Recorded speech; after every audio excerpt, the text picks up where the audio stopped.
Are you a Christian struggling to fall asleep at night? Do the worries of the day keep you tossing and turning, longing for the peace and rest you know God desires for you? If so, you're in the right place. Welcome to the Sleep Bible, where we combine the power of God's Word with calming narration to help you experience deep, restorative sleep and find rest in the comforting presence of God. Imagine going to bed every night knowing you'll wake up refreshed, your heart at peace, and your mind filled with God's promises. That's the transformation we're inviting you into tonight, falling asleep peacefully while soaking in the Word of God, beginning with the incredible story of Daniel. But let me ask you this. What happens if you don't take the time to rest in God's Word? Sleepless nights can leave you feeling drained, disconnected, and weighed down by the cares of life. Yet, the Bible tells us, "Come to me, all you who are weary and burdened, and I will give you rest." This invitation is yours to claim right now. If you want to ensure you never have another sleepless night, I encourage you to subscribe to my channel today. Not only will your subscription support my journey of creating these peaceful, faith-filled videos, but it will also grant you lifetime access to my upcoming Sleep app, a personalized tool that will allow you to create custom Bible sleep stories, calming soundscapes, and visuals to suit your needs. Over the next few weeks, I'll be releasing the books of the Bible, narrated to bring you peace, comfort, and a night of restful sleep. The Word of God has the power to transform your heart and life. As Psalm 1 beautifully says, His pleasure and passion is remaining true to the word of I am, meditating day and night in the true revelation of light. He will be standing firm like a flourishing tree planted by God's design. Imagine that flourishing tree that can be you as you rest in His Word night after night. Tonight, as we begin the book of Daniel, allow its powerful message of faith, courage, and divine protection to wash over you. Let this story remind you of God's unshakable presence in every circumstance, guiding you and protecting you, even in life's most challenging moments. Don't wait another night. Subscribe now and join me on this journey of experiencing the peace and promises of God through His Word. Together we'll transform sleepless nights into moments of worship, rest, and renewal. Let's begin. The Book of Daniel, Chapter 1. Daniel and his friends in the court of the king. It was the 3rd year of the reign of Jehoiakim, king of Judah, when Nebuchadnezzar, king of Babylon, marched on Jerusalem and besieged the city. My Lord gave Nebuchadnezzar victory over King Jehoiakim and permitted the Babylonian ruler to remove some of the sacred vessels belonging to the temple of the true God. Nebuchadnezzar carried them away to the land of Babylon and placed the sacred vessels into the temple treasury of his own gods. Later, the king ordered Ashpenaz, his chief officer, to select a certain number of youths from royal or noble families of the Israelites who would be suitable for service in the king's palace. They were to be handsome young men without defect, well versed in every branch of wisdom. They were to be intelligent, discerning, and qualified for royal service. Ashpenaz was instructed to teach them the culture, the literature, and the language of the Babylonians. The king provided them a daily allowance of the best food and wine from the king's table. For 3 years they were to receive a thorough education, after which they would enter the king's service. Among these men of Judah were Daniel, Hananiah, Mishael, and Azariah. But the chief official of the palace gave them Babylonian names. Daniel he called Belteshazzar, Hananiah he called Shadrach, Mishael he called Meshach, and Azariah he called Abednego. However, Daniel determined in his heart not to contaminate himself with the food and wine from the royal table, so he begged the chief official to exempt him from the royal diet. Then God moved on the heart of the chief official to show Daniel favor and compassion. But he warned Daniel, "My lord, the king has ordered your meat and drink, and I fear that he will notice if your face starts looking worse than the other men your age. You could put my life in jeopardy with the king." Daniel then appealed to the overseer, whom the chief officer put in charge over Daniel, Hananiah, Mishael, and Azariah. Daniel said to him, "Test us, your servants, for 10 days. Give us only seeds to eat and water to drink. Then afterward compare our appearance with those of the young men who eat the king's food. Then you can decide what to do with us." So the overseer agreed to do what they requested and tested them for 10 days. And when the 10 days were completed, they looked healthier and had even gained weight. The 4 Hebrew young men were in better physical condition compared to any of the others who had eaten their food from the royal table. So the guard replaced their diet of royal food and wine with vegetables and water. 4 exceptional young men. God imparted insight and skill in every aspect of literature and science to the 4 Hebrew men. Daniel also had the unique gift of interpreting every kind of supernatural vision and dream. At the end of the period that the king had assigned for their training, the chief of the palace servants brought them to Nebuchadnezzar's court. The king interviewed them all, and among all the young men he found none to equal Daniel, Hananiah, Mishael, and Azariah. So the king chose them to serve as his advisors. And when the king questioned them on any point of wisdom or understanding, he found them 10 times superior to all the magicians and enchanters in his entire kingdom. And Daniel continued there in Babylon as a royal advisor until the time Cyrus became king. Chapter 2. Nebuchadnezzar's troublesome dream. In the 2nd year of his reign, Nebuchadnezzar had an ominous dream. It left him so disturbed that he could not sleep. So the king called for his magicians, enchanters, wizards, and wise men to tell him what he had dreamed. And they all came and stood before the unsettled king. He told them, "I've had a dream, and my heart is troubled. I want to know what my dream means." The wise men answered him, "May you live forever, O king.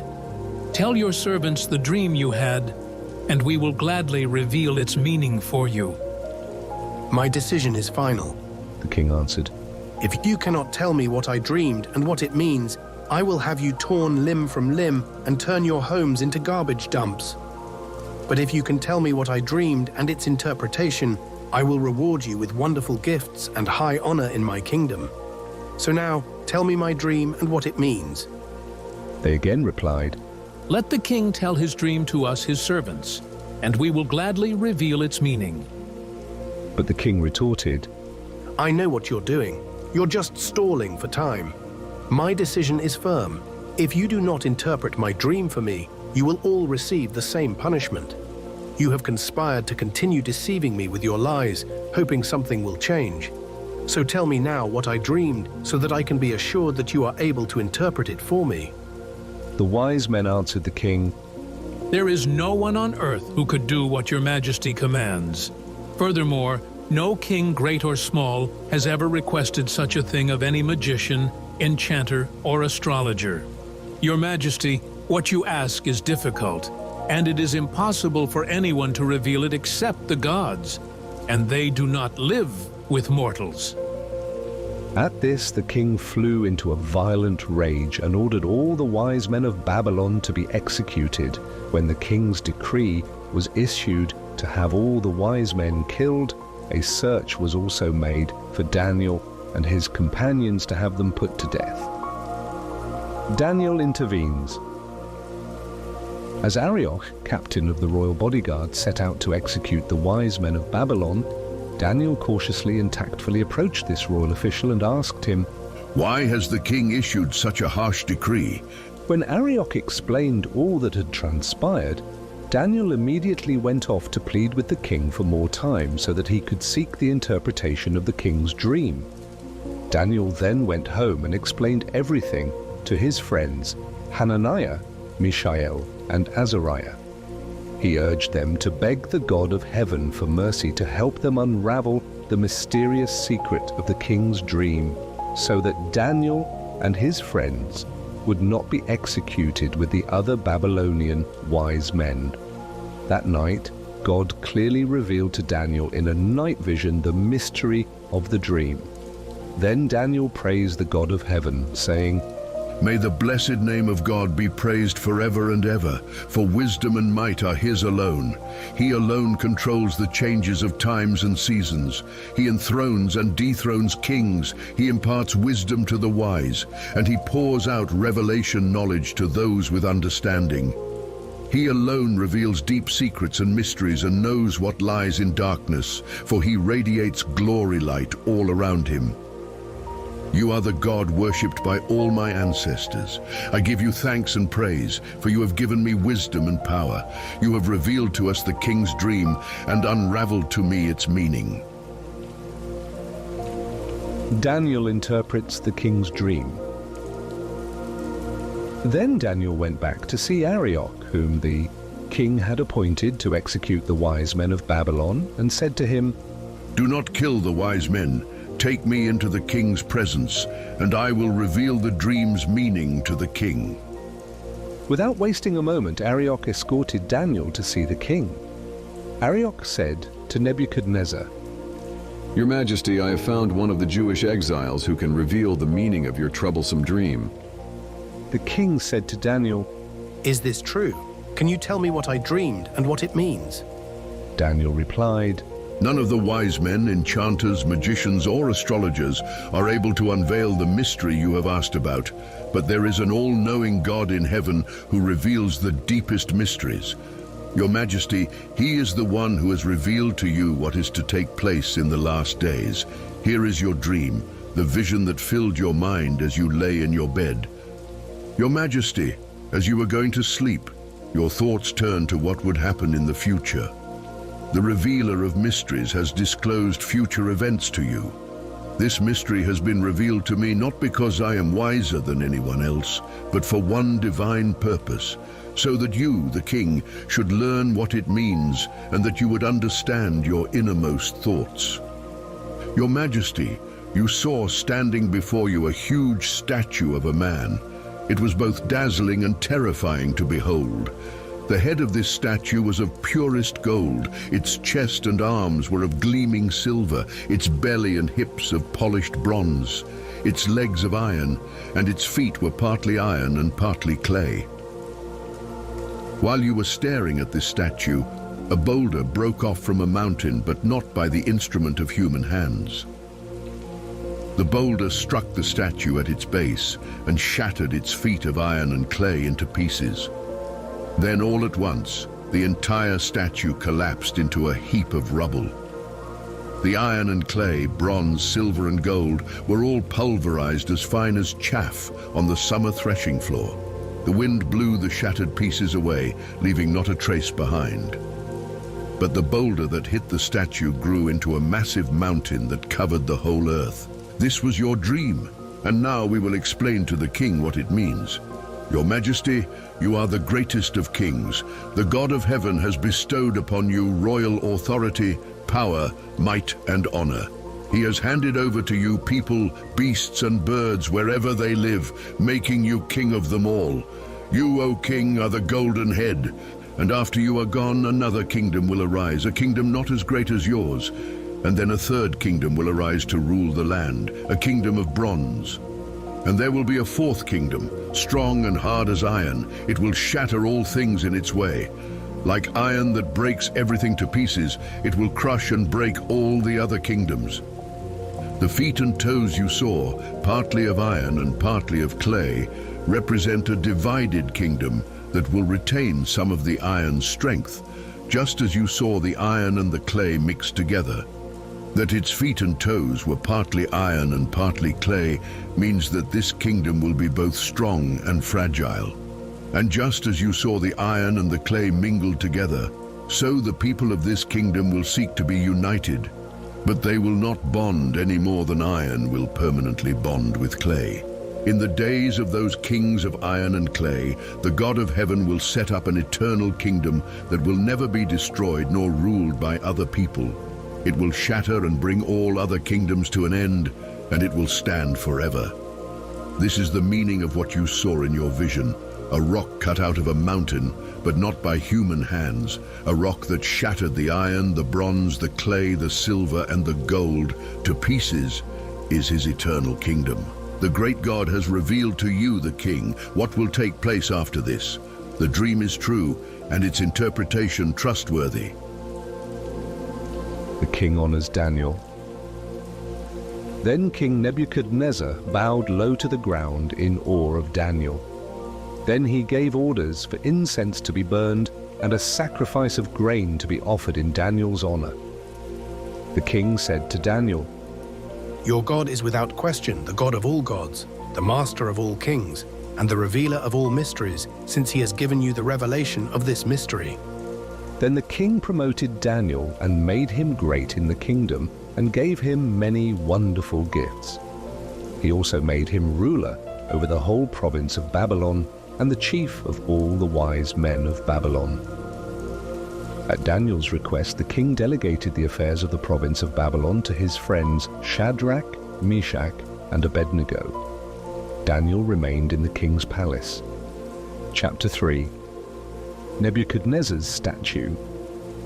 King Nebuchadnezzar had a golden statue made that was 60 cubits high and 6 cubits wide. He erected the statue on the plain of Dura in the province of Babylon. He then ordered an assembly of his princes, magistrates, and governors, as well as the counselors, treasurers, judges, sheriffs, and all the other provincial authorities, that they should be present at the dedication of the statue he had erected. So all these officials gathered in front of the golden statue that the king had made. Then a herald made the loud proclamation, Attention, everyone! Listen to what the king commands of you, you of every nation and language. When you hear the ram's horn and the music of the flute, the lyre, the 10-stringed harp, the triangular harp, the drums, and all the other instruments, you will bow down to the ground and worship the golden statue that King Nebuchadnezzar has made. Whoever does not bow down to worship it will immediately be thrown into a white-hot fiery furnace. Therefore, at the set time, as soon as they heard the musical instruments, those present from all nations and languages bowed down and worshipped the golden image that King Nebuchadnezzar had set up.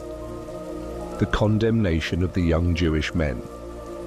At that point, certain Babylonian astrologers approached the king and maliciously denounced the Jews. They said to King Nebuchadnezzar, O king, live forever. You issued a royal decree, O king, that when everyone hears the ram's horn and the music begins, they must bow down to the ground and worship the golden image, and whoever does not bow down and worship it will be thrown inside a white-hot fiery furnace. Yet the prominent Jews, whom you have appointed administrators of the province of Babylon, have greatly disrespected you, your majesty. Their names are Shadrach, Meshach, and Abednego. They do not serve your gods, nor worship the golden image you have set up. Upon hearing this, King Nebuchadnezzar flew into a furious rage and ordered Shadrach, Meshach, and Abednego to be brought before him. When these men came before the king, he asked them, Is it true, Shadrach, Meshach, and Abednego, that you do not serve my gods or worship the golden statue that I erected? I now give you one more chance. When you hear the ram's horn and the music of the flute, the lyre, the 10-stringed harp, the triangular harp, the drums, and all the other instruments, you will bow down to the ground and worship the golden statue I have made. But if you refuse to worship it, you will be thrown immediately into a white-hot fiery furnace. So now, who is the God that can save you from my power? Shadrach, Meshach, and Abednego answered King Nebuchadnezzar, We have no need to offer you a defense in this matter. If the God we serve truly exists, then he will save us from death at your hand, O king. So if you throw us into the fiery furnace, our God is able to save us. But even if he does not save us, you can be sure, O king, that we would not serve your gods or worship the golden statue you have erected. Daniel's 3 friends are sentenced to death. Upon hearing this, Nebuchadnezzar was filled with anger, and his face was distorted with rage against Shadrach, Meshach, and Abednego.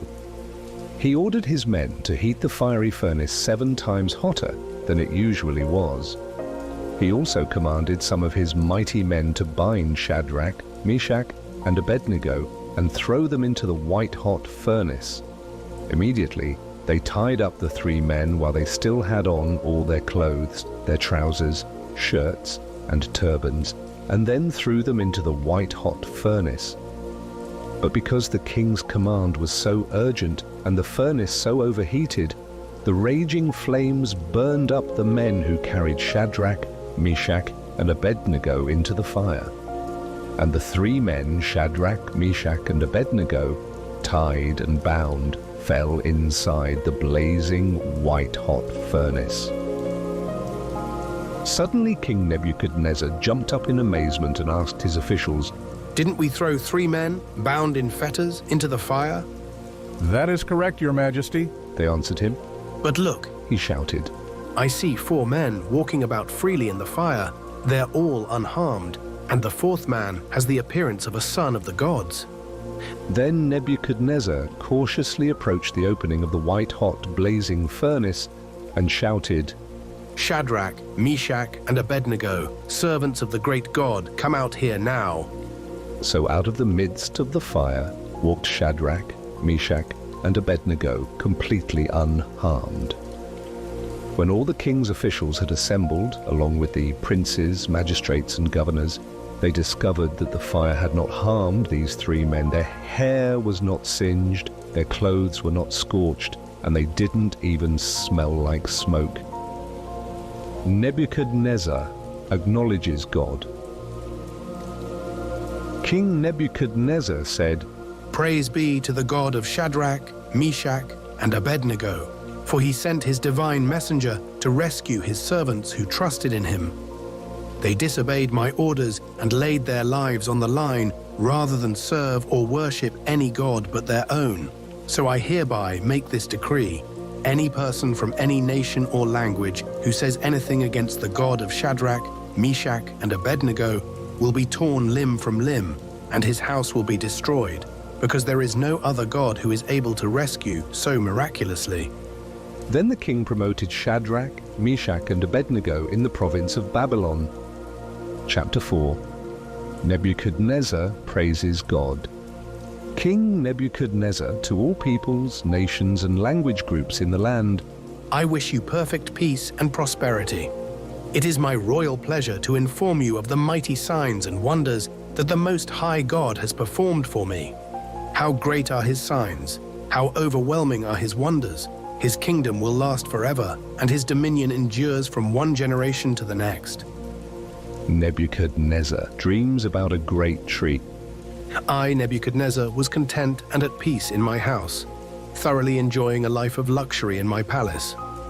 One night I had a terrifying dream. While I was lying on my bed, frightening visions passed through my head, and I was tormented by what I saw. So I issued a decree that all the sages of Babylon must come and explain to me what my dream meant. Magicians, enchanters, wizards, and wise men came, and I explained my dream to them, but they were unable to interpret it for me. Finally, Daniel came before me. I had renamed him Belteshazzar after my own god. The spirit of the holy gods resides in him. I then told Daniel my dream. "Belteshazzar, chief of all my wise men, I know that the spirit of the holy gods resides in you, and that there is no mystery that you cannot solve. So listen to my dream and tell me what it means." While I slept, these visions passed through my mind. I saw a huge tree in the midst of the earth, and the tree grew taller and stronger until its top reached into the heavens, and it could be seen from the far reaches of the land. Its branches and foliage were beautiful, its fruit abundant, providing enough food for all. Animals rested under its shade, and birds found shelter in its sturdy branches. All living creatures were nourished from it. A watcher angel. While I was still asleep, I saw another vision. I saw a watcher, a holy one, come down from heaven. At the top of his voice, he announced, "Cut down the tree, lop off its branches, strip off its leaves, and scatter its fruit. Drive away the animals from beneath its shelter and the birds from its branches. But leave the stump with its roots in the ground. Encircle it with chains of iron and bronze, surrounded by the grass of the field. Night after night, let him be damp with heaven's dew. Let him live with the animals among the plants of the earth as his appointed lot. Let him eat the grass of the field. For 7 years, let his mind be altered into the mind of a beast. Such is the sentence decreed by the watchers, the decision by the word of the holy ones, so that everyone living may learn that the Most High God is sovereign over the kingdoms of men. He can give them to whomever he pleases and raises up over them the lowliest of all people. Then King Nebuchadnezzar concluded, That was my dream. Now it is for you, Belteshazzar, to interpret its meaning, since not one of the wise men in my kingdom has been able to interpret it for me. But I know that you can, since the spirit of the holy gods resides in you. Daniel interprets the king's dream. Upon hearing this, Daniel, known as Belteshazzar, was visibly shaken for a while and troubled in his thoughts. The king noticed this and said to him, Belteshazzar, do not be alarmed by the dream and its meaning. Belteshazzar answered, My lord, if only the dream applied to those who hate you and its interpretation were for your enemies. The huge tree you saw, so large and tall that it reached into the heavens and could be seen from anywhere in the land. The tree with beautiful branches and foliage and abundant fruit, providing food for all and shade for the wild animals and birds with nests in its branches. That tree, your majesty, is you. You are now so great and strong that it reaches into heaven, and your authority reaches over the entire land. Now you, O king, saw a watcher, a holy messenger, come down from heaven saying, Cut the tree down and destroy it, but leave the stump and roots in the ground. Encircle it with chains of iron and bronze in the midst of the grass of the field.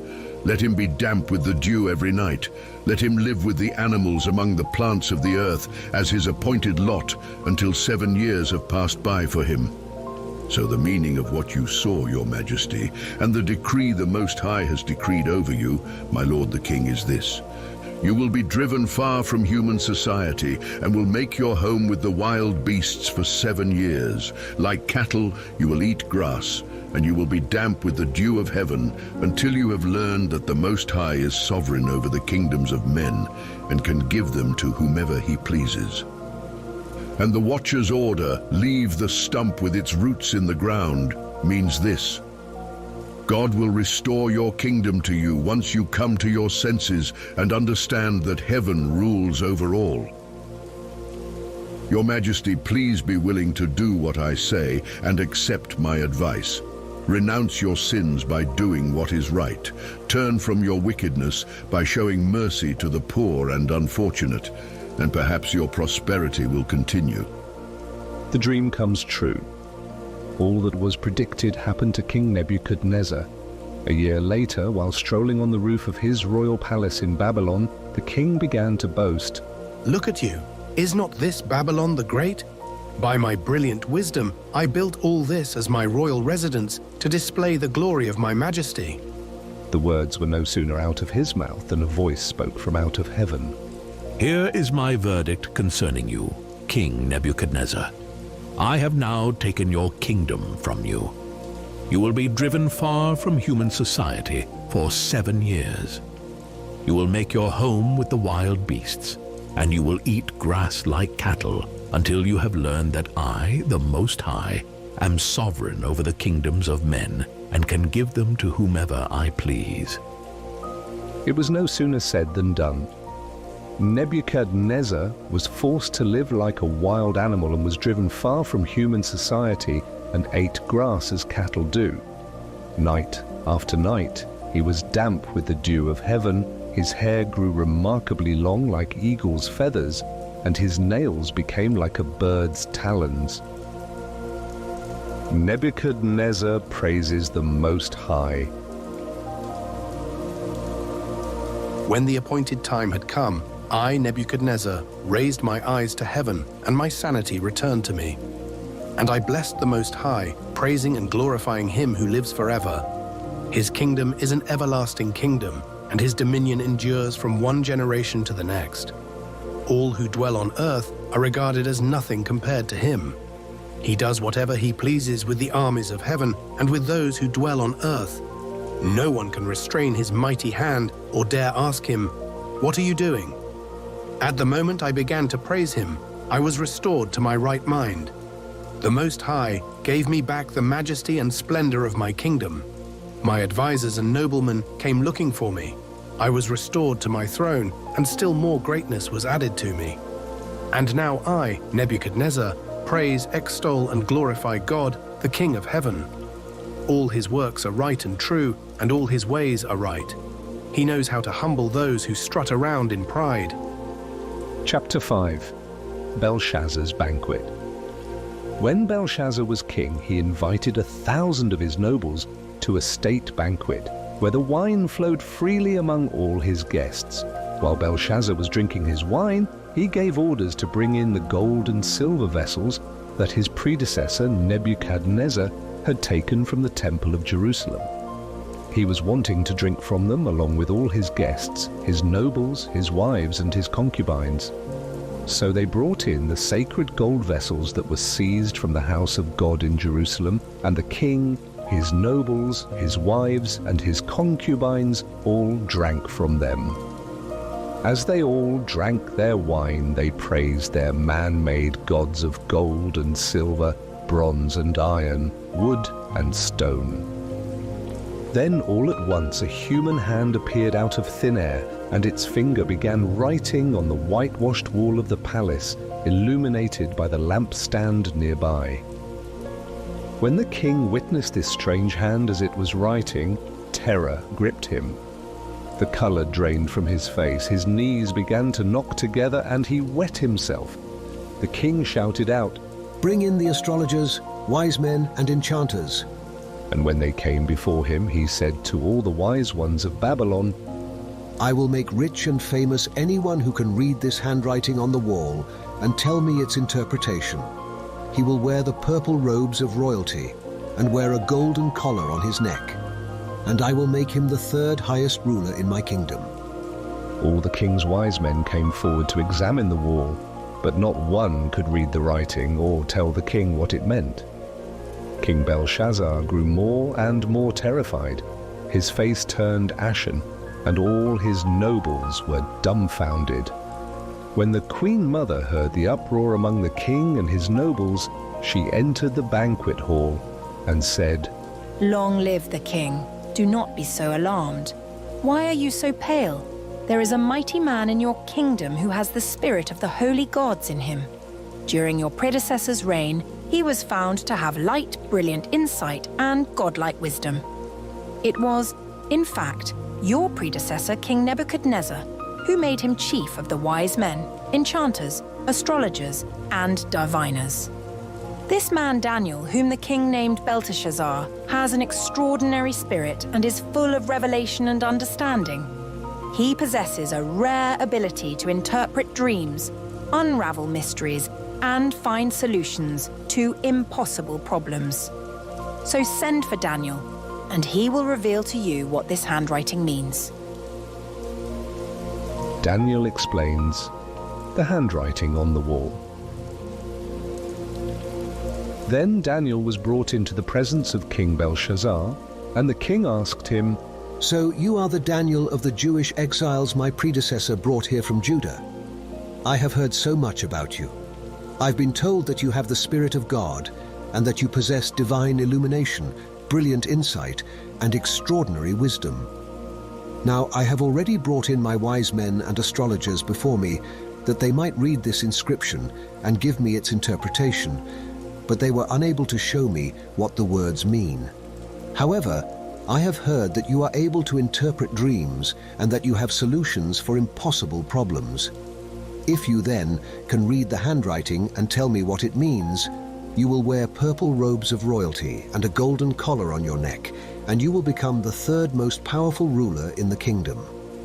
Then Daniel answered the king, You may keep your rewards or give your gifts to someone else, but I will clear up for you the mystery of this handwriting on the wall. As for you, O king, The Most High God gave your predecessor Nebuchadnezzar kingship, greatness, honor, and majesty. God made him so great that people everywhere, people from every nation, tribe, and language group, trembled with fear and dread of him. He killed or spared whomever he pleased, and he exalted or humbled whomever he wished. But when his heart was inflated with pride and his spirit hardened into stubbornness, God deposed him from his royal throne and stripped him of his glory. He was driven away from civilization, for his mind became like that of a beast. He lived with the wild donkeys and ate grass like an ox. His body was bathed with the dew of heaven until finally he acknowledged that the Most High God has dominion over the kingdoms of men and sets over them anyone he wishes. Yet you, his successor Belshazzar, you have not humbled your heart even though you knew all this. Instead, you lifted yourself up above the sovereign Lord of the heavens, and you brought into your banquet hall the vessels of his temple, so that you and your nobles, your wives, and your concubines might drink wine from them. You lifted praises to your gods of gold and silver, of bronze and iron, of wood and stone, who do not see or hear or know anything, but the God who controls your very life, breath, and every move you make you did not glorify. This is why God sent the hand that wrote the inscription upon the wall. The words inscribed are Mene, Mene, Tekel, Parsin, and here is what they mean. Mene, God has numbered the days of your reign and brought it to an end. Tekel, God has weighed you in the balance and you have been found lacking. Peres, God has divided up your kingdom and given it to the Medes and the Persians. Immediately Belshazzar ordered Daniel to be clothed in a royal purple robe, to have a golden collar placed around his neck, and to be proclaimed the third highest ruler in the kingdom. That very night, the Babylonian king Belshazzar was killed. So Darius the Mede received the kingdom when he was 62 years old. Chapter 6. The plot against Daniel. After he became king, Darius the Mede decided to subdivide his kingdom into 120 provinces and strategically appointed a governor for each province. He also appointed 3 chief officials to watch over the work of these governors so that the king's interests might not suffer, and Daniel was one of these 3. Now Daniel had an extraordinary spirit and possessed exceptional qualities. He so distinguished himself among all the chief officials and the governors that Darius intended to set him over his entire kingdom. For that reason, the chief officials and the governors were stirred to seek some pretext against Daniel regarding his governmental affairs. But because he was trustworthy, no one could find any error or fault in him, nor could they uncover any negligence or misconduct. Finally, his accusers said to themselves, We will never find grounds for accusation against this Daniel unless it is related to his obedience to the law of his God. So these 122 powerful politicians consulted together as a group to entrap Daniel. And they went to speak to the king and said to him, King Darius, live forever. All the officials of your kingdom, your high officials, administrators, advisors, and governors, we are all agreed that by royal decree the following prohibition should be enforced strictly. For 30 days, no one is to pray to any god or man except to you, O king. Otherwise, he must be thrown into the lion's den. Now therefore, let the king issue this written, irrevocable decree that cannot be altered according to the unchanging law of the Medes and the Persians. So, King Darius signed the written decree. Daniel thrown into the lion's den. Even after Daniel learned that the king had officially signed his decree, he continued his regular custom of praying at 3 set times a day. He went to the upper chamber of his house and opened the windows facing toward Jerusalem. Then he got down on his knees to pray, and he offered his grateful praise to God as he always had done. Then all those who conspired against Daniel came and spied on him. They found him praying to God and asking him for help. So they approached the king and reminded him of his royal decree. Your Majesty, did you not sign a decree forbidding everyone for 30 days to pray to any god or man except to you, O king, under penalty of being thrown into the lion's den? Yes, I did, and my decree is final. the king answered. It is irrevocable according to the law of the Medes and Persians. They then told the king, We discovered that Daniel, one of the foreign Jewish exiles, pays no heed to you, O king, and ignores the decree you have signed, for he prays to his God 3 times a day. When King Darius heard this, he was deeply grieved and sought to find a way he could rescue Daniel from his fate. For most of that day until sundown, he wrestled within himself over how Daniel could be spared. But these powerful politicians went back to see the king and insisted, Bear in mind, Your Majesty, that according to the law of the Medes and Persians, every edict or decree of the king is irrevocable. So the king gave orders to have Daniel brought in and cast into the lion's den. But before they threw him into the lion's den, the king said to Daniel, Your God, whom you serve so faithfully, he will surely come to rescue you.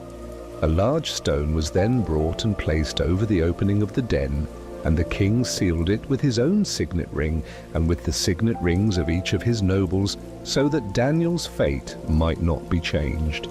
Then the king returned to his palace, where he spent the night fasting. He had no supper brought to him and could not sleep a wink. God protects Daniel. At the first sign of dawn, the king rose from his bed and hurried off to the lion's den.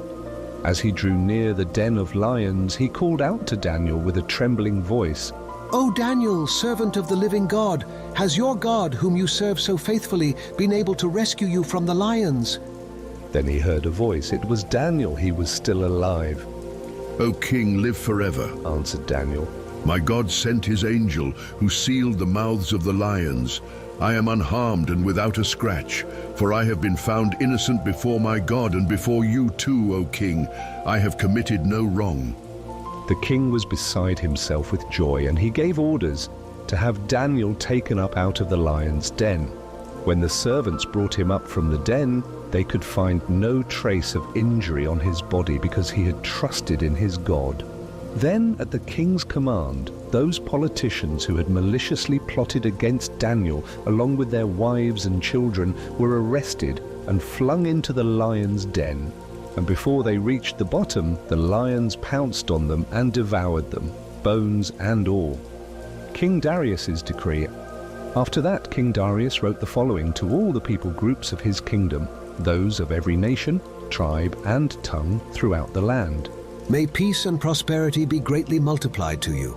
I hereby decree that throughout my royal dominion, all people everywhere will tremble in fear before the God whom Daniel worships. He is the living God, enduring forever. His kingdom will never be destroyed, and his dominion continues without end. He is a mighty savior and deliverer. He performs astonishing miracles in heaven and on earth. He alone has rescued Daniel from the claws of the lions. From then on, Daniel prospered greatly during the reign of Darius and during the reign of Cyrus the Persian. Chapter 7. Daniel's first vision, the 4 beasts. During the first year of the reign of King Belshazzar of Babylon, I, Daniel, had a dream filled with visions while I lay on my bed. So I wrote down my dream, describing in full all that I had seen. Suddenly in my night vision I saw the 4 winds of the heavens burst forth upon the great sea.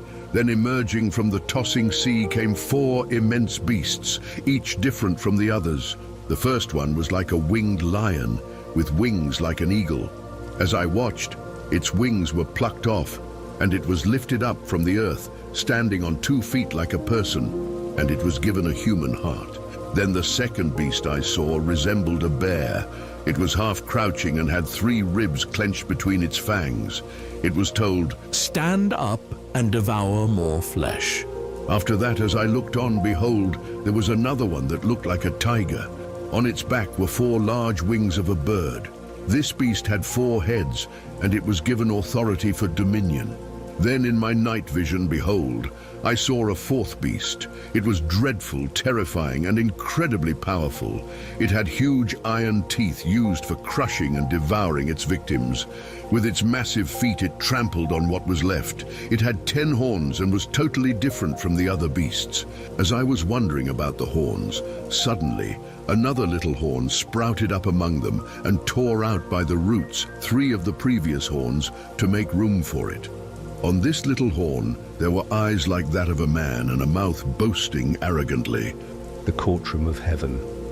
As I looked on, I observed a heavenly courtroom. Various thrones were being arranged until the Ancient of Days took his seat. His clothing was as white as snow, and his hair was white like perfectly clean wool. His throne was a tempest of fiery flames, set upon wheels of blazing fire. A surging stream of fire flowed from before him. Immeasurable numbers of people were serving him, and countless myriads were attending him. The court convened for judgment, and the books were opened.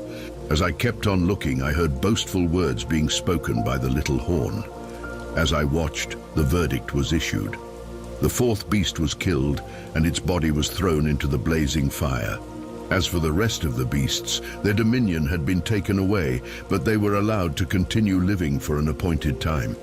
Then, as I was looking on in my night visions, suddenly I saw one like a son of man coming in the midst of the clouds of heaven.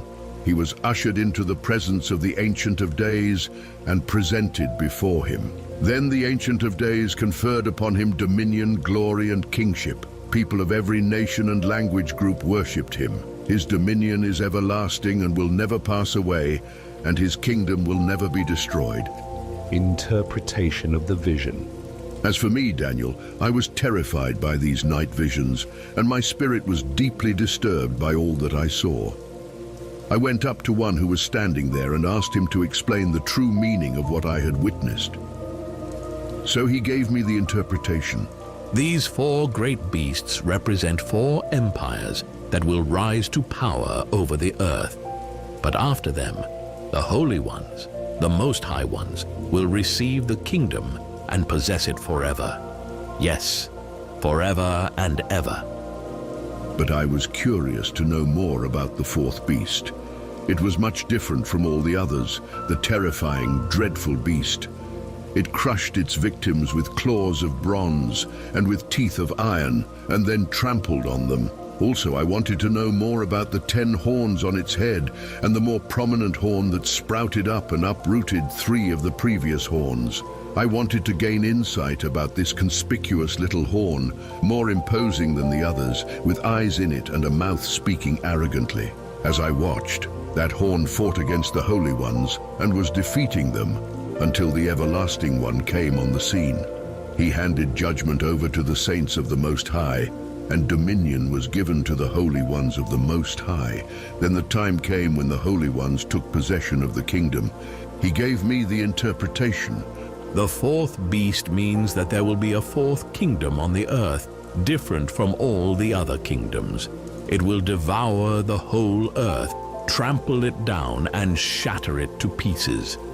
And the 10 horns are 10 kings that will arise from that 4th kingdom, and they will succeed each other. But after them, an 11th king will rise to power.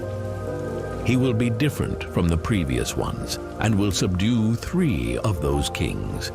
He will speak blasphemous words against the Most High, and try to wear down the holy ones of the Most High.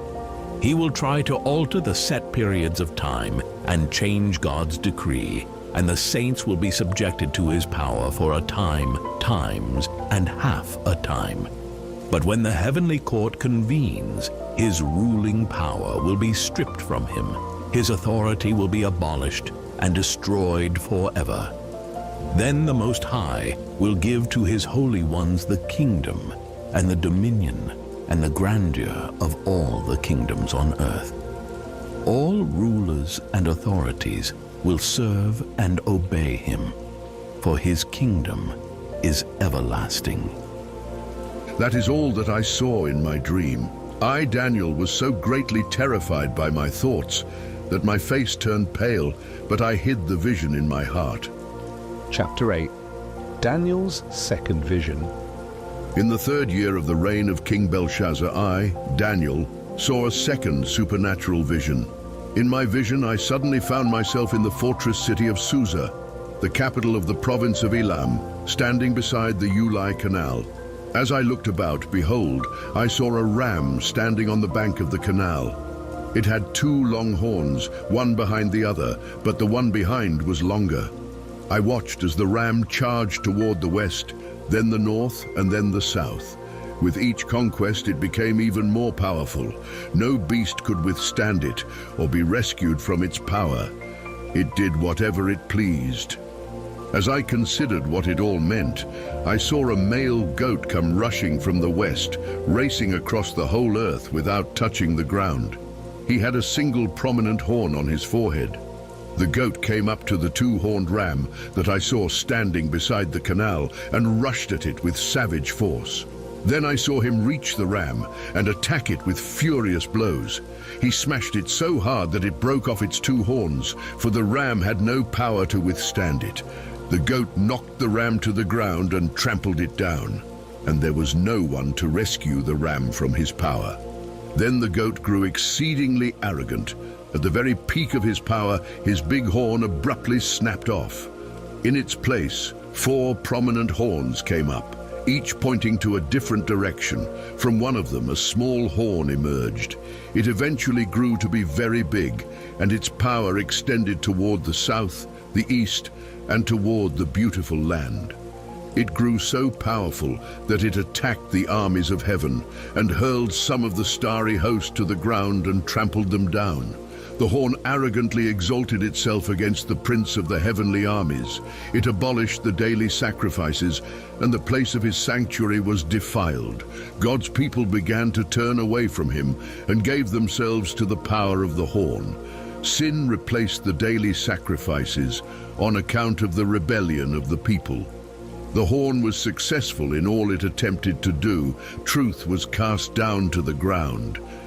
Then I heard a holy one speaking. Another holy one asked the first one, the wonderful numberer, How long will it be until this vision is fulfilled in relation to the daily sacrifice, the rebellion that causes desolation, the handing over of the sanctuary, and the trampling underfoot of the host of God's people?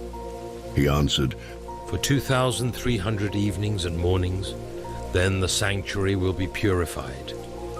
The angel Gabriel interprets Daniel's vision. While I, Daniel, was pondering the vision I had seen, suddenly there appeared before me one who looked like a man. Then I heard the voice of someone calling out over the waters of the Ulai Canal. Gabriel, help this man understand the meaning of his vision. As the angel Gabriel came closer to where I was standing, I was so terrified that I fell face down on the ground. Then he said to me, Daniel, son of man, you need to understand that your vision refers to the time of the end. When he spoke with me, I lost consciousness and passed out, but he took hold of me and raised me to my feet. Listen, He said, and I will tell you what will take place in the time of wrath. For the vision pertains to the appointed time of the end. The ram that you saw with 2 long horns represents the kingdoms of the Medes and the Persians. The male goat represents the kingdoms of Greece, and the big horn on its forehead is the first king of the Greek Empire. As for the horn that was broken off and replaced by 4 prominent horns, this signifies that 4 other kingdoms will rise from its midst, but their combined power will not be as great as the first. When their reign comes to an end, and their crimes have reached their full measure, there will arise a stern king, skilled in stubbornness and trickery. He will grow in might, but not through any power of his own.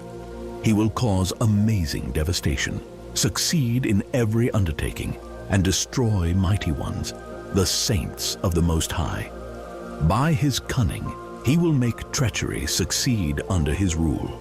In his own mind, he will highly exaggerate his own importance.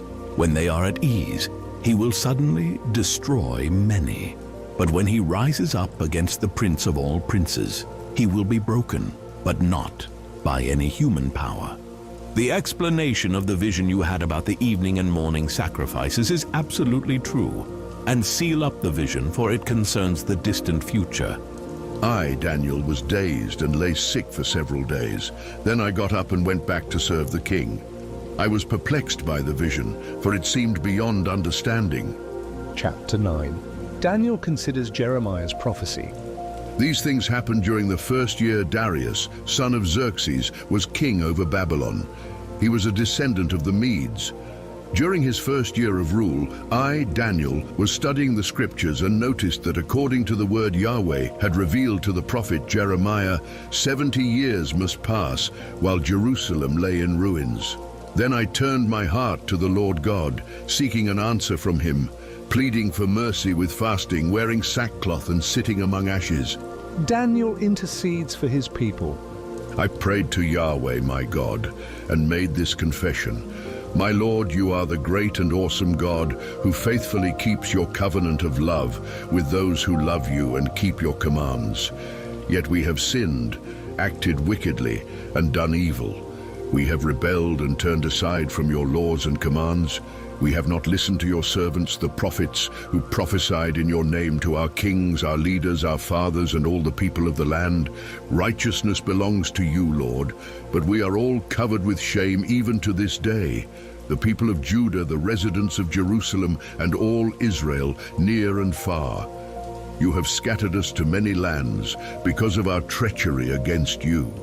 Yes, Yahweh, we are all clothed with shame, our kings, our princes, and our fathers, because we have sinned against you. In spite of all that, Lord, our God, you are filled with compassion and overflow with forgiveness, even though we have openly rebelled against you.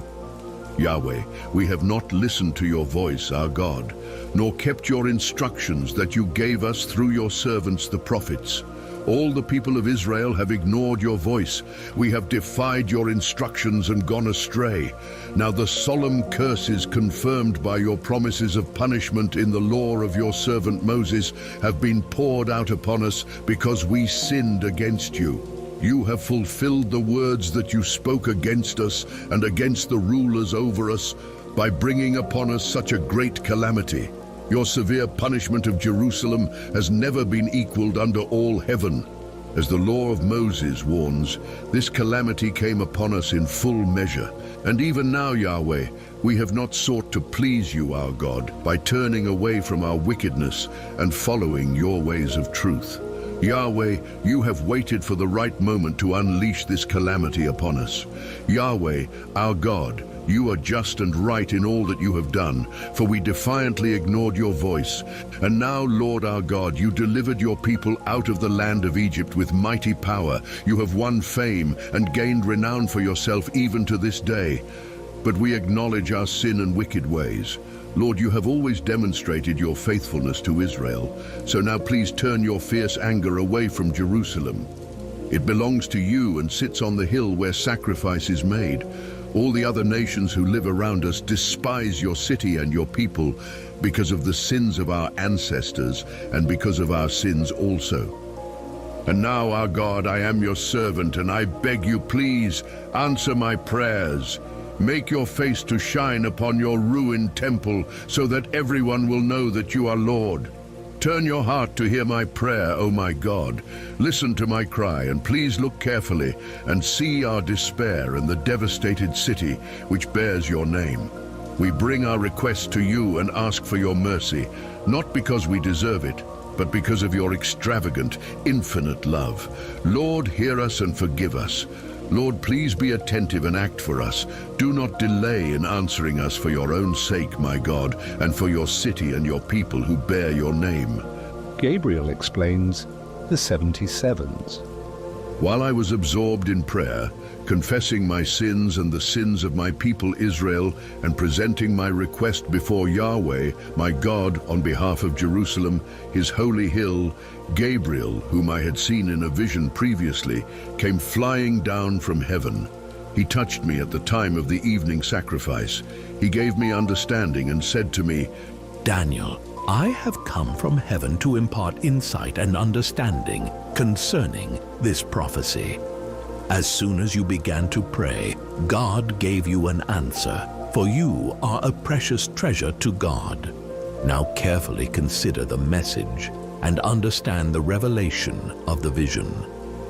God has decreed for your people and for the holy city a period of 70 times 7 for these reasons: to finish transgression, to put an end to sin, to cancel guilt, to bring in everlasting righteousness, to confirm the prophetic vision, and to anoint the Most Holy One. You must know and understand this. From the issuing of God's decree to restore and rebuild Jerusalem until the anointed ruler comes, there will be 7 Zevans and 62 Zevans. Jerusalem will be rebuilt with broad streets and a trench, but during times of great distress. After those 62 weeks, the Anointed One will be cut off and left with nothing. The people of the commander will destroy both the city and the sanctuary. Then its end will come like an overwhelming flood, and until those 62 weeks end, there will be war. The decree of desolation has been issued. For 1 week he will confirm a covenant with many people.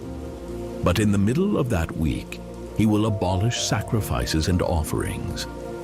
On the wing of the temple, an appalling abomination will be erected, and the abomination will remain there until God does away with the one who placed it there, just as God has determined. Chapter 10. The man in white linen appears to Daniel. In the 3rd year of Cyrus, king of Persia, I, Daniel, known as Belteshazzar, received a profound word, a true revelation, but I struggled to understand it.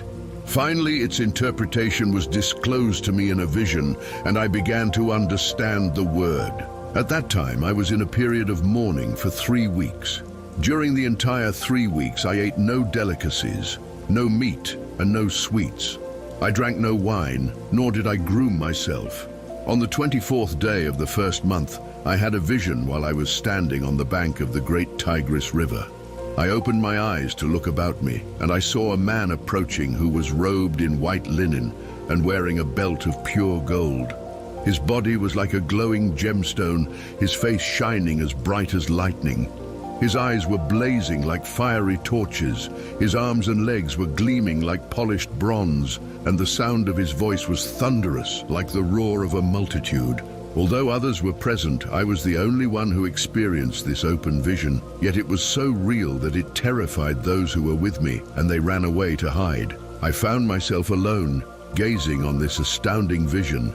I was left stunned and powerless. My appearance was altered beyond recognition, and what little strength I had deserted me.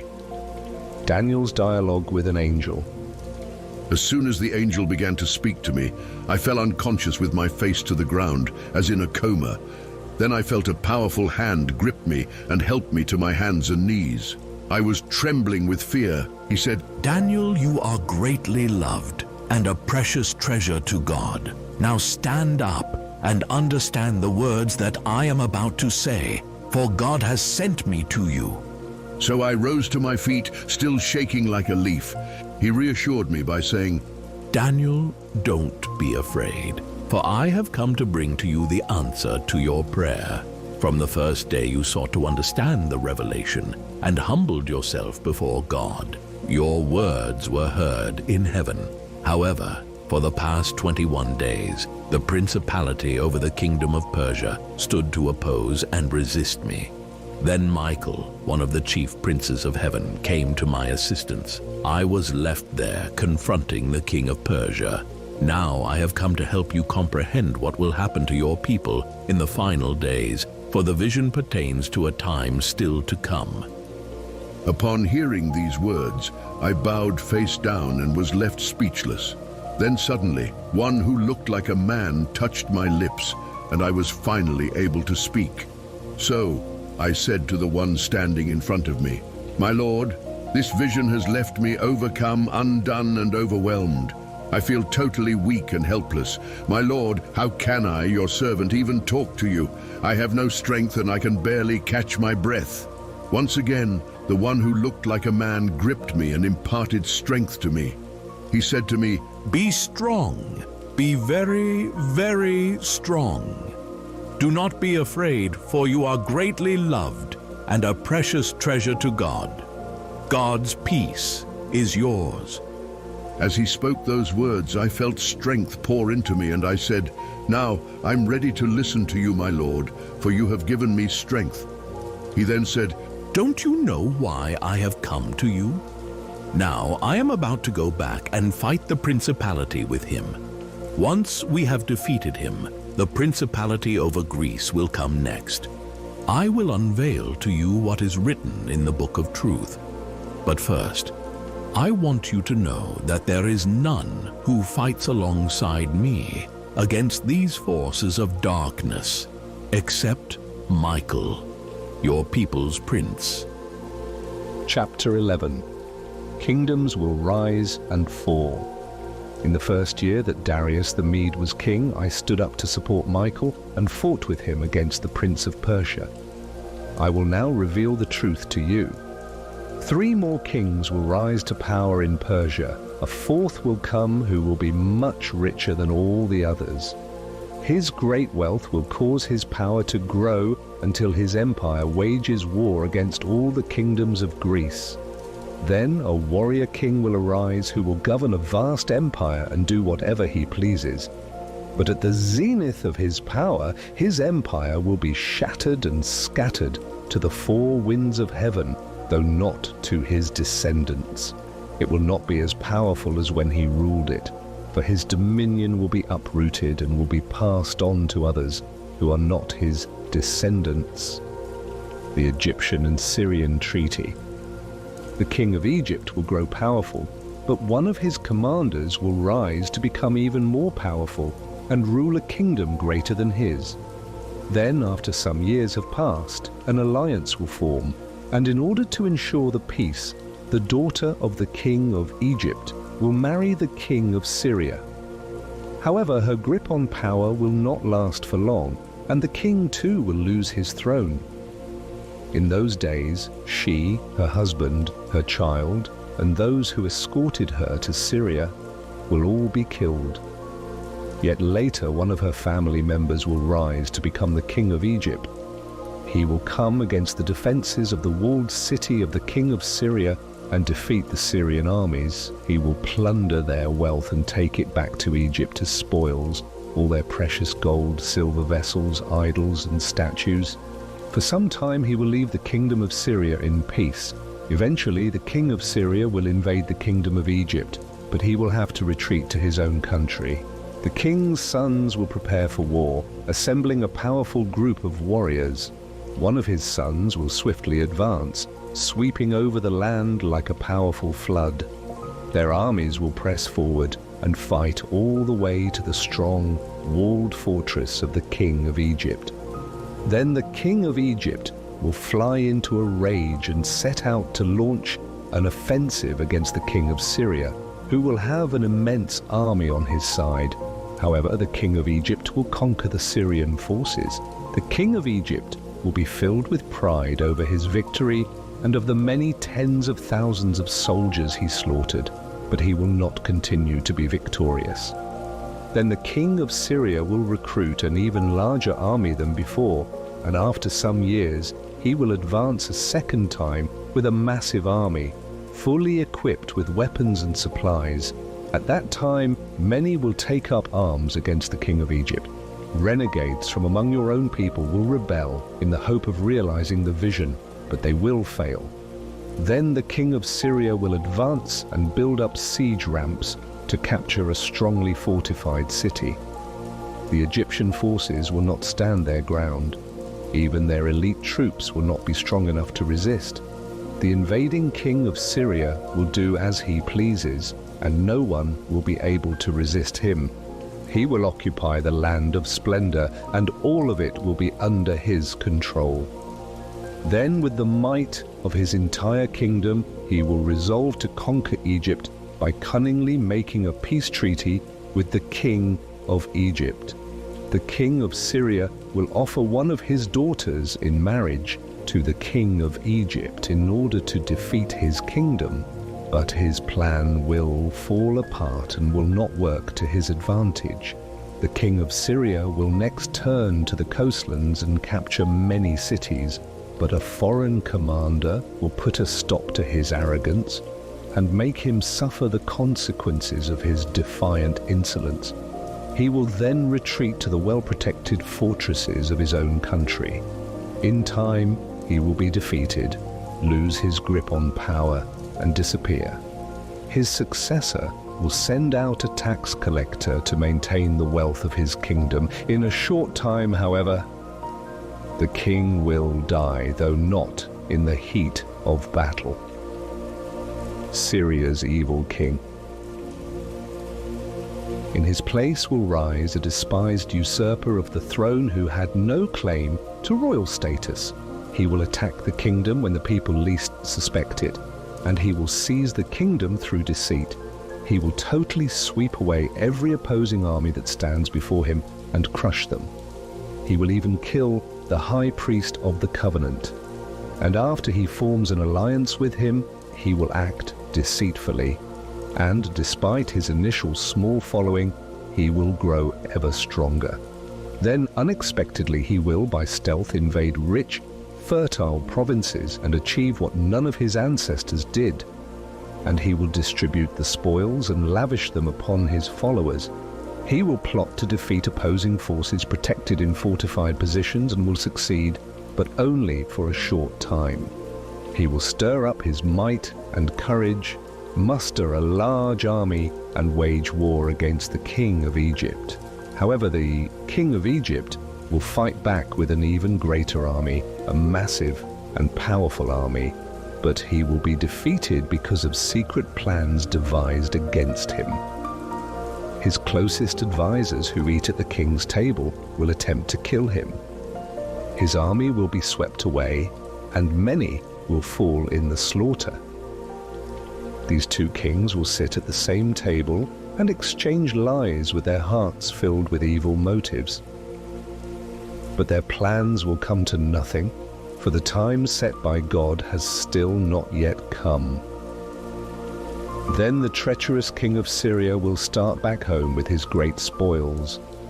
He will set his heart against the Holy Covenant, take action against it, and then return to his own land. In the time God has appointed, he will go back to attack Egypt again, but this time the outcome will not be as before. Roman ships will oppose him, and he will lose heart. He will retreat and take out his indignation against the Holy Covenant and show favor to those who forsake that Holy Covenant. He will then dispatch his armed forces to enter and profane the sacred temple stronghold. They will abolish the daily sacrifice and, in its place, set the blasphemous abomination that brings desolation. The Syrian king will entice with flattery those who betray the Holy Covenant, but those who know their God will stand firm and valiantly resist. These who are filled with wisdom will help many understand what is happening. However, for a season, they will face severe testing. Some will go into captivity, some will be robbed, and some will be killed by the sword and by the flames. During this persecution, God's people will receive little help, though many will join with them insincerely. Even some of the wise leaders will stumble, yet this will lead to them being purged, purified, and made clean, until the time of the end, for the appointed time is still to come. The arrogant king. The king will grow more and more arrogant and do whatever he pleases. He will exalt himself above every other god and utter horrendous blasphemies against the God of all gods. He will be successful until God's wrath reaches the boiling point, for what God has decreed will certainly be fulfilled. The king will not respect the gods of his ancestors, the God worshipped by women, nor any other god, because he will consider himself the greatest God of all. Instead, he will glorify the God of strongholds. He will honor this God unknown to his ancestors with gold and silver, precious stones and costly gifts. That king, with the help of his foreign god, will defend his own fortresses. He will give great honor to those who accept him as ruler and elevate them as high officials, and parcel out the land to them as their reward for their loyalty. The demise of the arrogant king. At the time of the end, the king of Egypt will lock horns with the king of Syria, but the king of Syria will come storming out against him like a whirlwind, with chariots, cavalry, and a great fleet of ships. He will pass through countries, overrun them, and sweep through them like a flood. He will even invade the glorious land, and many countries will fall, but Edom, Moab, and what remains of the Ammonites will escape. He will use his power to attack many countries, and Egypt will not escape his onslaught. He will confiscate all the Egyptian treasures, including its silver and gold. Libyans and Ethiopians will be in submission to him. Then reports will come from the east and the north that will trouble him, and he will set out with furious rage to bring death and complete destruction to many. He will pitch his lavish royal tents between the sea and the beautiful mountain of the holy temple. Yet he will come to his end all alone, with no one to stand with him. Chapter 12, the end of the age. At that time the great angel Prince Michael, protector of your people, will take his stand. It will be a time of great distress, the worst trouble your nation has ever known. When that time comes, your own people will be spared, all those whose names are found written in the book of life. Multitudes of those who are sleeping in the land of dust will awaken, some to everlasting life, some to shame and everlasting disgrace. Those who are wise will shine radiantly as the sky at midday, and those who turn many to the way of righteousness will shine brightly as stars for all eternity. And you, Daniel, must guard these words and keep the scroll sealed until the time of the end. Many will go here and there, and knowledge will continue to increase. The two angels by the river. I, Daniel, then looked and saw two others standing, one on each bank of the river. One of them said to the man dressed in linen who was hovering above the river, How long until these wonders take place? I heard the man answer who was dressed in linen, hovering above the river. He raised his hands to heaven and swore by him who lives forever. A time and 2 times and half a time. All this persecution will not end until the opposition of God's holy people is completely crushed. Angelic revelation explained. I heard his answer, but it was like a riddle to me. So I asked him, Sir, how will all of this transpire? You may go in peace, Daniel, he replied. The understanding of this message is to remain secret and sealed until the time of the end. God will purify many people and make them clean and spotless, while the wicked will continue doing what is wicked.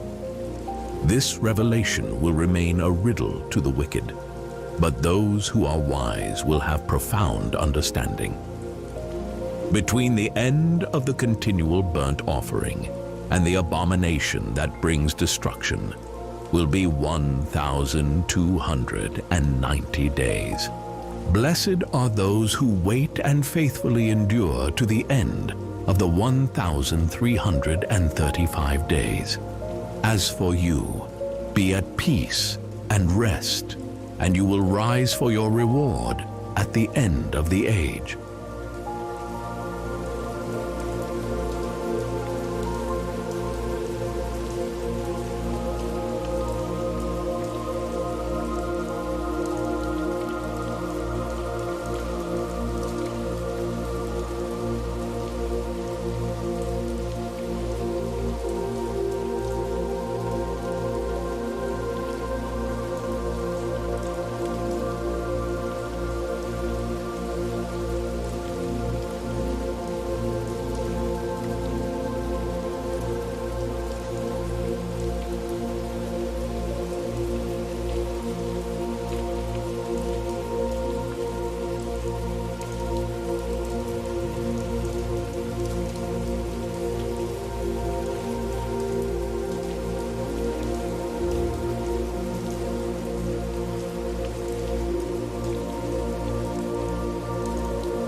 The first book of Samuel.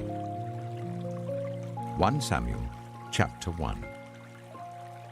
There was a certain man from Ramathaim, a Zuphite from the hill country of Ephraim, whose name was Elkanah, son of Jeroham, the son of Elihu, the son of Tohu, the son of Zuph, an Ephraimite. He had 2 wives. One was called Hannah, and the other Peninnah. Peninnah had children, but Hannah had none. Year after year, this man went up from his town to worship and sacrifice to the Lord Almighty at Shiloh, where Hophni and Phinehas, the 2 sons of Eli, were priests of the Lord. Whenever the day came for Elkanah to sacrifice, he would give portions of the meat to his wife Peninnah and to all her sons and daughters. But to Hannah he gave a double portion, because he loved her, and the Lord had closed her womb. Because the Lord had closed Hannah's womb, her rival kept provoking her in order to irritate her. This went on year after year. Whenever Hannah went up to the house of the Lord, her rival provoked her till she wept and would not eat. Her husband, Elkanah, would say to her, "Hannah, why are you weeping? Why don't you eat? Why are you downhearted? Don't I mean more to you than 10 sons?" Once, when they had finished eating and drinking in Shiloh, Hannah stood up. Now Eli, the priest, was sitting on his chair by the doorpost of the Lord's house. In her deep anguish, Hannah prayed to the Lord, weeping bitterly. And she made a vow, saying, "Lord Almighty, if you will only look on your servant's misery and remember me, and not forget your servant, but give her a son, then I will give him to the Lord for all the days of his life, and no razor will ever be used on his head." As she kept on praying to the Lord, Eli observed her mouth. Hannah was praying in her heart, and her lips were moving, but her voice was not heard. Eli thought she was drunk and said to her, "How long are you going to stay drunk? Put away your wine." "Not so, my lord," Hannah replied. "I am a woman who is deeply troubled. I have not been drinking wine or beer. I was pouring out my soul to the Lord. Do not take your servant for a wicked woman. I've been praying here out of my great anguish and grief." Eli answered, "Go in peace, and may the God of Israel grant you what you have asked of him." She said, "May your servant find favor in your eyes." Then she went away and ate something, and her face was no longer downcast. Early the next morning, they arose and worshipped before the Lord, and then went back to their home at Ramah. Elkanah made love to his wife Hannah, and the Lord remembered her. So in the course of time, Hannah became pregnant and gave birth to a son. She named him Samuel, saying, "Because I asked the Lord for him." When her husband Elkanah went up with all his family to offer the annual sacrifice to the Lord and to fulfill his vow, Hannah did not go. She said to her husband, "After the boy is weaned, I will take him and present him before the Lord, and he will live there always." "Do what seems best to you," her husband Elkanah told her. "Stay here until you have weaned him. Only may the Lord make good his word." So the woman stayed at home and nursed her son until she had weaned him. After he was weaned, she took the boy with her, young as he was, along with a 3-year-old bull, an ephah of flour, and a skin of wine, and brought him to the house of the Lord at Shiloh. When the bull had been sacrificed, they brought the boy to Eli, and she said to him, "Pardon me, my lord. As surely as you live, I am the woman who stood here beside you praying to the Lord. I prayed for this child, and the Lord has granted me what I asked of him. So now I give him to the Lord. For his whole life he shall be given over to the Lord." And he worshipped the Lord there.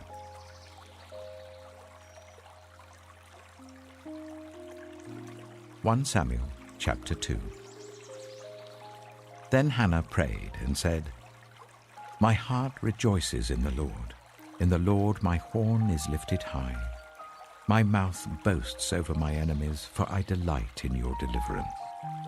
There is no one holy like the Lord. There is no one besides you. There is no rock like our God. Do not keep talking so proudly, or let your mouth speak such arrogance. For the Lord is a God who knows, and by him deeds are weighed. The bows of the warriors are broken, but those who stumbled are armed with strength. Those who are full hire themselves out for food, but those who are hungry no more. She who was barren has borne 7 children, but she who has had many sons pines away. The Lord brings death and makes alive. He brings down to the grave and raises up. The Lord sends poverty and wealth. He humbles and he exalts. He raises the poor from the dust and lifts the needy from the ash heap. He seats them with princes and makes them inherit a throne of honor. For the foundations of the earth are the Lord's. On them he has set the world. He will guard the feet of his faithful servants, but the wicked will be silenced in the place of darkness. It is not by strength that one prevails. Those who oppose the Lord will be broken. The Most High will thunder from heaven. The Lord will judge the ends of the earth. He will give strength to his king and exalt the horn of his anointed. Then Elkanah went home to Ramah, but the boy ministered before the Lord under Eli the priest. Eli's sons were scoundrels. They had no regard for the Lord. Now it was the practice of the priests that whenever any of the people offered a sacrifice, the priest's servant would come with a 3-pronged fork in his hand while the meat was being boiled, and would plunge the fork into the pan or kettle or cauldron or pot. Whatever the fork brought up, the priest would take for himself. This is how they treated all the Israelites who came to Shiloh. But even before the fat was burned, the priest's servant would come and say to the person who was sacrificing, "Give the priest some meat to roast. He won't accept boiled meat from you, but only raw." If the person said to him, "Let the fat be burned first, and then take whatever you want," the servant would answer, "No, hand it over now. If you don't, I'll take it by force." This sin of the young men was very great in the Lord's sight, for they were treating the Lord's offering with contempt. But Samuel was ministering before the Lord, a boy wearing a linen ephod. Each year, his mother made him a little robe and took it to him, when she went up with her husband to offer the annual sacrifice. Eli would bless Elkanah and his wife, saying, "May the Lord give you children by this woman to take the place of the one she prayed for and gave to the Lord." Then they would go home. And the Lord was gracious to Hannah. She gave birth to 3 sons and 2 daughters. Meanwhile, the boy Samuel grew up in the presence of the Lord.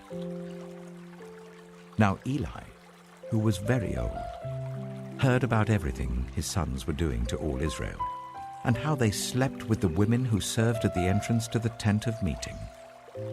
So he said to them, "Why do you do such things? I hear from all the people about these wicked deeds of yours. No, my sons, the report I hear spreading among the Lord's people is not good. If one person sins against another, God may mediate for the offender.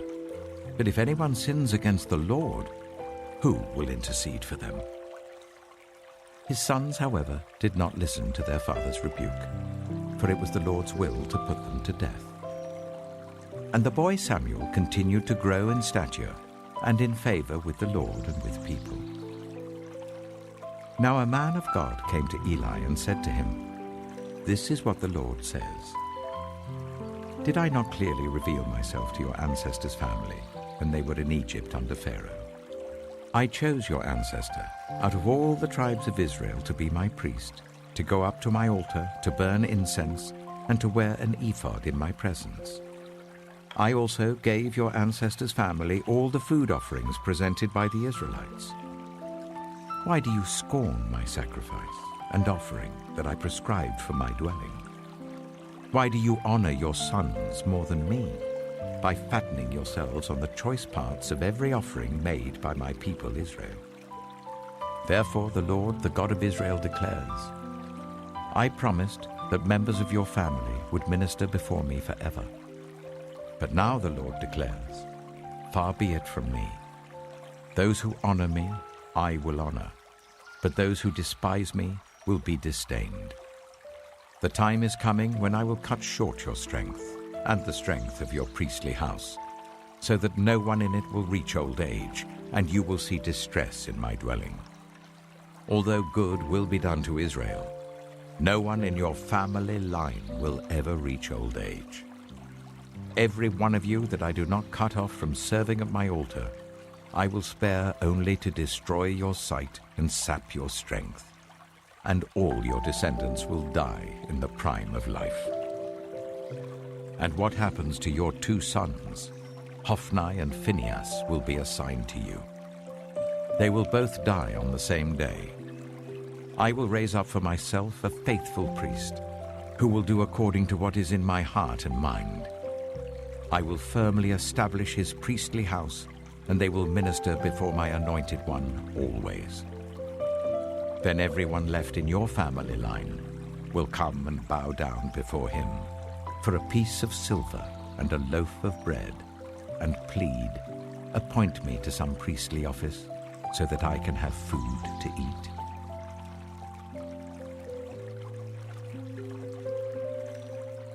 Samuel chapter 3. The boy Samuel ministered before the Lord under Eli. In those days, the word of the Lord was rare. There were not many visions. One night, Eli, whose eyes were becoming so weak that he could barely see, was lying down in his usual place. The lamp of God had not yet gone out, and Samuel was lying down in the house of the Lord where the ark of God was. Then the Lord called Samuel. Samuel answered, Here I am. And he ran to Eli and said, Here I am, you called me. But Eli said, I did not call. Go back and lie down. So he went and lay down. Again the Lord called Samuel. And Samuel got up and went to Eli and said, Here I am, you called me. My son, Eli said, I did not call. Go back and lie down. Now Samuel did not yet know the Lord. The word of the Lord had not yet been revealed to him. A third time the Lord called, Samuel. And Samuel got up and went to Eli and said, Here I am, you called me. Then Eli realized that the Lord was calling the boy. So Eli told Samuel, Go and lie down, and if he calls you, say, Speak, Lord, for your servant is listening. So Samuel went and lay down in his place. The Lord came and stood there, calling as at the other times, Samuel, Samuel. Then Samuel said, Speak, for your servant is listening. And the Lord said to Samuel, See, I am about to do something in Israel that will make the ears of everyone who hears about it tingle. At that time, I will carry out against Eli everything I spoke against his family, from beginning to end. For I told him that I would judge his family forever, because of the sin he knew about. His sons uttered blasphemies against God, and he failed to restrain them. Therefore, I swore to the house of Eli, the guilt of Eli's house will never be atoned for by sacrifice or offering. Samuel lay down until morning, and then opened the doors of the house of the Lord. He was afraid to tell Eli the vision, but Eli called him and said, Samuel, my son. Samuel answered, Here I am. What was it he said to you? Eli asked. Do not hide it from me. May God deal with you, be it ever so severely, if you hide from me anything he told you. So Samuel told him everything, hiding nothing from him. Then Eli said, He is the Lord. let him do what is good in his eyes. The Lord was with Samuel as he grew up, and he let none of Samuel's words fall to the ground. And all Israel from Dan to Beersheba recognized that Samuel was attested as a prophet of the Lord. The Lord continued to appear at Shiloh, and there he revealed himself to Samuel through his word.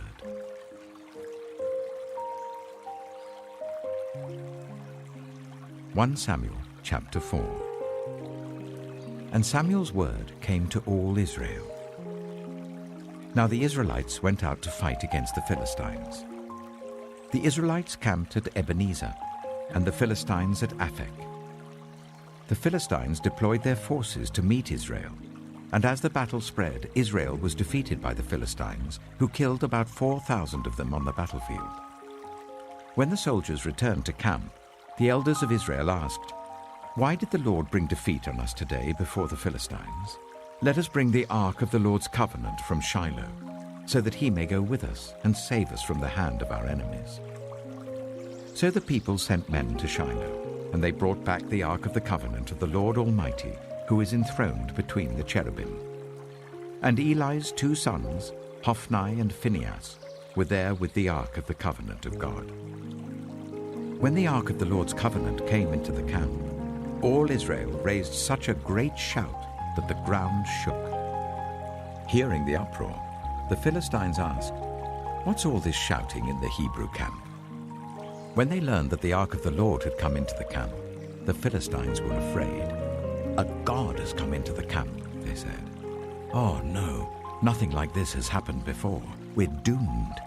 Who will deliver us from the hand of these mighty gods? They are the gods who struck the Egyptians with all kinds of plagues in the wilderness. Be strong, Philistines. Be men, or you will be subject to the Hebrews, as they have been to you. Be men and fight." So the Philistines fought, and the Israelites were defeated, and every man fled to his tent. The slaughter was very great. Israel lost 30,000 foot soldiers. The ark of God was captured, and Eli's 2 sons, Hophni and Phinehas, died. That same day, a Benjaminite ran from the battle line and went to Shiloh with his clothes torn and dust on his head. When he arrived, there was Eli sitting on his chair by the side of the road, watching, because his heart feared for the ark of God. When the man entered the town and told what had happened, the whole town sent up a cry. Eli heard the outcry and asked, "What is the meaning of this uproar?" The man hurried over to Eli, who was 98 years old, and whose eyes had failed so that he could not see. He told Eli, "I have just come from the battle line. I fled from it this very day." Eli asked, "What happened, my son?" The man who brought the news replied, "Israel fled before the Philistines, and the army has suffered heavy losses. Also your 2 sons, Hophni and Phinehas, are dead, and the ark of God has been captured."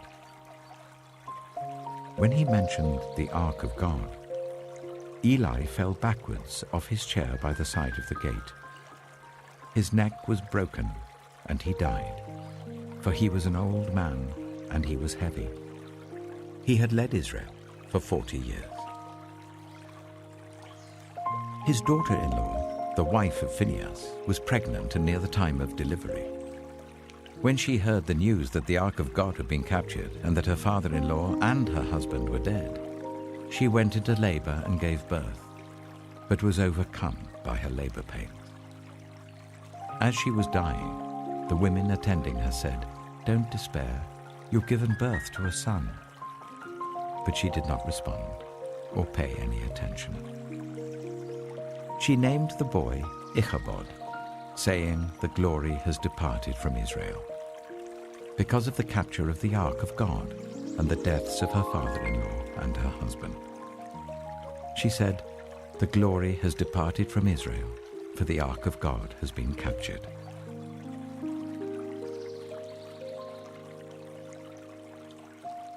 Samuel chapter 5. After the Philistines had captured the ark of God, They took it from Ebenezer to Ashdod. Then they carried the ark into Dagon's temple and set it beside Dagon. When the people of Ashdod rose early the next day, there was Dagon, fallen on his face on the ground before the ark of the Lord. They took Dagon and put him back in his place. But the following morning when they rose, there was Dagon, fallen on his face on the ground before the ark of the Lord. His head and hands had been broken off and were lying on the threshold. Only his body remained. That is why to this day, neither the priests of Dagon nor any others who enter Dagon's temple at Ashdod step on the threshold. The Lord's hand was heavy on the people of Ashdod and its vicinity. He brought devastation on them and afflicted them with tumors. When the people of Ashdod saw what was happening, they said, "The ark of the God of Israel must not stay here with us, because his hand is heavy on us and on Dagon our God." So they called together all the rulers of the Philistines and asked them, "What shall we do with the ark of the God of Israel?" They answered, "Let the ark of the God of Israel be moved to Gath." So they moved the ark of the God of Israel. But after they had moved it, the Lord's hand was against that city, throwing it into a great panic. He afflicted the people of the city, both young and old, with an outbreak of tumors. So they sent the ark of God to Ekron. As the ark of God was entering Ekron, the people of Ekron cried out, "They have brought the ark of the God of Israel round to us to kill us and our people." So they called together all the rulers of the Philistines and said, "Send the ark of the God of Israel away. Let it go back to its own place, or it will kill us and our people." For death had filled the city with panic. God's hand was very heavy on it. Those who did not die were afflicted with tumors, and the outcry of the city went up to heaven.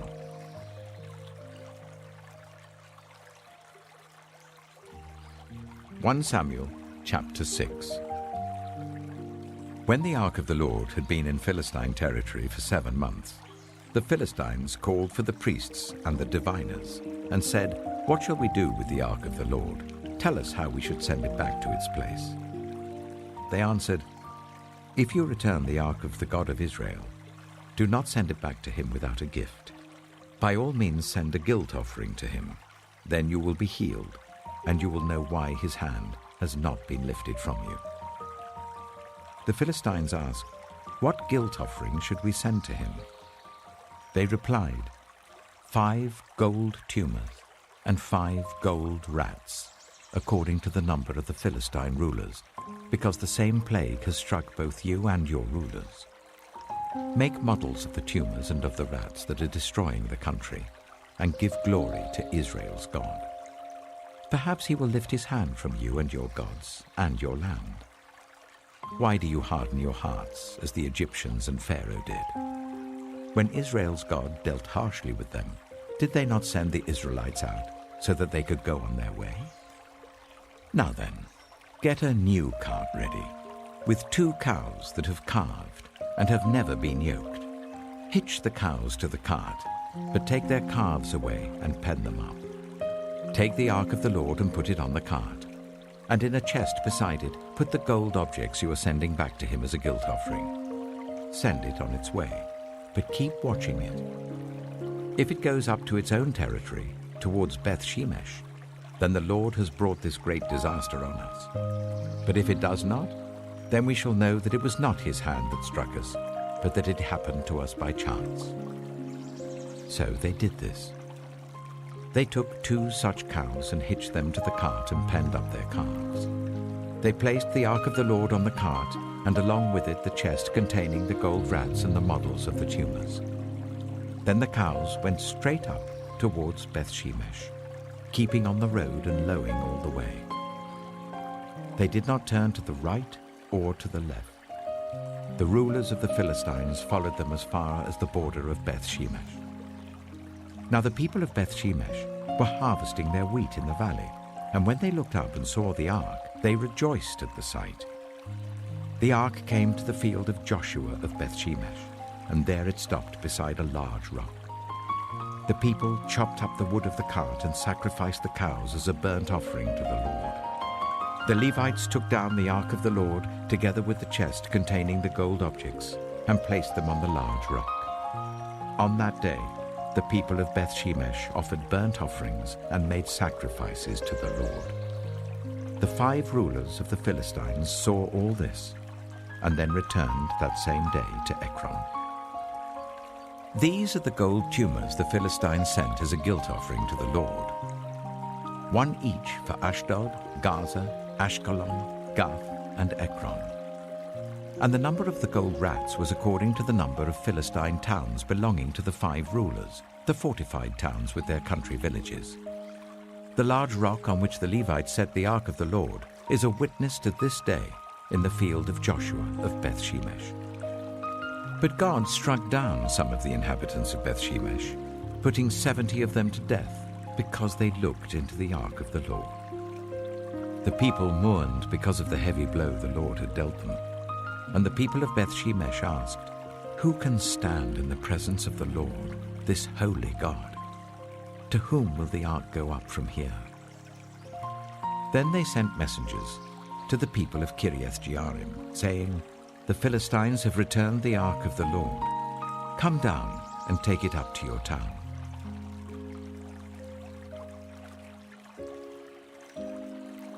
(1 Samuel chapter 7). So the men of Kiriath-Jearim came and took up the ark of the Lord. They brought it to Abinadab's house on the hill and consecrated Eleazar his son to guard the ark of the Lord. The ark remained at Kiriath-Jearim a long time, 20 years in all. Then all the people of Israel turned back to the Lord. So Samuel said to all the Israelites, "If you are returning to the Lord with all your hearts, then rid yourselves of the foreign gods and the Ashtoreths, and commit yourselves to the Lord and serve him only, and he will deliver you out of the hand of the Philistines." So the Israelites put away their Baals and Ashtoreths and served the Lord only. Then Samuel said, "Assemble all Israel at Mizpah, and I will intercede with the Lord for you." When they had assembled at Mizpah, they drew water and poured it out before the Lord. On that day they fasted, and there they confessed, "We have sinned against the Lord." Now Samuel was serving as leader of Israel at Mizpah. When the Philistines heard that Israel had assembled at Mizpah, the rulers of the Philistines came up to attack them. When the Israelites heard of it, they were afraid because of the Philistines. They said to Samuel, "Do not stop crying out to the Lord our God for us, that he may rescue us from the hand of the Philistines." Then Samuel took a suckling lamb and sacrificed it as a whole burnt offering to the Lord. He cried out to the Lord on Israel's behalf, and the Lord answered him. While Samuel was sacrificing the burnt offering, the Philistines drew near to engage Israel in battle. But that day the Lord thundered with loud thunder against the Philistines, and threw them into such a panic that they were routed before the Israelites. The men of Israel rushed out of Mizpah and pursued the Philistines, slaughtering them along the way to a point below Beth-Kar. Then Samuel took a stone and set it up between Mizpah and Shem. He named it Ebenezer, saying, "Thus far the Lord has helped us." So the Philistines were subdued, and they stopped invading Israel's territory. Throughout Samuel's lifetime, the hand of the Lord was against the Philistines. The towns from Ekron to Gath that the Philistines had captured from Israel were restored to Israel, and Israel delivered the neighboring territory from the hands of the Philistines. And there was peace between Israel and the Amorites. Samuel continued as Israel's leader all the days of his life. From year to year, he went on a circuit from Bethel to Gilgal to Mizpah, judging Israel in all those places. But he always went back to Ramah, where his home was, and there he also held court for Israel. And he built an altar there to the Lord.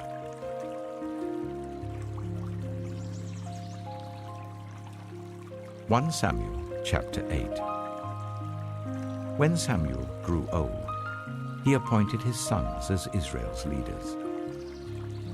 The name of his firstborn was Joel, and the name of his second was Abijah, and they served at Beersheba.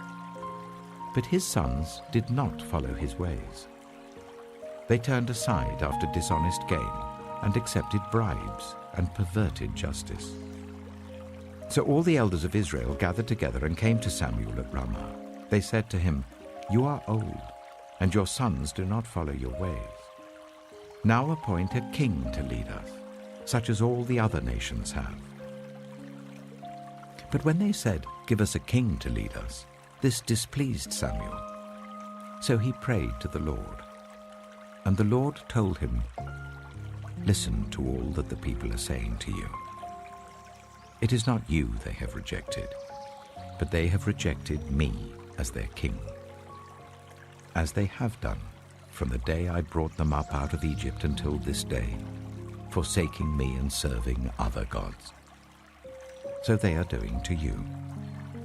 Now listen to them, but warn them solemnly, and let them know what the king who will reign over them will claim as his rights." Samuel told all the words of the Lord to the people who were asking him for a king. He said, "This is what the king who will reign over you will claim as his rights. He will take your sons and make them serve with his chariots and horses, and they will run in front of his chariots. Some he will assign to be commanders of thousands and commanders of 50s, and others to plow his ground and reap his harvest, and still others to make weapons of war and equipment for his chariots. He will take your daughters to be perfumers and cooks and bakers. He will take the best of your fields and vineyards and olive groves and give them to his attendants.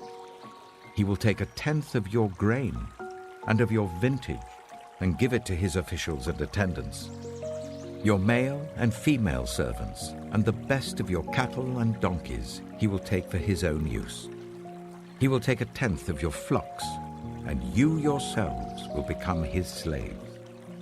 When that day comes, you will cry out for relief from the king you have chosen, but the Lord will not answer you in that day." But the people refused to listen to Samuel. "No," they said, "we want a king over us. Then we shall be like all the other nations, with a king to lead us, and to go out before us and fight our battles." When Samuel heard all that the people said, he repeated it before the Lord. The Lord answered, "Listen to them, and give them a king." Then Samuel said to the Israelites, "Everyone go back to your own town."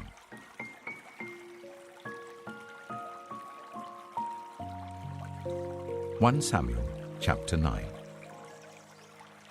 There was a Benjaminite, a man of standing, whose name was Kish, son of Abihail, the son of Zeror, the son of Bechorath, and the son of Aphiah of Benjamin. Kish had a son named Saul, as handsome a young man as could be found anywhere in Israel, and he was a head taller than anyone else. Now the donkeys belonging to Saul's father, Kish, were lost, and Kish said to his son Saul, "Take one of the servants with you and go and look for the donkeys." So he passed through the hill country of Ephraim and through the area around Shalisha, but they did not find them. They went on into the district of Shaalim, but the donkeys were not there. Then he passed through the territory of Benjamin, but they did not find them. When they reached the district of Zaph, Saul said to the servant who was with him, "Come, let's go back, or my father will stop thinking about the donkeys and start worrying about us." But the servant replied, "Look, in this town there is a man of God. He is highly respected, and everything he says comes true. Let's go there now. Perhaps he will tell us what way to take." Saul said to his servant, "If we go, what can we give the man? The food in our sacks is gone. We have no gift to take to the man of God. What do we have?" The servant answered him again. "Look," he said, "I have 1/4 of a shekel of silver. I will give it to the man of God, so that he will tell us what way to take." Formerly in Israel, if someone went to inquire of God, they would say, "Come, let us go to the seer," because the prophet of today used to be called a seer. "Good," Saul said to his servant. "Come, let's go." So they set out for the town where the man of God was. As they were going up the hill to the town, they met some young women coming out to draw water, and they asked them, "Is the seer here?" "He is," they answered. "He's ahead of you. Hurry now, he has just come to our town today, for the people have a sacrifice at the high place. As soon as you enter the town, you will find him before he goes up to the high place to eat. The people will not begin eating until he comes, because he must bless the sacrifice. Afterwards, those who are invited will eat. Go up now. You should find him about this time." They went up to the town, and as they were entering it, there was Samuel coming towards them on his way up to the high place. Now the day before Saul came, the Lord had revealed this to Samuel. "About this time tomorrow, I will send you a man from the land of Benjamin. Anoint him ruler over my people Israel. He will deliver them from the hand of the Philistines. I have looked on my people, for their cry has reached me." When Samuel caught sight of Saul, the Lord said to him, "This is the man I spoke to you about. He will govern my people." Saul approached Samuel in the gateway and asked, "Would you please tell me where the seer's house is?" "I am the seer," Samuel replied. "Go up ahead of me to the high place, for today you are to eat with me. And in the morning I will send you on your way and will tell you all that is in your heart. As for the donkeys you lost 3 days ago, do not worry about them. They have been found. And to whom is all the desire of Israel turned, if not to you and your whole family line?" Saul answered, "But am I not a Benjaminite, from the smallest tribe of Israel? And is not my clan the least of all the clans of the tribe of Benjamin? Why do you say such a thing to me?" Then Samuel brought Saul and his servant into the hall and seated them at the head of those who were invited, about 30 in number.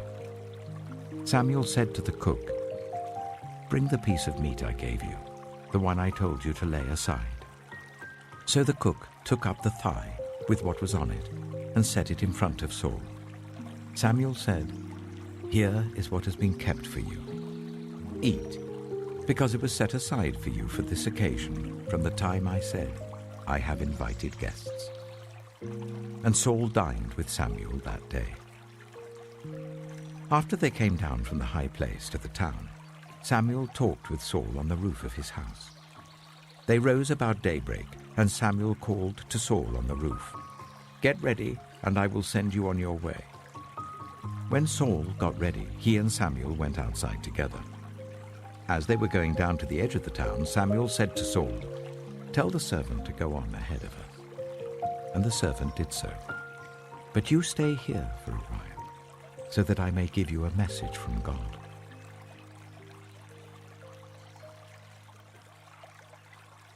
1 Samuel chapter 10.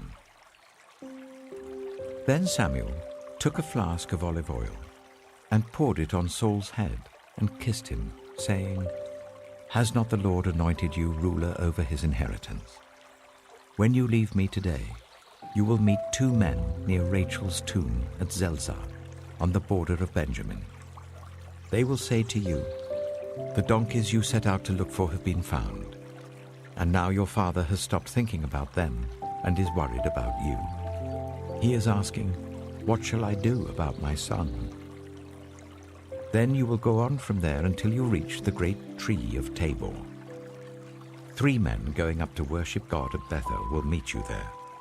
One will be carrying 3 young goats, another 3 loaves of bread, and another a skin of wine. They will greet you and offer you 2 loaves of bread, which you will accept from them. After that, you will go to Gibeah of God, where there is a Philistine outpost. As you approach the town, you will meet a procession of prophets coming down from the high place, with lyres, tambourines, pipes, and harps being played before them, and they will be prophesying. The Spirit of the Lord will come powerfully upon you, and you will prophesy with them, and you will be changed into a different person. Once these signs are fulfilled, do whatever your hand finds to do, for God is with you. Go down ahead of me to Gilgal. I will surely come down to you to sacrifice burnt offerings and fellowship offerings. But you must wait 7 days until I come to you and tell you what you are to do. As Saul turned to leave Samuel, God changed Saul's heart, and all these signs were fulfilled that day. When he and his servant arrived at Gibeah, a procession of prophets met him. The Spirit of God came powerfully upon him, and he joined in their prophesying. When all those who had formerly known him saw him prophesying with the prophets, they asked each other, "What is this that has happened to the son of Kish? Is Saul also among the prophets?" A man who lived there answered, "And who is their father?" So it became a saying, "Is Saul also among the prophets?" After Saul stopped prophesying, he went to the high place. Now Saul's uncle asked him and his servant, "Where have you been?" "Looking for the donkeys," he said. "But when we saw they were not to be found, we went to Samuel." Saul's uncle said, "Tell me what Samuel said to you." Saul replied, "He assured us that the donkeys had been found." But he did not tell his uncle what Samuel had said about the kingship. Samuel summoned the people of Israel to the Lord at Mizpah and said to them, "This is what the Lord, the God of Israel, says.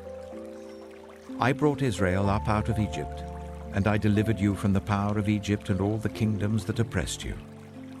But you have now rejected your God, who saves you out of all your disasters and calamities.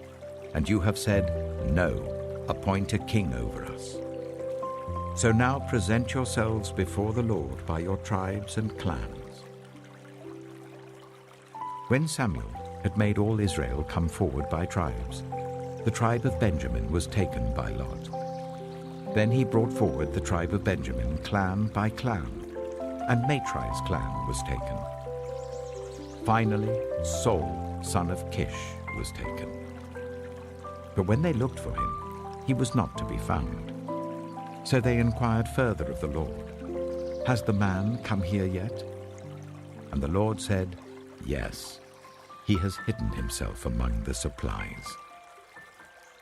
They ran and brought him out, and as he stood among the people, he was a head taller than any of the others. Samuel said to all the people, "Do you see the man the Lord has chosen? There is no one like him among all the people." Then the people shouted, "Long live the king." Samuel explained to the people the rights and duties of kingship. He wrote them down on a scroll and deposited it before the Lord. Then Samuel dismissed the people to go to their own homes. Saul also went to his home in Gibeah, accompanied by valiant men whose hearts God had touched. But some scoundrels said, "How can this fellow save us?" They despised him and brought him no gifts, but Saul kept silent.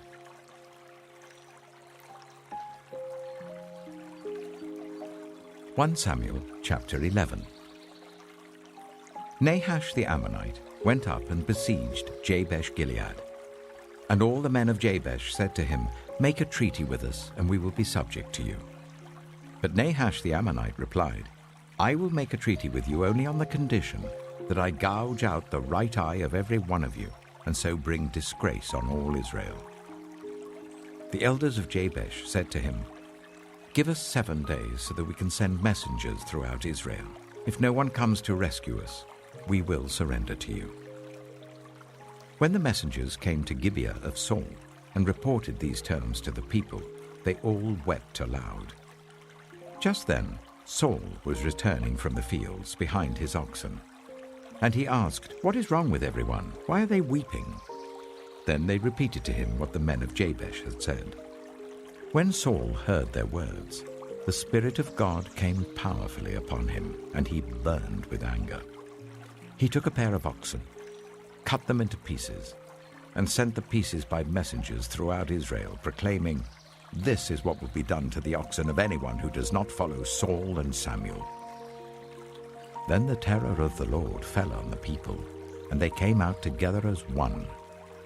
When Saul mustered them at Bezek, the men of Israel numbered 300,000, and those of Judah 30,000.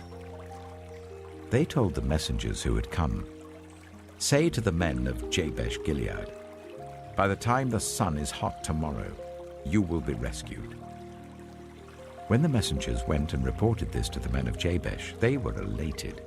They said to the Ammonites, "Tomorrow we will surrender to you, and you can do to us whatever you like." The next day, Saul separated his men into 3 divisions. During the last watch of the night, they broke into the camp of the Ammonites and slaughtered them until the heat of the day. Those who survived were scattered, so that no 2 of them were left together. The people then said to Samuel, "Who was it that asked, 'Shall Saul reign over us?' Turn these men over to us, so that we may put them to death." But Saul said, "No one will be put to death today, for this day the Lord has rescued Israel." Then Samuel said to the people, "Come, let us go to Gilgal, and there renew the kingship." So all the people went to Gilgal and made Saul king in the presence of the Lord. There they sacrificed fellowship offerings before the Lord, and Saul and all the Israelites held a great celebration.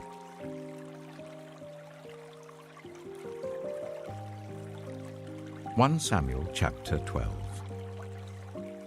Samuel said to all Israel, "I have listened to everything you said to me, and have set a king over you. Now you have a king as your leader. As for me, I am old and gray, and my sons are here with you. I have been your leader from my youth until this day. Here I stand.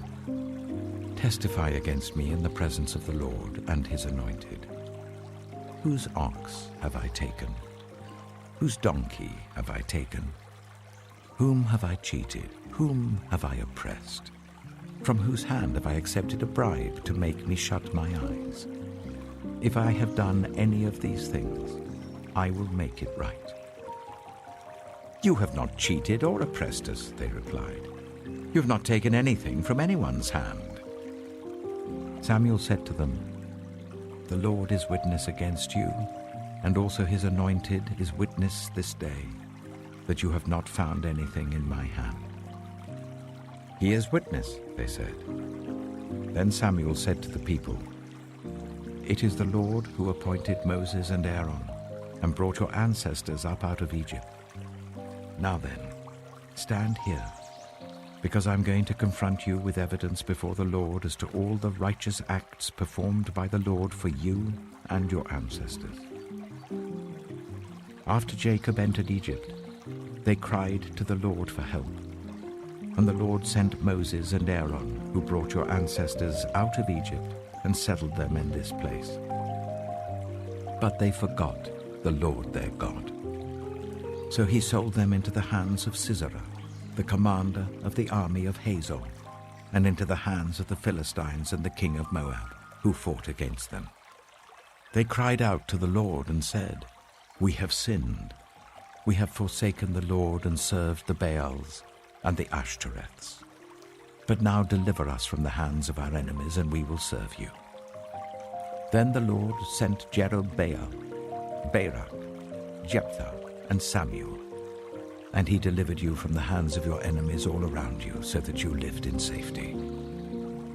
But when you saw that Nahash, king of the Ammonites, was moving against you, you said to me, 'No, we want a king to rule over us,' even though the Lord your God was your king. Now, here is the king you have chosen, the one you asked for. See, the Lord has set a king over you. If you fear the Lord and serve and obey him and do not rebel against his commands, and if both you and the king who reigns over you follow the Lord your God, good. But if you do not obey the Lord, and if you rebel against his commands, his hand will be against you as it was against your ancestors. Now then, stand still and see this great thing the Lord is about to do before your eyes." Is not wheat harvest now? I will call on the Lord to send thunder and rain, and you will realize what an evil thing you did in the eyes of the Lord when you asked for a king. Then Samuel called on the Lord, and that same day the Lord sent thunder and rain. So all the people stood in awe of the Lord and of Samuel. The people all said to Samuel, "Pray to the Lord your God for your servants, so that we will not die. For we have added to all our other sins the evil of asking for a king." "Do not be afraid," Samuel replied. "You have done all this evil. Yet do not turn away from the Lord, but serve the Lord with all your heart. Do not turn away after useless idols. They can do you no good, nor can they rescue you, because they are useless. For the sake of his great name, the Lord will not reject his people, because the Lord was pleased to make you his own. As for me, far be it from me that I should sin against the Lord by failing to pray for you. And I will teach you the way that is good and right. But be sure to fear the Lord and serve him faithfully with all your heart. Consider what great things he has done for you. Yet, if you persist in doing evil, both you and your king will perish."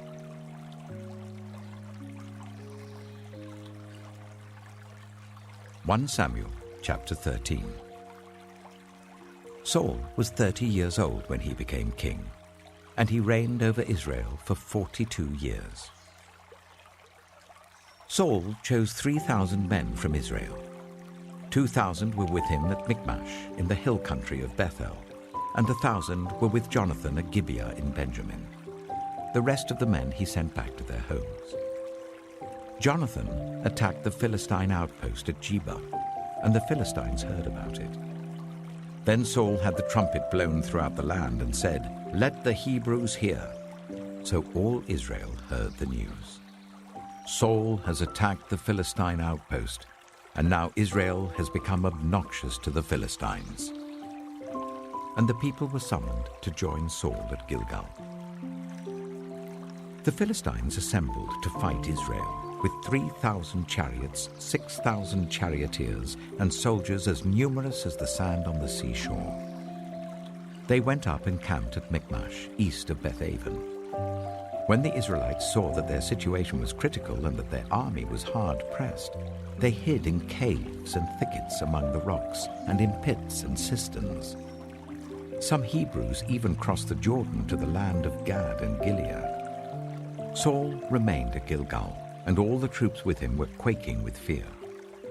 He waited for 7 days, the time set by Samuel. But Samuel did not come to Gilgal, and Saul's men began to scatter. So he said, "Bring me the burnt offering and the fellowship offerings."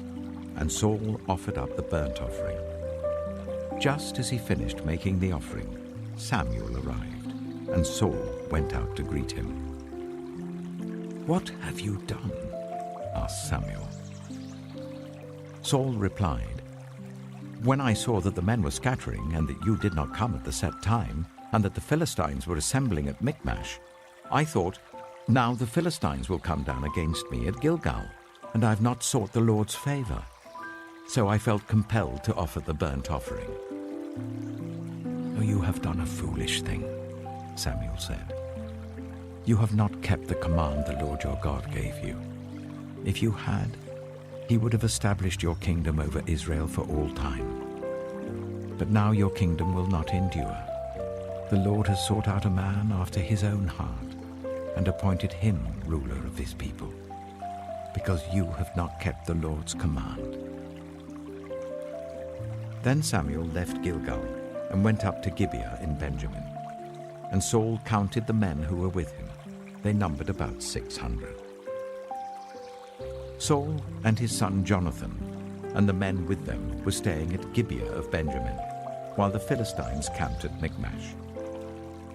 Raiding parties went out from the Philistine camp in 3 detachments. One turned towards Ophrah in the vicinity of Shual, another towards Beth-horon, and the third towards the borderland overlooking the valley of Zeboim, facing the wilderness. Not a blacksmith could be found in the whole land of Israel, because the Philistines had said, "Otherwise the Hebrews will make swords and spears." So all Israel went down to the Philistines to have their plowshares, mattocks, axes, and sickles sharpened.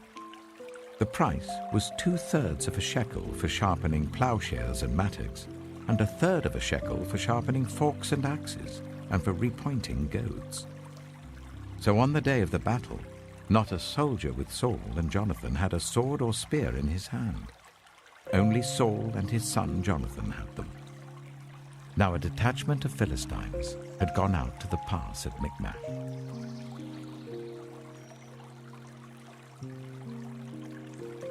(1 Samuel chapter 14). One day, Jonathan, son of Saul, said to his young armor-bearer, "Come, let's go over to the Philistine outpost on the other side." But he did not tell his father. Saul was staying on the outskirts of Gibeah, under a pomegranate tree in Migron. With him were about 600 men, among whom was Ahijah, who was wearing an ephod. He was a son of Ichabod's brother, Ahitub, son of Phinehas, the son of Eli, the Lord's priest in Shiloh. No one was aware that Jonathan had left. On each side of the pass that Jonathan intended to cross to reach the Philistine outpost was a cliff. One was called Bozez, and the other Seneh. One cliff stood to the north towards Michmash, the other to the south towards Geba. Jonathan said to his young armor-bearer, "Come, let's go over to the outpost of those uncircumcised men. Perhaps the Lord will act on our behalf. Nothing can hinder the Lord from saving, whether by many or by few." "Do all that you have in mind," his armor-bearer said. "Go ahead. I am with you, heart and soul." Jonathan said, "Come on then. We will cross over towards them and let them see us. If they say to us, 'Wait there until we come to you,' we will stay where we are and not go up to them. But if they say, 'Come up to us,' we will climb up, because that will be our sign that the Lord has given them into our hands." So both of them showed themselves to the Philistine outpost.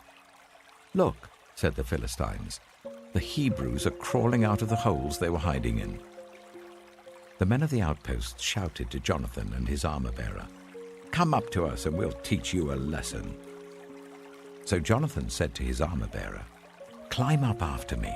The Lord has given them into the hand of Israel." Jonathan climbed up using his hands and feet, with his armor-bearer right behind him. The Philistines fell before Jonathan, and his armor-bearer followed and killed behind him. In that first attack, Jonathan and his armor-bearer killed some 20 men in an area of about half an acre. Then panic struck the whole army, those in the camp and field and those in the outposts and raiding parties, and the ground shook. It was a panic sent by God. Saul's lookouts at Gibeah in Benjamin saw the army melting away in all directions. Then Saul said to the men who were with him, "Muster the forces and see who has left us." When they did, it was Jonathan and his armor-bearer who were not there. Saul said to Ahijah, "Bring the ark of God." At that time it was with the Israelites. While Saul was talking to the priest, the tumult in the Philistine camp increased more and more. So Saul said to the priest, "Withdraw your hand." Then Saul and all his men assembled and went to the battle. They found the Philistines in total confusion, striking each other with their swords. Those Hebrews who had previously been with the Philistines and had gone up with them to their camp went over to the Israelites who were with Saul and Jonathan. When all the Israelites who had hidden in the hill country of Ephraim heard that the Philistines were on the run, they joined the battle in hot pursuit. So on that day, the Lord saved Israel, and the battle moved on beyond Beth-aven. Now the Israelites were in distress that day, because Saul had bound the people under an oath, saying, "Cursed be anyone who eats food before evening comes, before I have avenged myself on my enemies." So none of the troops tasted food. The entire army entered the woods, and there was honey on the ground. When they went into the woods, they saw the honey oozing out.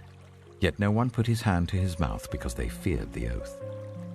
But Jonathan had not heard that his father had bound the people with the oath, so he reached out the end of the staff that was in his hand and dipped it into the honeycomb. He raised his hand to his mouth, and his eyes brightened. Then one of the soldiers told him, "Your father bound the army under a strict oath, saying, 'Cursed be anyone who eats food today.' That is why the men are faint." Jonathan said, "My father has made trouble for the country. See how my eyes brightened when I tasted a little of this honey?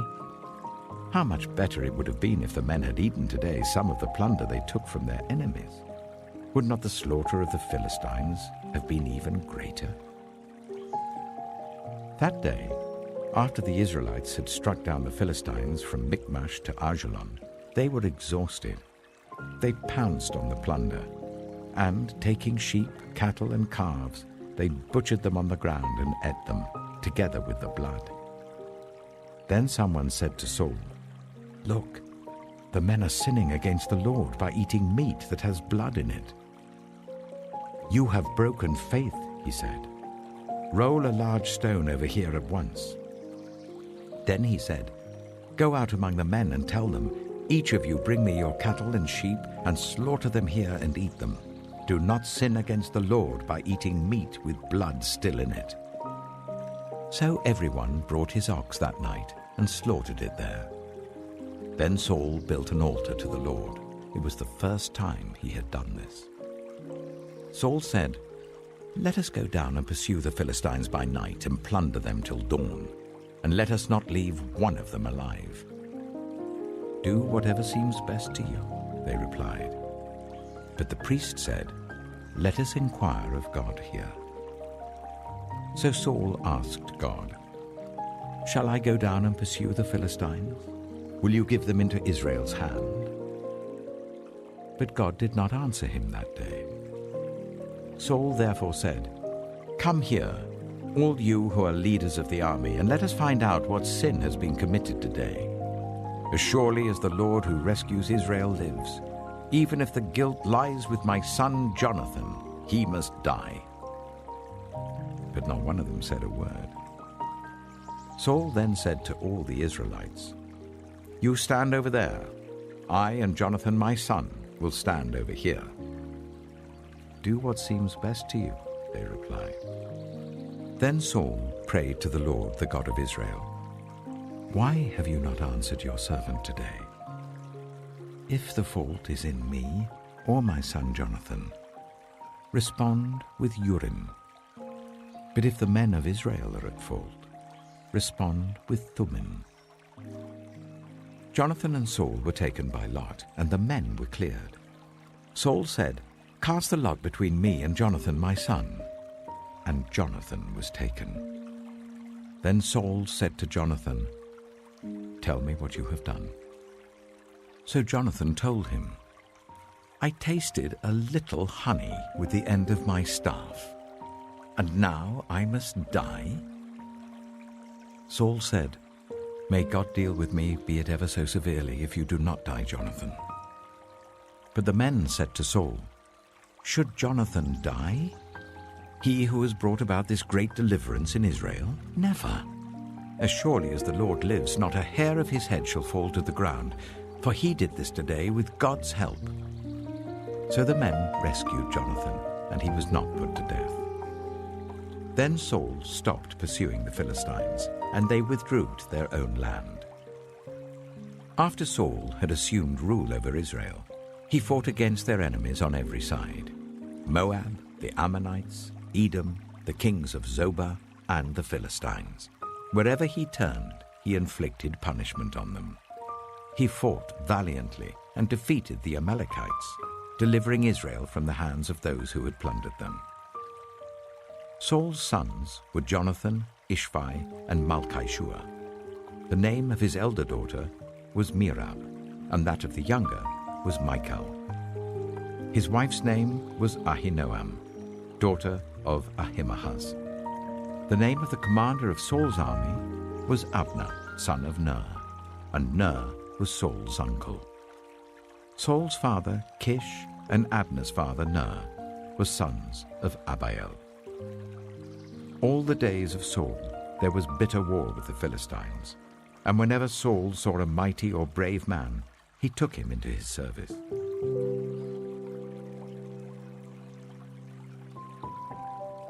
(1 Samuel chapter 15).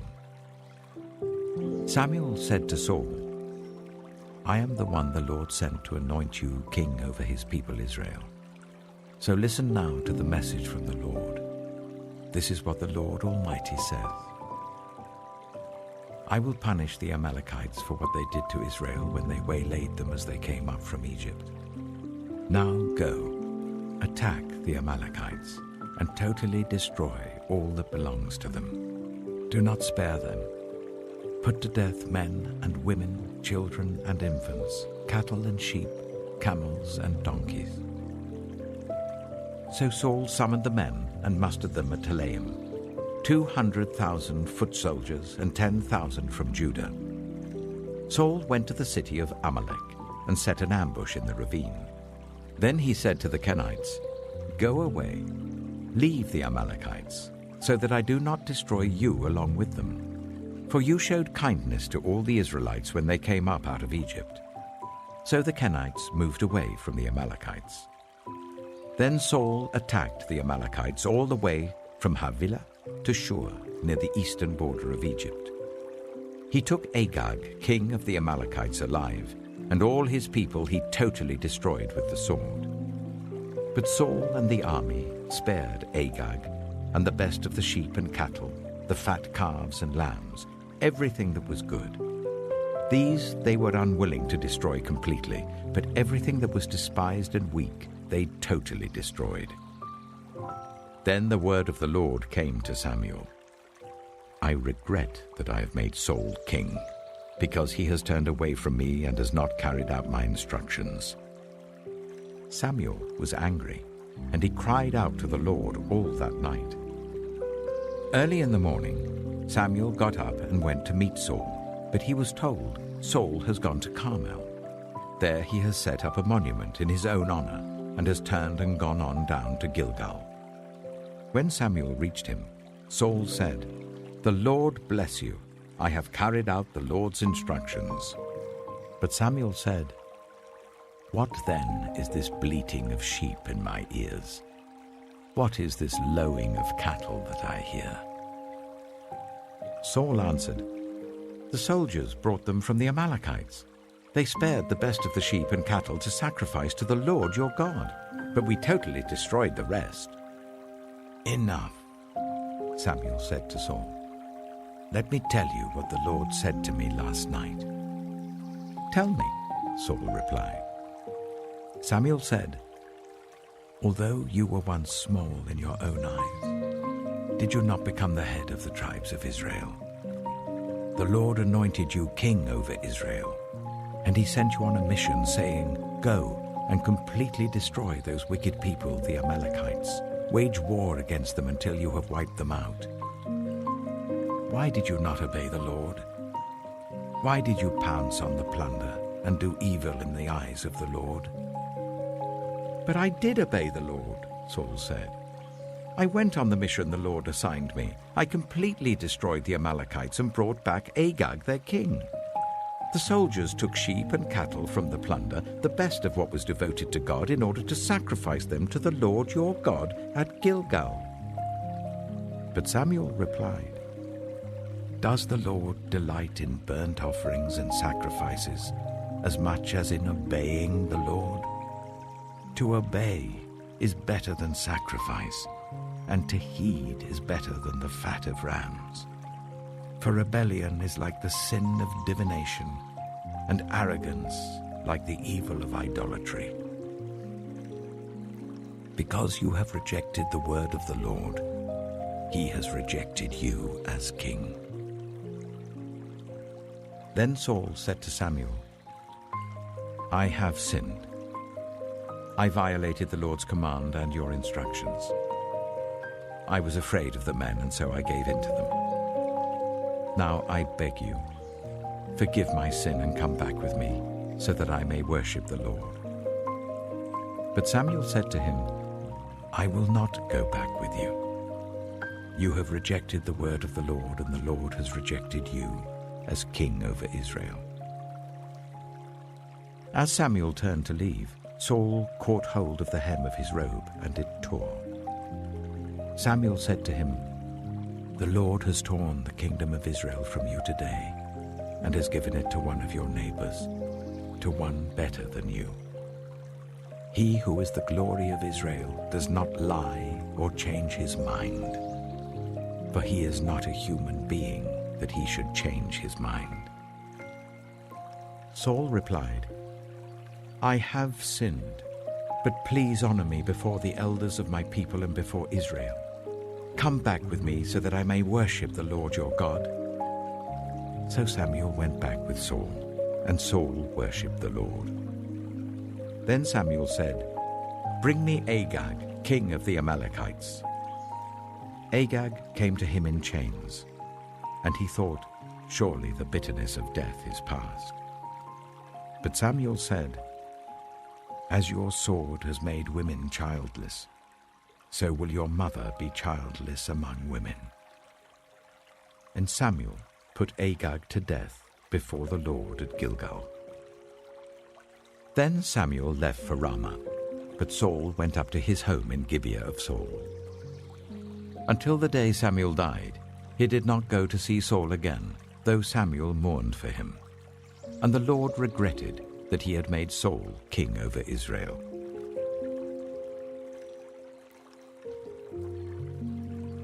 (1 Samuel chapter 16).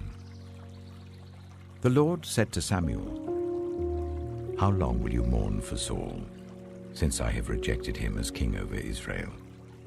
Fill your horn with oil and be on your way. I am sending you to Jesse of Bethlehem. I have chosen one of his sons to be king." But Samuel said, "How can I go? If Saul hears about it, he will kill me." The Lord said, "Take a heifer with you and say, 'I have come to sacrifice to the Lord.' Invite Jesse to the sacrifice, and I will show you what to do. You are to anoint for me the one I indicate." Samuel did what the Lord said. When he arrived at Bethlehem, the elders of the town trembled when they met him. They asked, "Do you come in peace?" Samuel replied, "Yes, in peace. I have come to sacrifice to the Lord. Consecrate yourselves and come to the sacrifice with me." Then he consecrated Jesse and his sons and invited them to the sacrifice. When they arrived, Samuel saw Eliab and thought, "Surely the Lord's anointed stands here before the Lord." But the Lord said to Samuel, "Do not consider his appearance or his height, for I have rejected him. The Lord does not look at the things people look at. People look at the outward appearance, but the Lord looks at the heart." Then Jesse called Abinadab and made him pass in front of Samuel. But Samuel said, "The Lord has not chosen this one either." Jesse then made Shammah pass by, but Samuel said, "Nor has the Lord chosen this one." Jesse made 7 of his sons pass before Samuel, but Samuel said to him, "The Lord has not chosen these." So he asked Jesse, "Are these all the sons you have?" "There is still the youngest," Jesse answered. "He's tending the sheep." Samuel said, "Send for him. We will not sit down until he arrives." So he sent for him and had him brought in. He was glowing with health and had a fine appearance and handsome features. Then the Lord said, "Rise and anoint him. This is the one." So Samuel took the horn of oil and anointed him in the presence of his brothers. And from that day on, the Spirit of the Lord came powerfully upon David. Samuel then went to Ramah. Now the Spirit of the Lord had departed from Saul, and an evil spirit from the Lord tormented him. Saul's attendants said to him, "See, An evil spirit from God is tormenting you. Let our Lord command his servants here to search for someone who can play the lyre. He will play when the evil spirit from God comes on you, and you will feel better." So Saul said to his attendants, "Find someone who plays well and bring him to me." One of the servants answered, "I've seen a son of Jesse of Bethlehem who knows how to play the lyre. He is a brave man and a warrior. He speaks well and is a fine-looking man, and the Lord is with him." Then Saul sent messengers to Jesse and said, "Send me your son David, who is with the sheep." So Jesse took a donkey loaded with bread, a skin of wine, and a young goat, and sent them with his son David to Saul. David came to Saul and entered his service.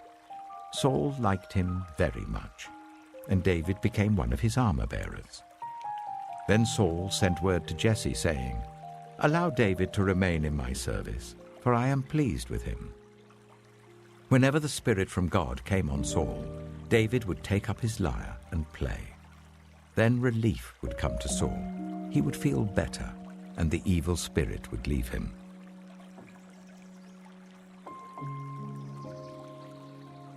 1 Samuel chapter 17.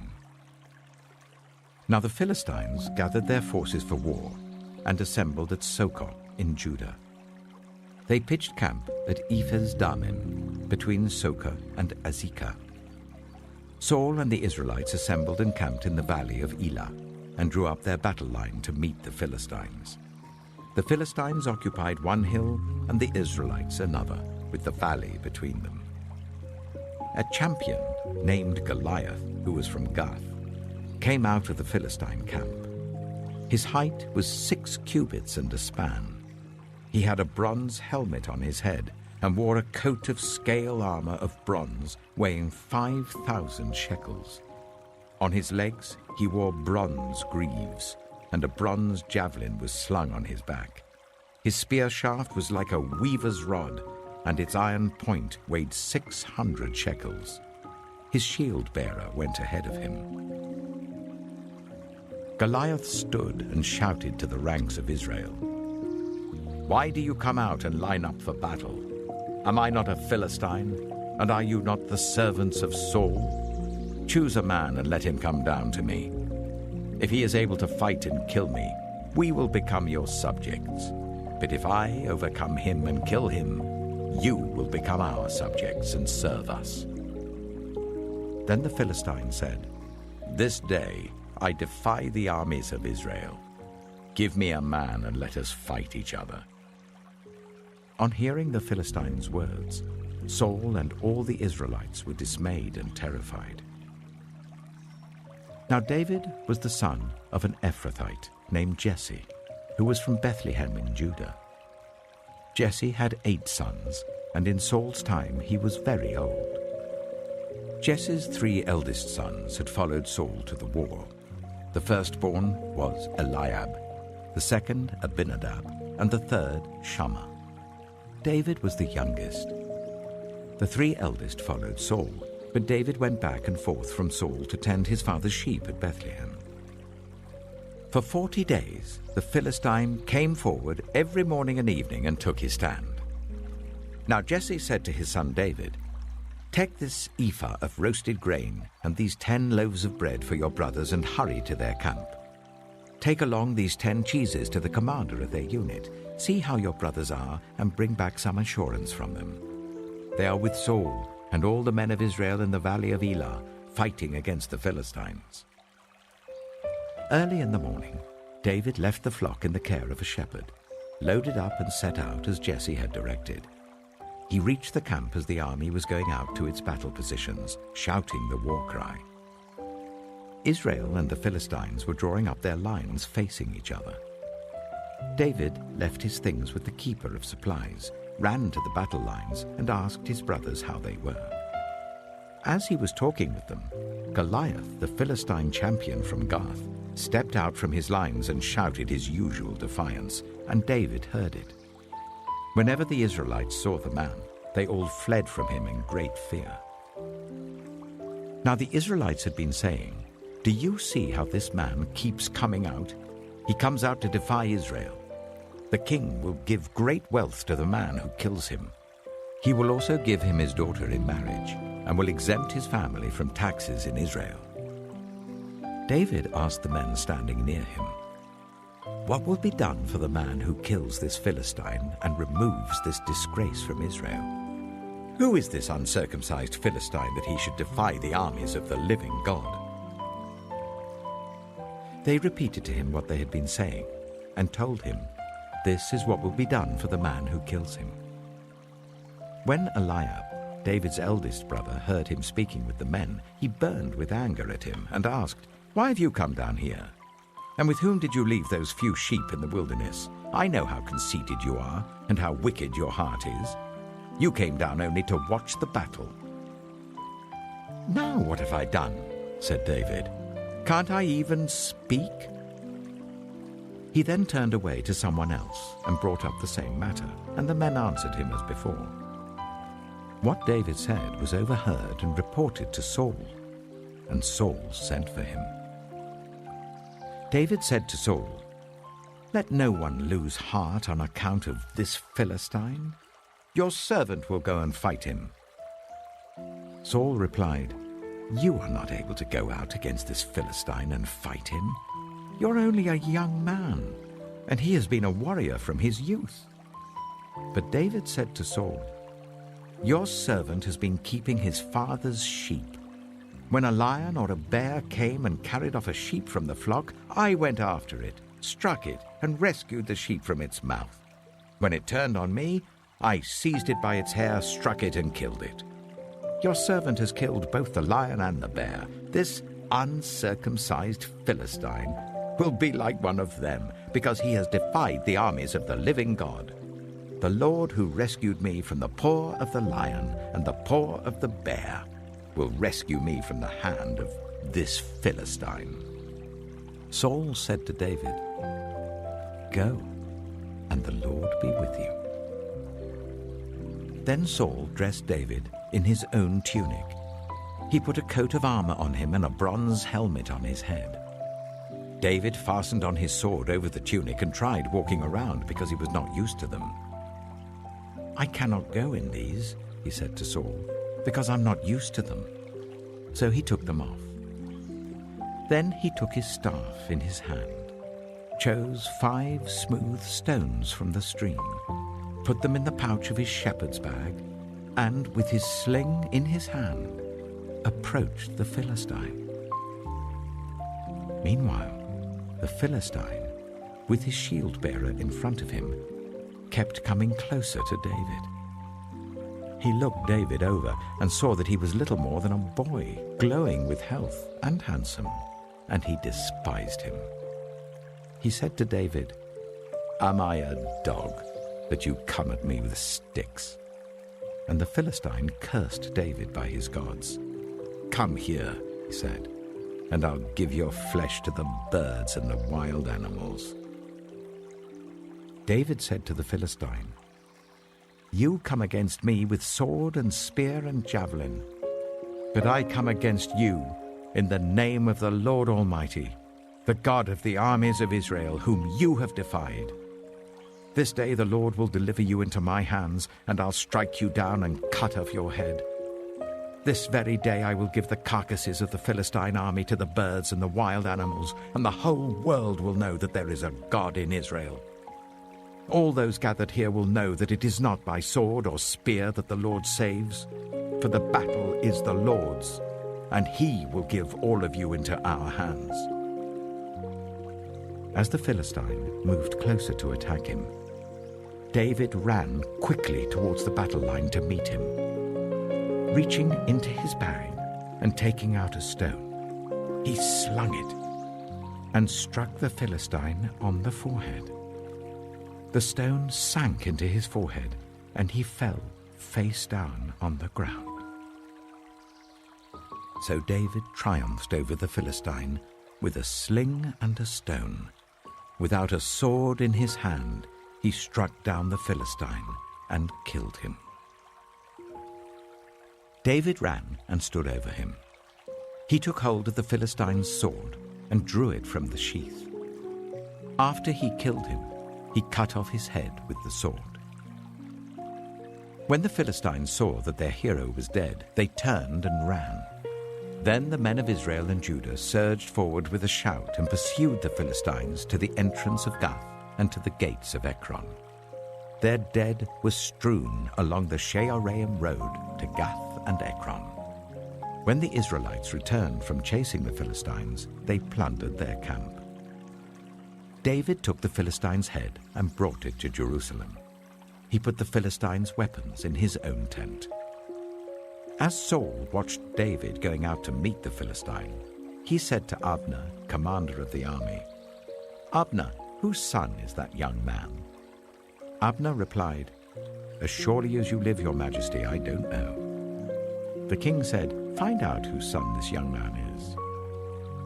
As soon as David returned from killing the Philistine, Abner took him and brought him before Saul, with David still holding the Philistine's head. "Whose son are you, young man?" Saul asked him. David said, "I am the son of your servant Jesse of Bethlehem."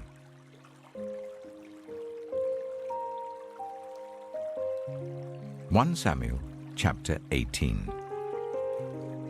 After David had finished talking with Saul, Jonathan became one in spirit with David, and he loved him as himself. From that day, Saul kept David with him and did not let him return home to his family. And Jonathan made a covenant with David because he loved him as himself. Jonathan took off the robe he was wearing and gave it to David, along with his tunic and even his sword, his bow, and his belt. Whatever mission Saul sent him on, David was so successful that Saul gave him a high rank in the army. This pleased all the troops and Saul's officers as well. When the men were returning home after David had killed the Philistine, the women came out from all the towns of Israel to meet King Saul, with singing and dancing, with joyful songs, with tambourines and lyres. As they danced, they sang, "Saul has slain his thousands, and David his tens of thousands." Saul was very angry. This refrain displeased him greatly. "They have credited David with tens of thousands," he thought, "but me with only thousands. What more can he get but the kingdom?" And from that time on, Saul kept a close eye on David. The next day, an evil spirit from God came forcefully on Saul. He was prophesying in his house while David was playing the lyre, as he usually did. Saul had a spear in his hand, and he hurled it, saying to himself, "I'll pin David to the wall." But David eluded him twice. Saul was afraid of David, because the Lord was with David, but had departed from Saul. So he sent David away from him and gave him command over 1,000 men. And David led the troops in their campaigns. In everything he did, he had great success, because the Lord was with him. When Saul saw how successful he was afraid of him. But all Israel and Judah loved David, because he led them in their campaigns. Saul said to David, "Here is my elder daughter, Merab. I will give her to you in marriage. Only serve me bravely and fight the battles of the Lord." For Saul said to himself, "I will not raise a hand against him. Let the Philistines do that." But David said to Saul, "Who am I, and what is my family or my clan in Israel, that I should become the king's son-in-law?" So when the time came for Merab, Saul's daughter, to be given to David, she was given in marriage to Adriel of Meholah. Now Saul's daughter, Michal, was in love with David, and when they told Saul about it, he was pleased. "I will give her to him," he thought, "so that she may be a snare to him, and so that the hand of the Philistines may be against him."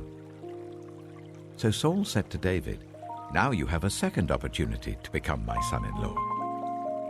Then Saul ordered his attendants, "Speak to David privately and say, 'Look, the king likes you, and his attendants all love you. Now become his son-in-law." They repeated these words to David.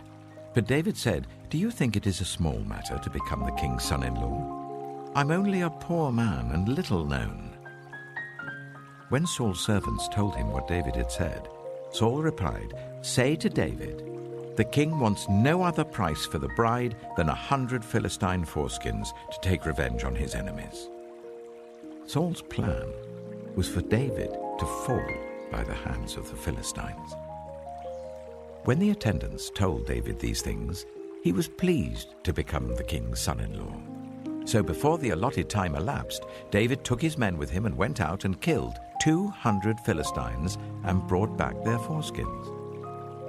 They counted out the full number to the king so that David might become the king's son-in-law. Then Saul gave him his daughter Michal in marriage. When Saul realized that the Lord was with David and that his daughter Michal loved David, Saul became still more afraid of him, and he remained his enemy for the rest of his days. The Philistine commanders continued to go out to battle, and as often as they did, David met with more success than the rest of Saul's officers, and his name became well known.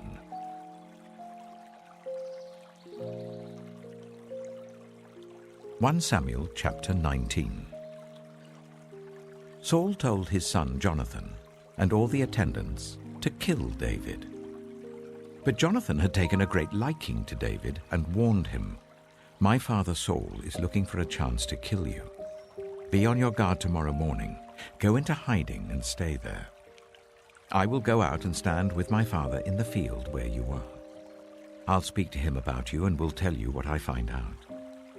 Jonathan spoke well of David to Saul his father and said to him, "Let not the king do wrong to his servant David. He has not wronged you, and what he has done has benefited you greatly. He took his life in his hands when he killed the Philistine. The Lord won a great victory for all Israel, and you saw it and were glad. Why then would you do wrong to an innocent man like David by killing him for no reason?" Saul listened to Jonathan and took this oath, "As surely as the Lord lives, David will not be put to death." So Jonathan called David and told him the whole conversation. He brought him to Saul, and David was with Saul as before. Once more, war broke out, and David went out and fought the Philistines. He struck them with such force that they fled before him. But an evil spirit from the Lord came on Saul as he was sitting in his house with his spear in his hand. While David was playing the lyre, Saul tried to pin him to the wall with his spear, but David eluded him as Saul drove the spear into the wall. That night, David made good his escape. Saul sent men to David's house to watch it and to kill him in the morning. But Michal, David's wife, warned him, "If you don't run for your life tonight, tomorrow you'll be killed." So Michal let David down through a window, and he fled and escaped. Then Michal took an idol and laid it on the bed, covering it with a garment and putting some goat's hair at the head. When Saul sent the men to capture David, Michal said, "He is ill." Then Saul sent the men back to see David and told them, "Bring him up to me in his bed so that I may kill him." But when the men entered, there was the idol in the bed, and at the head was some goat's hair. Saul said to Michal, "Why did you deceive me like this and send my enemy away so that he escaped?" Michal told him, "He said to me, 'Let me get away. Why should I kill you?'" When David had fled and made his escape, he went to Samuel at Ramah and told him all that Saul had done to him. Then he and Samuel went to Naioth and stayed there. Word came to Saul, "David is in Naioth at Ramah." So he sent men to capture him. But when they saw a group of prophets prophesying, with Samuel standing there as their leader, the Spirit of God came on Saul's men, and they also prophesied. Saul was told about it, and he sent more men, and they prophesied too. Saul sent men a third time, and they also prophesied. Finally, he himself left for Ramah and went to the great cistern at Seku. And he asked, "Where are Samuel and David?" "Over in Naioth," at Ramah, they said. So Saul went to Naioth at Ramah, but the Spirit of God came even on him. And he walked along prophesying until he came to Naioth. He stripped off his garments, and he too prophesied in Samuel's presence. He lay naked all that day and all that night. That is why people say, "Is Saul also among the prophets?"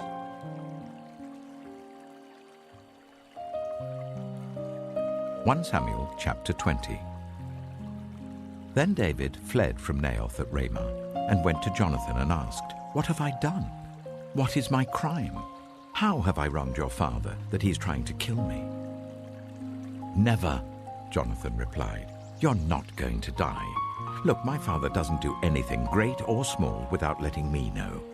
Why should he hide this from me? It isn't so." But David took an oath and said, "Your father knows very well that I have found favor in your eyes. And he has said to himself, 'Jonathan must not know this, or he will be grieved.' Yet as surely as the Lord lives and as you live, there is only a step between me and death." Jonathan said to David, "Whatever you want me to do, I'll do for you." So David said, "Look, tomorrow is the new moon feast, and I am supposed to dine with the king. But let me go and hide in the field until the evening of the day after tomorrow. If your father misses me at all, tell him, 'David earnestly asked my permission to hurry to Bethlehem, his hometown, because an annual sacrifice is being made there for his whole clan.' If he says, 'Very well,' then your servant is safe. But if he loses his temper, you can be sure that he is determined to harm me. As for you, show kindness to your servant, for you have brought him into a covenant with you before the Lord. If I am guilty, then kill me yourself. Why hand me over to your father?" "Never," Jonathan said. "If I had the least inkling that my father was determined to harm you, wouldn't I tell you?" David asked, "Who will tell me if your father answers you harshly?" "Come," Jonathan said, "let's go out into the field." So they went there together. Then Jonathan said to David, "I swear by the Lord, the God of Israel, that I will surely sound out my father by this time the day after tomorrow. If he is favorably disposed towards you, will I not send you word and let you know? But if my father intends to harm you, may the Lord deal with me, be it ever so severely, if I do not let you know and send you away in peace. May the Lord be with you, as he has been with my father. But show me unfailing kindness like the Lord's kindness as long as I live, so that I may not be killed. And do not ever cut off your kindness from my family, not even when the Lord has cut off every one of David's enemies from the face of the earth." So Jonathan made a covenant with the house of David, saying, "May the Lord call David's enemies to account." And Jonathan made David reaffirm his oath out of love for him, because he loved him as he loved himself. Then Jonathan said to David, "Tomorrow is the new moon feast. You will be missed, because your seat will be empty. The day after tomorrow, towards evening, go to the place where you hid when this trouble began, and wait by the stone Ezel. I will shoot 3 arrows to the side of it, as though I were shooting at a target. Then I will send a boy and say, 'Go find the arrows.' If I say to him, 'Look, the arrows are on this side of you, bring them here,' then come, because as surely as the Lord lives, you are safe, there is no danger. But if I say to the boy, 'Look, the arrows are beyond you,' then you must go, because the Lord has sent you away. And about the matter you and I discussed, remember, the Lord is witness between you and me forever." So David hid in the field.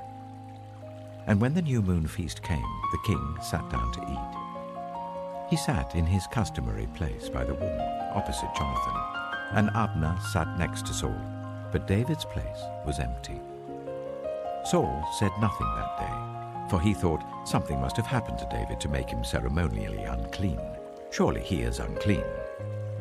But the next day, the 2nd day of the month, David's place was empty again. Then Saul said to his son Jonathan, "Why hasn't the son of Jesse come to the meal, either yesterday or today?" Jonathan answered, "David earnestly asked me for permission to go to Bethlehem. He said, 'Let me go because our family is observing a sacrifice in the town, and my brother has ordered me to be there. If I have found favor in your eyes, let me go to see my brothers.' That is why he has not come to the king's table." Saul's anger flared up at Jonathan, and he said to him, "You son of a perverse and rebellious woman! Don't I know that you have sided with the son of Jesse to your own shame, and to the shame of the mother who bore you? As long as the son of Jesse lives on this earth, neither you nor your kingdom will be established. Now send someone to bring him to me, for he must die." "Why should he be put to death? What has he done?" Jonathan asked his father. But Saul hurled his spear at him to kill him. Then Jonathan knew that his father intended to kill David. Jonathan got up from the table in fierce anger. On that second day of the feast he did not eat, because he was grieved at his father's shameful treatment of David. In the morning, Jonathan went out to the field for his meeting with David. He had a small boy with him, and he said to the boy, "Run and find the arrows I shoot." As the boy ran, he shot an arrow beyond him. When the boy came to the place where Jonathan's arrow had fallen, Jonathan called out after him, "Isn't the arrow beyond you?" Then he shouted, "Hurry, go quickly, don't stop." The boy picked up the arrow and returned to his master. The boy knew nothing about all this, only Jonathan and David knew. Then Jonathan gave his weapons to the boy and said, "Go, carry them back to town." After the boy had gone, David got up from the south side of the stone and bowed down before Jonathan 3 times with his face to the ground. Then they kissed each other and wept together. But David wept the most. Jonathan said to David, "Go in peace, for we have sworn friendship with each other in the name of the Lord, saying, 'The Lord is witness between you and me, and between your descendants and my descendants forever.'" Then David left, and Jonathan went back to the town.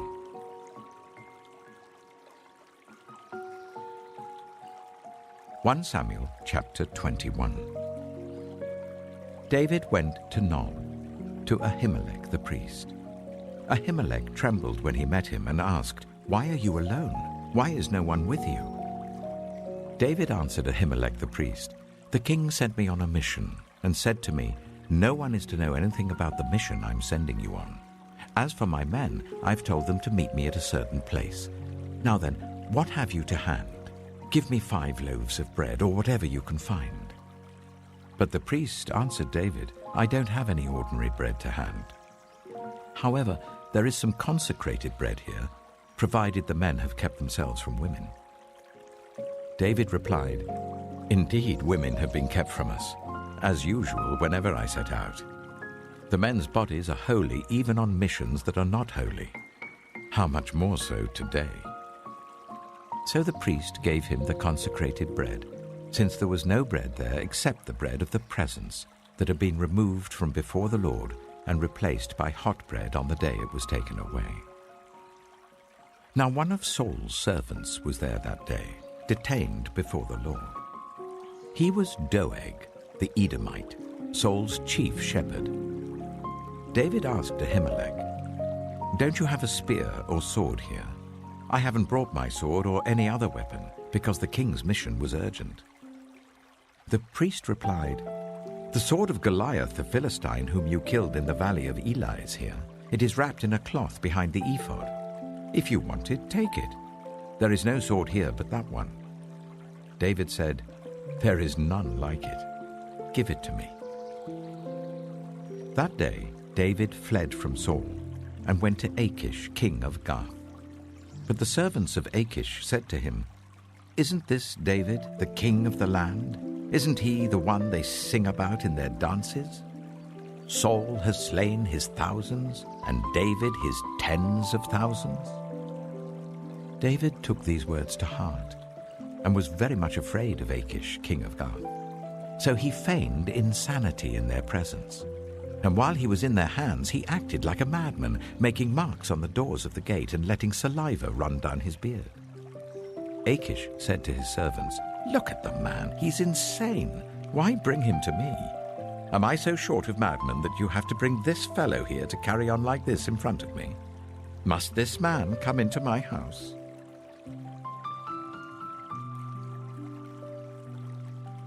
1 Samuel chapter 22. David left Gath and escaped to the cave of Adullam. When his brothers and his father's household heard about it, they went down to him there. All those who were in distress or in debt or discontented gathered round him, and he became their commander. About 400 men were with him.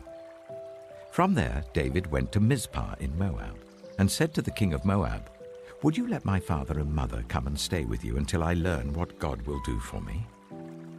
So he left them with the king of Moab, and they stayed with him as long as David was in the stronghold. But the prophet Gad said to David, "Do not stay in the stronghold. Go into the land of Judah." So David left and went to the forest of Hereth. Now Saul heard that David and his men had been discovered, and Saul was seated, spear in hand, under the tamarisk tree on the hill at Gibeah, with all his officials standing at his side. He said to them, "Listen, men of Benjamin. Will the son of Jesse give all of you fields and vineyards? Will he make all of you commanders of thousands and commanders of hundreds? Is that why you've all conspired against me? No one tells me when my son makes a covenant with the son of Jesse. None of you is concerned about me or tells me that my son has incited my servant to lie in wait for me as he does today."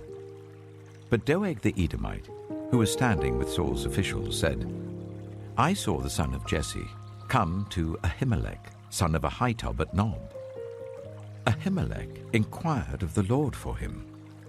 He also gave him provisions and the sword of Goliath the Philistine." Then the king sent for the priest Ahimelech, son of Ahitub, and all the men of his family, who were the priests at Nob, and they all came to the king.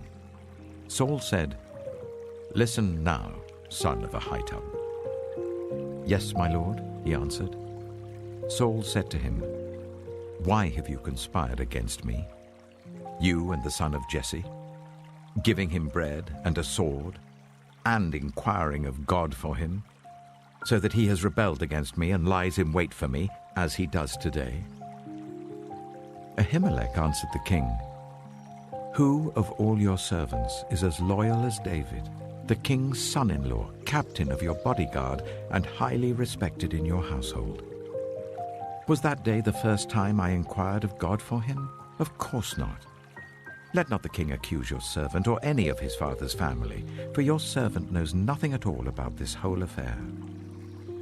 But the king said, "You shall surely die, Ahimelech, you and your whole family." Then the king ordered the guards at his side, "Turn and kill the priests of the Lord, because they too have sided with David. They knew he was fleeing, yet they did not tell me." But the king's officials were unwilling to raise a hand to strike the priests of the Lord. The king then ordered Doeg, "You turn and strike down the priests." So Doeg the Edomite turned and struck them down. That day he killed 85 men who wore the linen ephod. He also put to the sword Nob, the town of the priests, with its men and women, its children and infants, and its cattle, donkeys, and sheep. But one son of Ahimelech, son of Ahitub, named Abiathar, escaped and fled to join David. He told David that Saul had killed the priests of the Lord. Then David said to Abiathar, "That day, when Doeg the Edomite was there, I knew he would be sure to tell Saul. I am responsible for the death of your whole family. Stay with me, don't be afraid. The man who wants to kill you is trying to kill me too. You will be safe with me."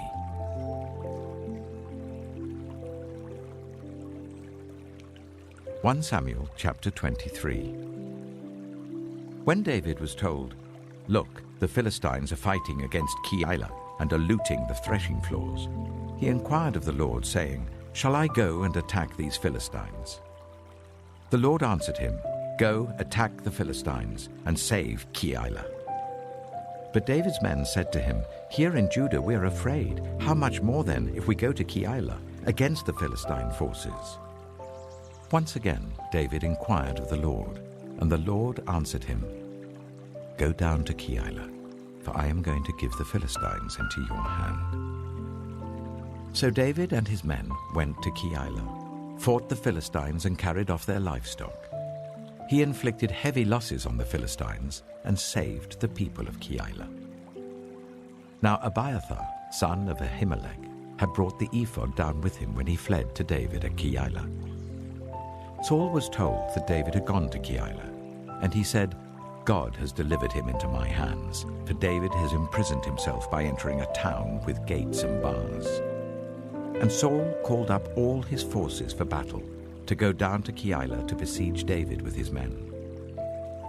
When David learned that Saul was plotting against him, he said to Abiathar the priest, "Bring the ephod." David said, "Lord God of Israel, your servant has heard definitely that Saul plans to come to Keilah and destroy the town on account of me. Will the citizens of Keilah surrender me to him? Will Saul come down as your servant has heard? Lord God of Israel, tell your servant." And the Lord said, "He will." Again David asked, "Will the citizens of Keilah surrender me and my men to Saul?" And the Lord said, "They will."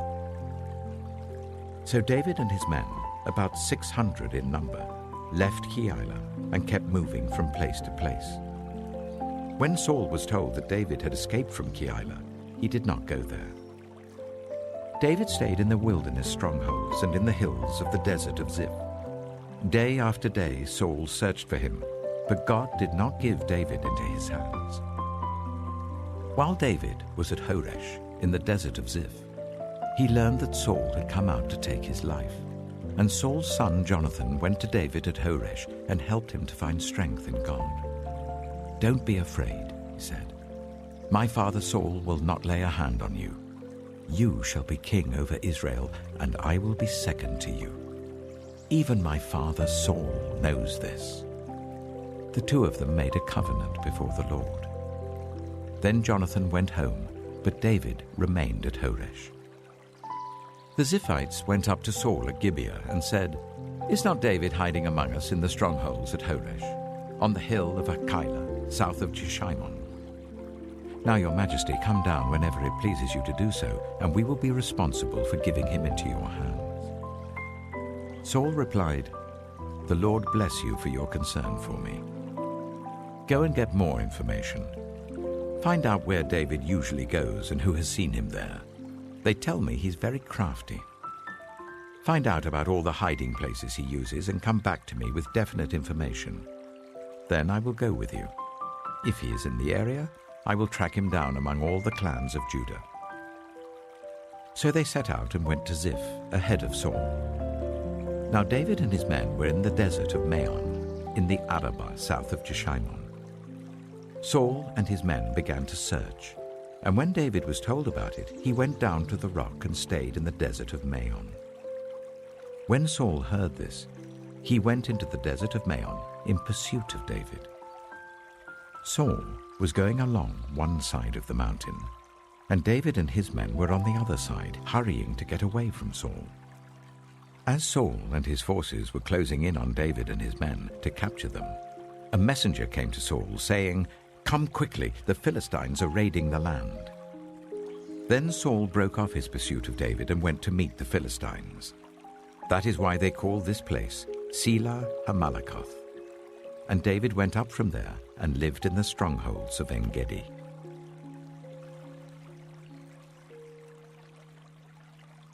(1 Samuel chapter 24). After Saul returned from pursuing the Philistines, he was told, "David is in the desert of En-gedi." So Saul took 3,000 able young men from all Israel and set out to look for David and his men near the crags of the wild goats. He came to the sheepfolds along the way. A cave was there, and Saul went in to relieve himself. David and his men were far back in the cave. The men said, "This is the day the Lord spoke of when he said to you, 'I will give your enemy into your hands for you to deal with as you wish.'" Then David crept up unnoticed and cut off a corner of Saul's robe. Afterwards, David was conscience-stricken for having cut off a corner of his robe. He said to his men, "The Lord forbid that I should do such a thing to my master, the Lord's anointed, or lay my hand on him. For he is the anointed of the Lord." With these words, David sharply rebuked his men and did not allow them to attack Saul. And Saul left the cave and went his way.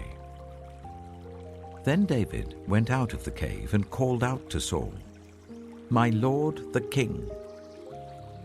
When Saul looked behind him, David bowed down and prostrated himself with his face to the ground. He said to Saul, "Why do you listen when men say, 'David is bent on harming you'? This day you have seen with your own eyes how the Lord gave you into my hands in the cave. Some urged me to kill you, but I spared you. I said, 'I will not lay my hand on my Lord because he is the Lord's anointed.' See, my father, look at this piece of your robe in my hand. I cut off the corner of your robe, but did not kill you. See that there is nothing in my hand to indicate that I'm guilty of wrongdoing or rebellion. I have not wronged you, but you are hunting me down to take my life. May the Lord judge between you and me, and may the Lord avenge the wrongs you have done to me, but my hand will not touch you. As the old saying goes, from evildoers come evil deeds, so my hand will not touch you. Against whom has the king of Israel come out? Who are you pursuing? A dead dog? A flea? May the Lord be our judge and decide between us. May he consider my cause and uphold it. May he vindicate me by delivering me from your hand." When David finished saying this, Saul asked, "Is that your voice, David, my son?" And he wept aloud. "You are more righteous than I," he said. "You have treated me well, but I have treated you badly. You have just now told me about the good you did to me. The Lord gave me into your hands, but you did not kill me. When a man finds his enemy, does he let him get away unharmed? May the Lord reward you well for the way you've treated me today. I know that you will surely be king, and that the kingdom of Israel will be established in your hands. Now swear to me by the Lord that you will not kill off my descendants or wipe out my name from my father's family." So David gave his oath to Saul. Then Saul returned home, but David and his men went up to the stronghold.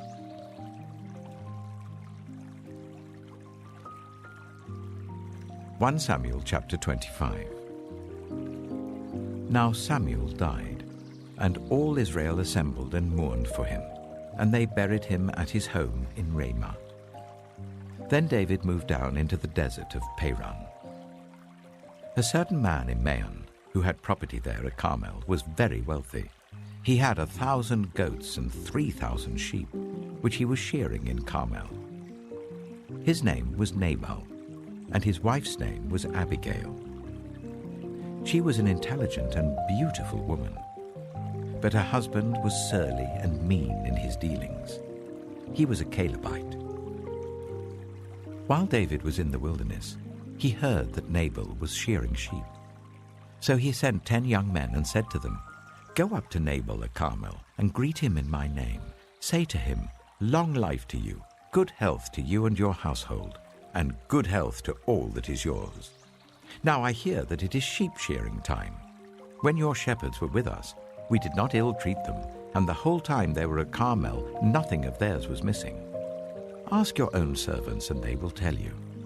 Therefore be favorable towards my men, since we come at a festive time. Please give your servants and your son David whatever you can find for them."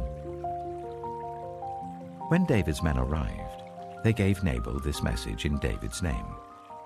Then they waited. Nabal answered David's servant, "Who is this David? Who is this son of Jesse? Many servants are breaking away from their masters these days. Why should I take my bread and water and the meat I've slaughtered for my shearers and give it to men coming from who knows where?" David's men turned round and went back. When they arrived, they reported every word. David said to his men, "Each of you strap on your sword." So they did, and David strapped his on as well. About 400 men went up with David, while 200 stayed with the supplies. One of the servants told Abigail, Nabal's wife, "David sent messengers from the wilderness to give our master his greetings, but he hurled insults at them. Yet these men were very good to us. They did not ill-treat us, and the whole time we were out in the fields near them, nothing was missing. Night and day, they were a wall around us the whole time we were herding our sheep near them. Now think it over and see what you can do, because disaster is hanging over our master and his whole household. He is such a wicked man that no one can talk to him." Abigail acted quickly. She took 200 loaves of bread, 2 skins of wine, 5 dressed sheep, 5 seahs of roasted grain, 100 cakes of raisins, and 200 cakes of pressed figs, and loaded them on donkeys. Then she told her servants, "Go on ahead, I'll follow you." But she did not tell her husband Nabal. As she came riding on her donkey into a mountain ravine, there were David and his men descending towards her, and she met them. David had just said, "It's been useless, all my watching over this fellow's property in the wilderness, so that nothing of his was missing. He has paid me back evil for good. May God deal with David, be it ever so severely, if by morning I leave alive 1 male of all who belong to him." When Abigail saw David, she quickly got off her donkey and bowed down before David with her face to the ground. She fell at his feet and said, "Pardon your servant, my lord, and let me speak to you. Hear what your servant has to say. Please pay no attention, my lord, to that wicked man Nabal. He is just like his name. His name means fool, and folly goes with him. As for me, your servant, I did not see the men my lord sent. And now, my lord, as surely as the Lord your God lives and as you live, since the Lord has kept you from bloodshed and from avenging yourself with your own hands, may your enemies and all who are intent on harming my lord be like Nabal. And let this gift which your servant has brought to my lord be given to the men who follow you. Please forgive your servant's presumption. The Lord your God will certainly make a lasting dynasty for my lord, because you fight the Lord's battles, and no wrongdoing will be found in you as long as you live. Even though someone is pursuing you to take your life, the life of my lord will be bound securely in the bundle of the living by the Lord your God, but the lives of your enemies he will hurl away as from the pocket of a sling. When the Lord has fulfilled for my lord every good thing he promised concerning him, and has appointed him ruler over Israel, my lord will not have on his conscience the staggering burden of needless bloodshed or of having avenged himself. And when the Lord your God has brought my lord success, remember your servant." David said to Abigail, "Praise be to the Lord, the God of Israel, who has sent you today to meet me. May you be blessed for your good judgment and for keeping me from bloodshed this day and from avenging myself with my own hands. Otherwise, as surely as the Lord, the God of Israel, lives, who has kept me from harming you, if you had not come quickly to meet me, not one male belonging to Nabal would have been left alive by daybreak." Then David accepted from her hand what she had brought to him and said, "Go home in peace. I have heard your words and granted your request." When Abigail went to Nabal, he was in the house holding a banquet like that of a king. He was in high spirits and very drunk. So she told him nothing at all until daybreak. Then, in the morning, when Nabal was sober, his wife told him all these things, and his heart failed him, and he became like a stone. About 10 days later, the Lord struck Nabal, and he died. When David heard that Nabal was dead, he said, "Praise be to the Lord, who has upheld my cause against Nabal for treating me with contempt. He has kept his servant from doing wrong, and has brought Nabal's wrongdoing down on his own head." Then David sent word to Abigail, asking her to become his wife. His servants went to Carmel and said to Abigail, "David has sent us to you to take you to become his wife." She bowed down with her face to the ground and said, "I am your servant, and am ready to serve you and wash the feet of my Lord's servants." Abigail quickly got on a donkey, and attended by her 5 female servants, went with David's messengers and became his wife. David had also married Ahinoam of Jezreel, and they were both his wives. But Saul had given his daughter Michal, David's wife, to Paltiel, son of Laish, who was from Galim.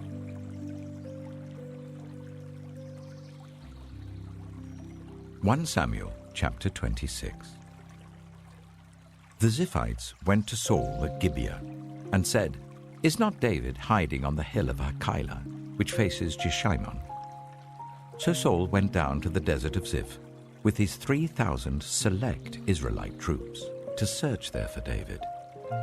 Saul made his camp beside the road on the hill of Hachilah facing Jeshimon, but David stayed in the wilderness.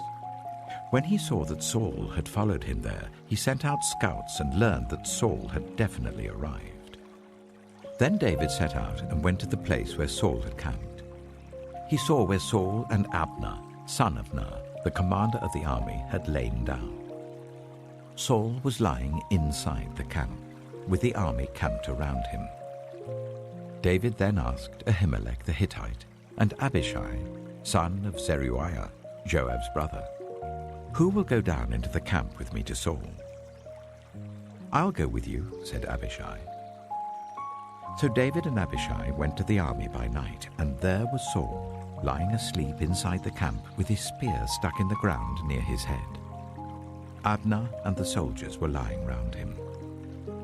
Abishai said to David, "Today God has given your enemy into your hands. Now let me pin him to the ground with one thrust of the spear. I won't strike him twice." But David said to Abishai, "Don't destroy him. Who can lay a hand on the Lord's anointed and be guiltless? As surely as the Lord lives," he said, "the Lord himself will strike him, or his time will come and he will die, or he will go into battle and perish. But the Lord forbid that I should lay a hand on the Lord's anointed. Now get the spear and water jug that are near his head, and let's go." So David took the spear and water jug near Saul's head, and they left. No one saw or knew about it, nor did anyone wake up. They were all sleeping, because the Lord had put them into a deep sleep. Then David crossed over to the other side and stood on top of the hill some distance away. There was a wide space between them. He called out to the army and to Abner, son of Ner, "Aren't you going to answer me, Abner?" Abner replied, "Who are you who calls to the king?" David said, "You're a man, aren't you? And who is like you in Israel? Why didn't you guard your lord the king? Someone came to destroy your lord the king. What you have done is not good. As surely as the Lord lives, you and your men must die, because you did not guard your master, the Lord's anointed. Look around you. Where are the king's spear and water jug that were near his head?" Saul recognized David's voice and said, "Is that your voice, David, my son?" David replied, "Yes, it is, my lord the king." And he added, "Why is my lord pursuing his servant? What have I done, and what wrong am I guilty of? Now let my lord the king listen to his servant's words. If the Lord has incited you against me, then may he accept an offering. If, however, people have done it, may they be cursed before the Lord. They have driven me today from my share in the Lord's inheritance and have said, 'Go serve other gods.' Now, do not let my blood fall to the ground far from the presence of the Lord. The king of Israel has come out to look for a flea, as one hunts a partridge in the mountains." Then Saul said, "I have sinned. Come back, David, my son. Because you considered my life precious today, I will not try to harm you again. Surely I have acted like a fool and have been terribly wrong." "Here is the king's spear," David answered. "Let one of your young men come over and get it. The Lord rewards everyone for their righteousness and faithfulness. The Lord gave you into my hands today, but I would not lay a hand on the Lord's anointed. As surely as I valued your life today, so may the Lord value my life and deliver me from all trouble." Then Saul said to David, "May you be blessed, David, my son. You will do great things and surely triumph." So David went on his way, and Saul returned home.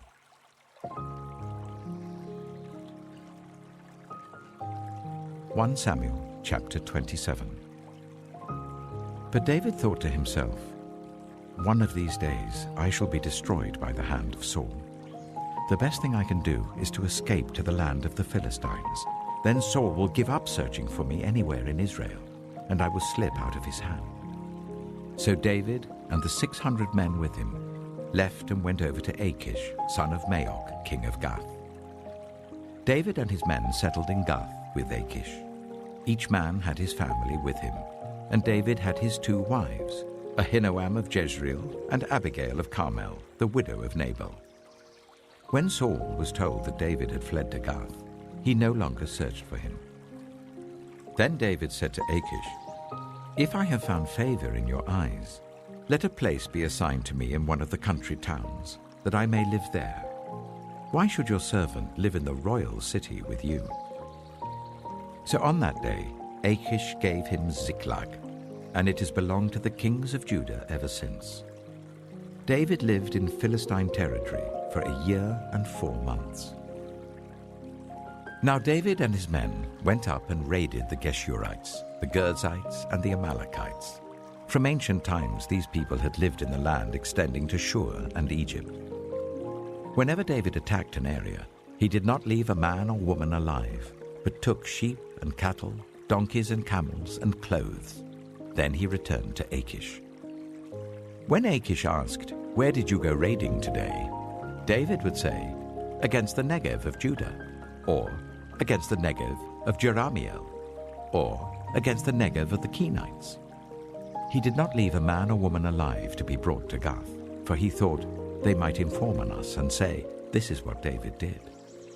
And such was his practice as long as he lived in Philistine territory. Achish trusted David and said to himself, "He has become so obnoxious to his people, the Israelites, that he will be my servant for life."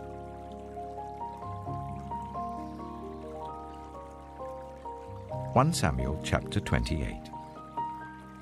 In those days, the Philistines gathered their forces to fight against Israel. Achish said to David, "You must understand that you and your men will accompany me in the army." David said, "Then you will see for yourself what your servant can do." Achish replied, "Very well. I will make you my bodyguard for life." Now Samuel was dead, and all Israel had mourned for him and buried him in his own town of Ramah. Saul had expelled the mediums and spiritists from the land. The Philistines assembled and came up and set up camp at Shunem, while Saul gathered all Israel and set up camp at Gilboa. When Saul saw the Philistine army, he was afraid. Terror filled his heart. He inquired of the Lord, but the Lord did not answer him by dreams or Urim or prophets. Saul then said to his attendants, "Find me a woman who is a medium, so that I may go and inquire of her." "There is one in Endor," they said. So Saul disguised himself, putting on other clothes, and at night he and 2 men went to the woman. "Consult a spirit for me," he said, "and bring up for me the one I name." But the woman said to him, Surely you know what Saul has done. He has cut off the mediums and spiritists from the land. Why have you set a trap for my life to bring about my death?" Saul swore to her by the Lord, "As surely as the Lord lives, you will not be punished for this." Then the woman asked, "Whom shall I bring up for you?" "Bring up Samuel," he said. When the woman saw Samuel, she cried out at the top of her voice and said to Saul, "Why have you deceived me? You are Saul." The king said to her, "Don't be afraid. What do you see?" The woman said, "I see a ghostly figure coming up out of the earth." "What does he look like?" he asked. "An old man wearing a robe is coming up," she said. Then Saul knew it was Samuel, and he bowed down and prostrated himself with his face to the ground. Samuel said to Saul, "Why have you disturbed me by bringing me up?" "I am in great distress," Saul said. "The Philistines are fighting against me, and God has departed from me. He no longer answers me either by prophets or by dreams. So I have called on you to tell me what to do." Samuel said, "Why do you consult me, now that the Lord has departed from you and become your enemy? The Lord has done what he predicted through me. The Lord has torn the kingdom out of your hands and given it to one of your neighbors, to David. Because you did not obey the Lord or carry out his fierce wrath against the Amalekites, the Lord has done this to you today. The Lord will deliver both Israel and you into the hands of the Philistines, and tomorrow you and your sons will be with me. The Lord will also give the army of Israel into the hands of the Philistines." Immediately, Saul fell full length on the ground, filled with fear because of Samuel's words. His strength was gone, for he had eaten nothing all that day and all that night. When the woman came to Saul and saw that he was greatly shaken, she said, "Look, your servant has obeyed you. I took my life in my hands and did what you told me to do. Now please listen to your servant and let me give you some food, so that you may eat and have the strength to go on your way." He refused and said, "I will not eat." But his men joined with the woman in urging him, and he listened to them. He got up from the ground and sat on the couch. The woman had a fattened calf at the house, which she slaughtered at once. She took some flour, kneaded it, and baked bread without yeast. Then she set it before Saul and his men, and they ate. That same night they got up and left.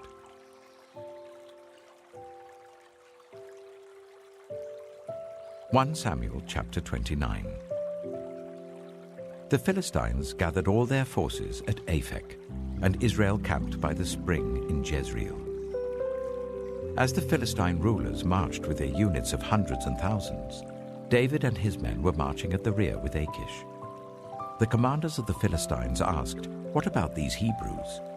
Achish replied, "Is this not David, who was an officer of Saul, king of Israel? He has already been with me for over a year, and from the day he left Saul until now, I have found no fault in him." But the Philistine commanders were angry with Achish and said, "Send the man back, that he may return to the place you assigned him. He must not go with us into battle, or he will turn against us during the fighting. How better could he regain his master's favor than by taking the heads of our own men? Isn't this the David they sang about in their dances? Saul has slain his thousands, and David his tens of thousands." So Achish called David and said to him, "As surely as the Lord lives, you have been reliable, and I would be pleased for you to serve with me in the army.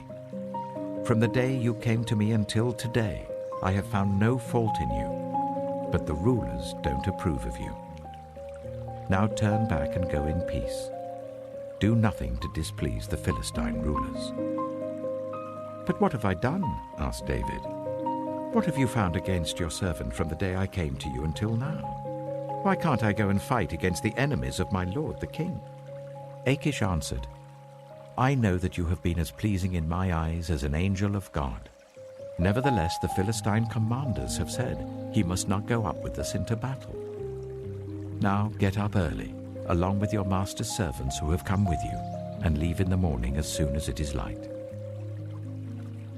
So David and his men got up early in the morning to go back to the land of the Philistines. And the Philistines went up to Jezreel.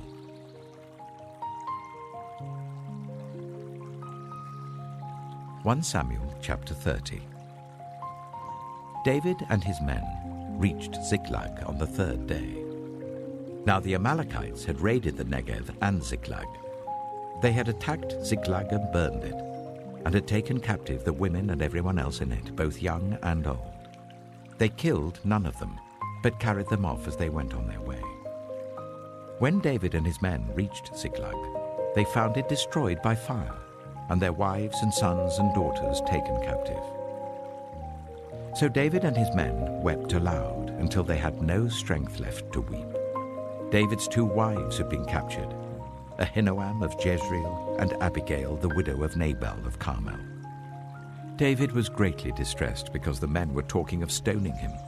Each one was bitter in spirit because of his sons and daughters. But David found strength in the Lord his God. Then David said to Abiathar the priest, the son of Ahimelech, "Bring me the ephod." Abiathar brought it to him, and David inquired of the Lord, "Shall I pursue this raiding party? Will I overtake them?" "Pursue them," he answered. "You will certainly overtake them and succeed in the rescue." David and 600 men with him came to the Bezor valley, where some stayed behind. 200 of them were too exhausted to cross the valley, but David and the other 400 continued the pursuit. They found an Egyptian in a field and brought him to David. They gave him water to drink and food to eat, part of a cake of pressed figs and 2 cakes of raisins. He ate and was revived, for he had not eaten any food or drunk any water for 3 days and 3 nights. David asked him, "Who do you belong to? Where do you come from?"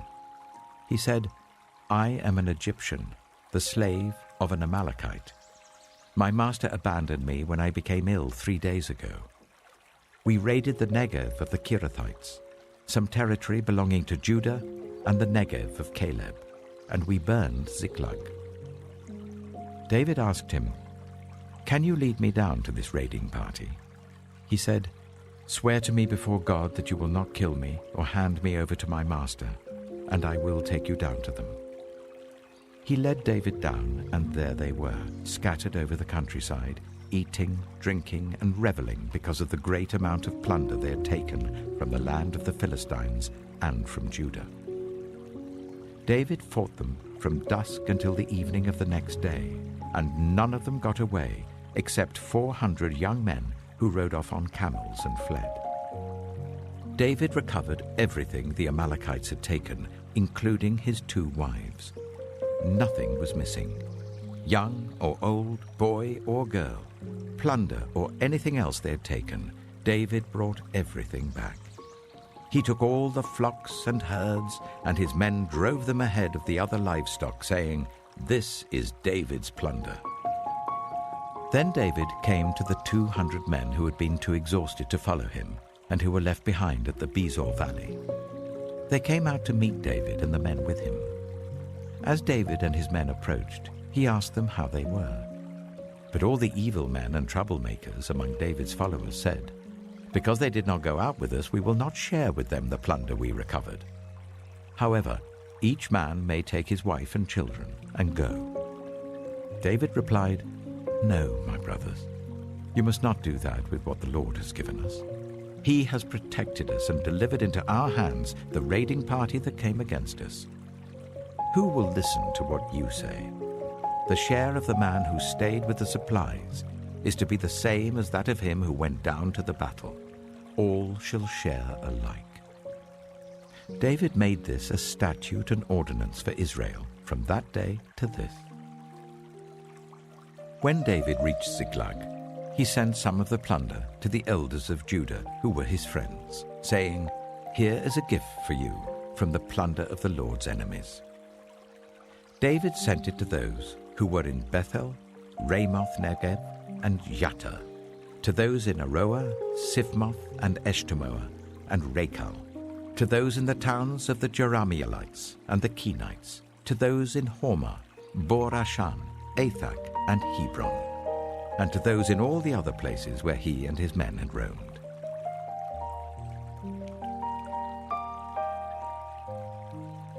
Samuel chapter 31. Now the Philistines fought against Israel. The Israelites fled before them, and many fell dead on Mount Gilboa. The Philistines were in hot pursuit of Saul and his sons, and they killed his sons Jonathan, Abinadab, and Malchishua. The fighting grew fierce around Saul, and when the archers overtook him, they wounded him critically. Saul said to his armor-bearer, "Draw your sword and run me through, or these uncircumcised fellows will come and run me through and abuse me." But the armor-bearer was terrified and would not do it. So Saul took his own sword and fell on it. When the armor-bearer saw that Saul was dead, he too fell on his sword and died with him. So Saul and his 3 sons and his armor-bearer and all his men died together that same day. When the Israelites along the valley and those across the Jordan saw that the Israelite army had fled and that Saul and his sons had died, they abandoned their towns and fled. And the Philistines came and occupied them. The next day, when the Philistines came to strip the dead, they found Saul and his 3 sons fallen on Mount Gilboa.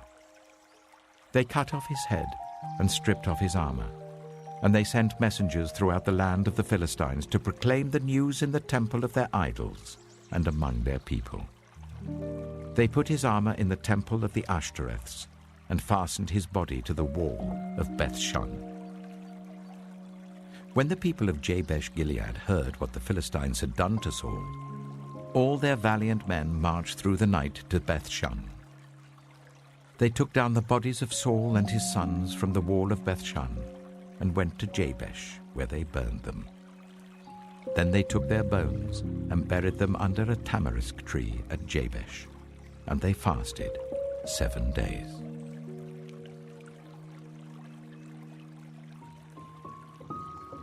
The second book of Samuel. 2 Samuel chapter 1. After the death of Saul, David returned from striking down the Amalekites and stayed in Ziklag 2 days. On the 3rd day, a man arrived from Saul's camp with his clothes torn and dust on his head. When he came to David, he fell to the ground to pay him honor. "Where have you come from?" David asked him. He answered, "I have escaped from the Israelite camp." "What happened?"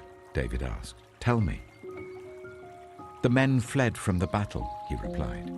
"Many of them fell and died. And Saul and his son Jonathan are dead." Then David said to the young man who brought him the report, "How do you know that Saul and his son Jonathan are dead?"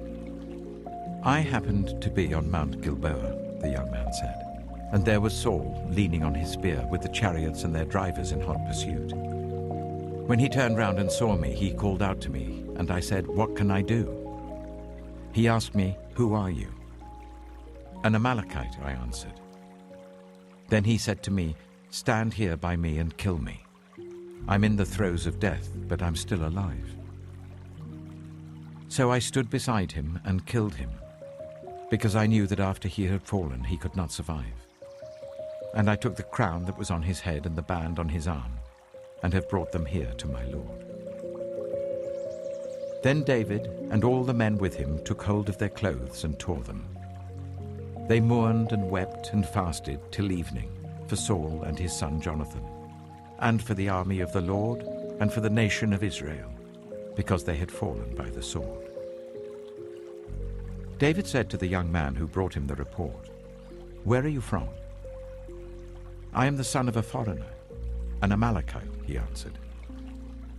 David asked him, "Why weren't you afraid to lift your hand to destroy the Lord's anointed?" Then David called one of his men and said, "Go, strike him down." So he struck him down, and he died. For David had said to him, "Your blood be on your own head. Your own mouth testified against you when you said, I killed the Lord's anointed.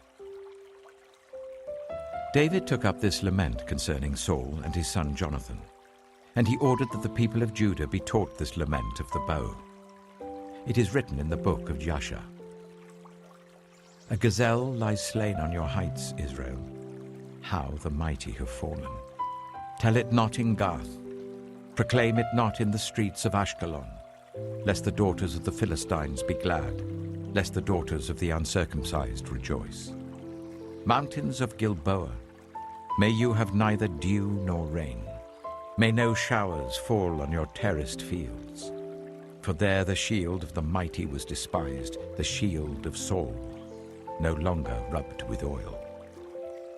From the blood of the slain, from the flesh of the mighty, the bow of Jonathan did not turn back. The sword of Saul did not return unsatisfied. Saul and Jonathan, in life they were loved and admired, and in death they were not parted. They were swifter than eagles, they were stronger than lions. Daughters of Israel, weep for Saul, who clothed you in scarlet and finery, who adorned your garments with ornaments of gold. How the mighty have fallen in battle. Jonathan lies slain on your heights. I grieve for you, Jonathan, my brother. You were very dear to me. Your love for me was wonderful, more wonderful than that of women. How the mighty have fallen. The weapons of war have perished.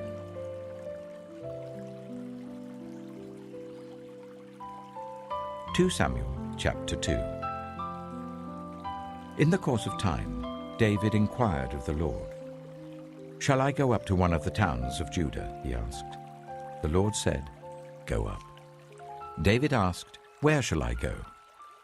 To Hebron, the Lord answered. So David went up there with his 2 wives, Ahinoam of Jezreel and Abigail, the widow of Nabal of Carmel. David also took the men who were with him, each with his family, and they settled in Hebron and its towns. Then the men of Judah came to Hebron, and there they anointed David king over the tribe of Judah. When David was told that it was the men from Jabesh Gilead who had buried Saul, he sent messengers to them to say to them, The Lord bless you for showing this kindness to Saul your master by burying him. May the Lord now show you kindness and faithfulness, and I too will show you the same favor because you have done this. Now then, be strong and brave, for Saul your master is dead, and the people of Judah have anointed me king over them. Meanwhile, Abner, son of Ner, the commander of Saul's army, had taken Ishbosheth, son of Saul, and brought him over to Mahanaim. He made him king over Gilead, Ashuri, and Jezreel, and also over Ephraim, Benjamin, and all Israel. Ishbosheth, son of Saul, was 40 years old when he became king over Israel, and he reigned 2 years. The tribe of Judah, however, remained loyal to David. The length of time David was king in Hebron over Judah was 7 years and 6 months. Abner, son of Ner, together with the men of Ishbosheth, son of Saul, left Mahanaim and went to Gibeon. Joab, son of Zeruiah, and David's men went out and met them at the pool of Gibeon. One group sat down on one side of the pool, and one group on the other side. Then Abner said to Joab, Let's have some of the young men get up and fight hand to hand in front of us. All right, let them do it, Joab said. So they stood up and were counted.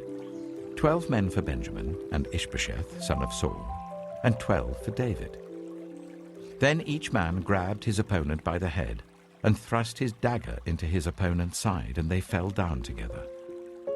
So that place in Gibeon was called Helkath Hazurim. The battle that day was very fierce, and Abner and the Israelites were defeated by David's men. The 3 sons of Zeruiah were there, Joab, Abishai, and Asahel. Now Asahel was as fleet-footed as a wild gazelle. He chased Abner, turning neither to the right nor to the left as he pursued him. Abner looked behind him and asked, Is that you, Asahel? It is, he answered. Then Abner said to him, "Turn aside to the right or to the left. Take on one of the young men and strip him of his weapons." But Asahel would not stop chasing him. Again, Abner warned Asahel, "Stop chasing me. Why should I strike you down? How could I look your brother Joab in the face?" But Asahel refused to give up the pursuit. So Abner thrust the butt of his spear into Asahel's stomach, and the spear came out through his back. He fell there and died on the spot. And every man stopped when he came to the place where Asahel had fallen and died. But Joab and Abishai pursued Abner, and as the sun was setting, they came to the hill of Ammah, near Giah, on the way to the wasteland of Gibeon. Then the men of Benjamin rallied behind Abner. They formed themselves into a group and took their stand on top of a hill. Abner called out to Joab, "Must the sword devour forever? Don't you realize that this will end in bitterness? How long before you order your men to stop pursuing their fellow Israelites?" Joab answered, "As surely as God lives, if you had not spoken, the men would have continued pursuing them until morning." So Joab blew the trumpet, and all the troops came to a halt. They no longer pursued Israel, nor did they fight any more. All that night, Abner and his men marched through the Arabah. They crossed the Jordan, continued through the morning hours, and came to Mahanaim. Then Joab stopped pursuing Abner and assembled the whole army. Besides Asahel, 19 of David's men were found missing. But David's men had killed 360 Benjaminites who were with Abner. They took Asahel and buried him in his father's tomb at Bethlehem. Then Joab and his men marched all night and arrived at Hebron by daybreak.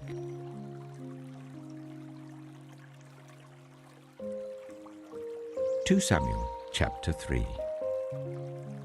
The war between the house of Saul and the house of David lasted a long time. David grew stronger and stronger, while the house of Saul grew weaker and weaker. Sons were born to David in Hebron. His firstborn was Amnon, the son of Ahinoam of Jezreel. His second, Chileab, the son of Abigail, the widow of Nabal of Carmel. The third, Absalom, the son of Maacah, daughter of Talmai, king of Geshur. The fourth, Adonijah, the son of Haggith. The fifth, Shephatiah, the son of Abital. And the sixth, Ithream, the son of David's wife Eglah. These were born to David in Hebron. During the war between the house of Saul and the house of David, Abner had been strengthening his own position in the house of Saul. Now Saul had had a concubine named Rizpah, daughter of Aiah, and Ishbosheth said to Abner, "Why did you sleep with my father's concubine?" Abner was very angry because of what Ishbosheth had said. So he answered, "Am I a dog's head on Judah's side? This very day I am loyal to the house of your father Saul and to his family and friends. I haven't handed you over to David. Yet now you accuse me of an offense involving this woman.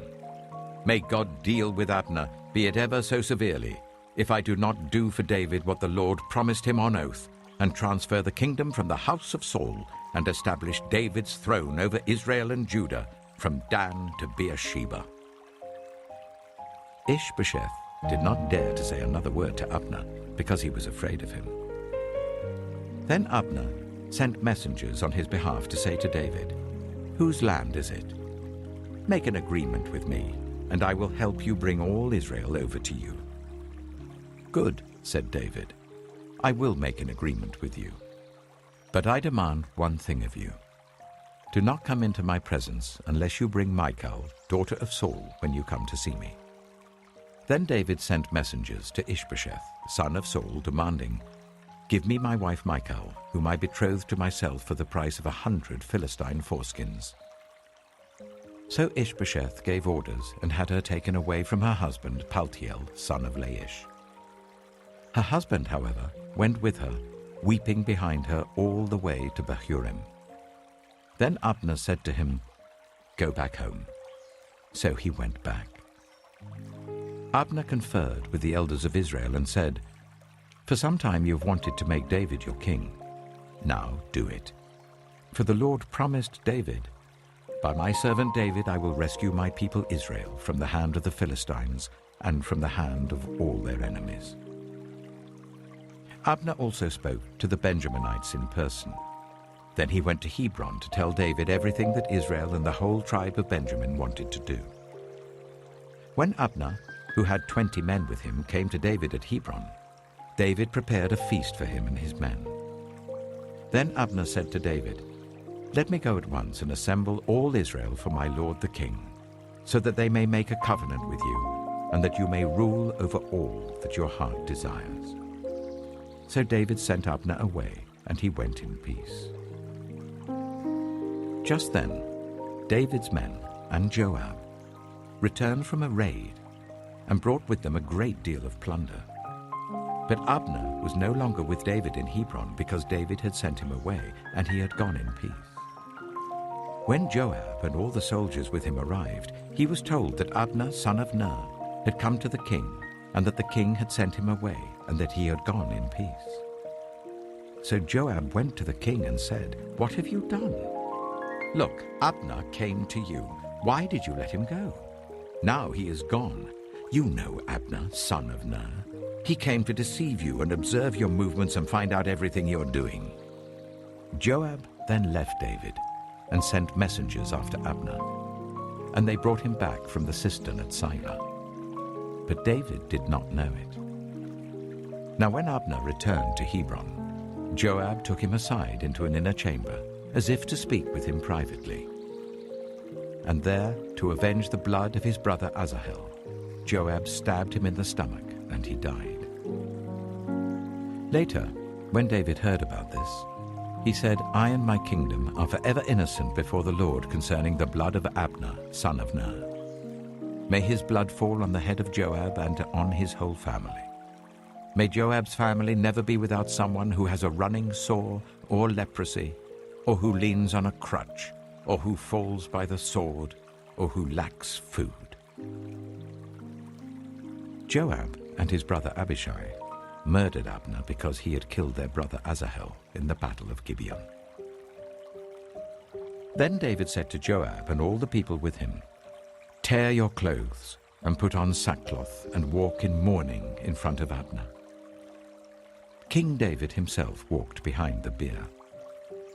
They buried Abner in Hebron, and the king wept aloud at Abner's tomb. All the people wept also. The king sang this lament for Abner. "Should Abner have died as the lawless die? Your hands were not bound, your feet were not fettered. You fell as one falls before the wicked." And all the people wept over him again. Then they all came and urged David to eat something while it was still day. But David took an oath, saying, "May God deal with me, be it ever so severely, if I taste bread or anything else before the sun sets." All the people took note and were pleased. Indeed, everything the king did pleased them. So on that day all the people there and all Israel knew that the king had no part in the murder of Abner, son of Ner. Then the king said to his men, "Do you not realize that a commander and a great man has fallen in Israel this day? And today, though I am the anointed king, I am weak. And these sons of Zeruiah are too strong for me. May the Lord repay the evildoer according to his evil deeds."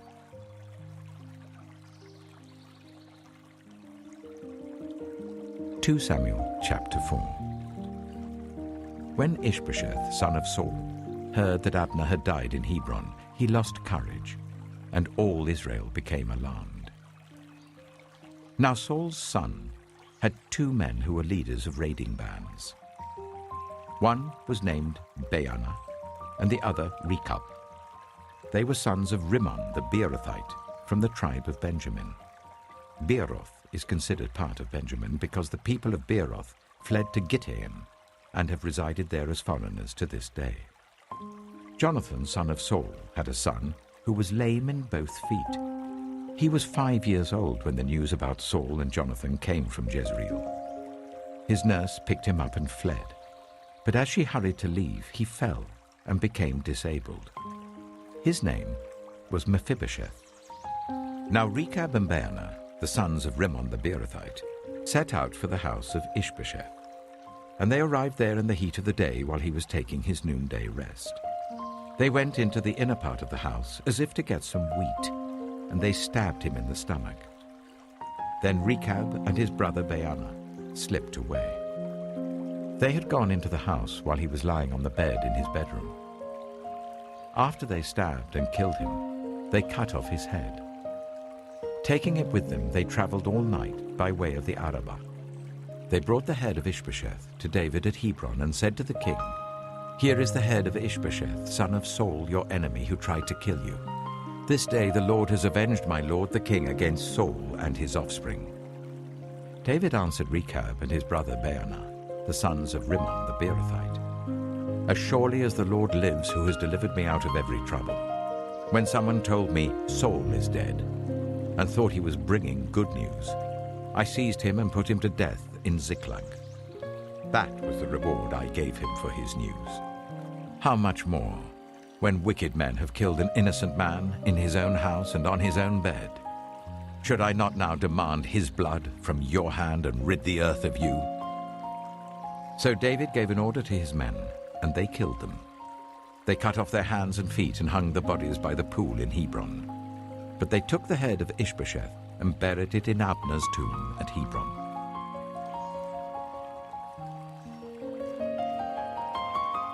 (2 Samuel chapter 5). All the tribes of Israel came to David at Hebron and said, "We are your own flesh and blood. In the past, while Saul was king over us, you were the one who led Israel on their military campaigns. And the Lord said to you, 'You shall shepherd my people Israel, and you shall become their ruler.'"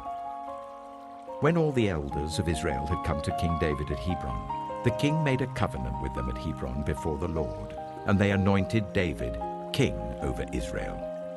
David was 30 years old when he became king, and he reigned for 40 years.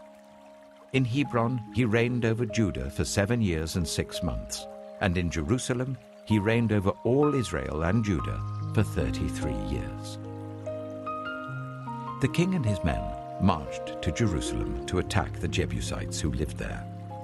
The Jebusites said to David, "You will not get in here. Even the blind and the lame can ward you off." They thought, "David cannot get in here." Nevertheless, David captured the fortress of Zion, which is the city of David. On that day, David had said, "Anyone who conquers the Jebusites will have to use the water shaft to reach those lame and blind, who are David's enemies. That is why they say, 'The blind and lame will not enter the palace.'" David then took up residence in the fortress and called it the City of David. He built up the area around it from the terraces inwards, and he became more and more powerful because the Lord God Almighty was with him. Now Hiram, king of Tyre, sent envoys to David, along with cedar logs and carpenters and stonemasons, and they built a palace for David. Then David knew that the Lord had established him as king over Israel, and had exalted his kingdom for the sake of his people Israel. After he left Hebron, David took more concubines and wives in Jerusalem, and more sons and daughters were born to him. These are the names of the children born to him there: Shammua, Shobab, Nathan, Solomon, Ibhar, Elishua, Nepheg, Japhiah, Elishama, Eliada, and Eliphelet. When the Philistines heard that David had been anointed king over Israel, they went up in full force to search for him. But David heard about it and went down to the stronghold. Now the Philistines had come and spread out in the valley of Rephaim. So David inquired of the Lord, "Shall I go and attack the Philistines? Will you deliver them into my hands?" The Lord answered him, "Go, for I will surely deliver the Philistines into your hands." So David went to Baal Perazim, and there he defeated them. He said, "As the waters break out, the Lord has broken out against my enemies before me." So that place was called Baal Perazim. The Philistines abandoned their idols there, and David and his men carried them off. Once more the Philistines came up and spread out in the valley of Rephaim.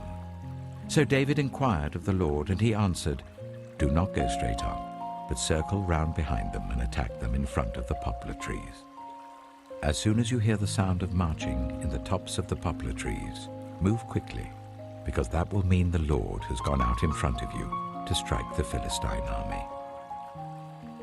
So David did as the Lord commanded him, and he struck down the Philistines all the way from Gibeon to Gezer.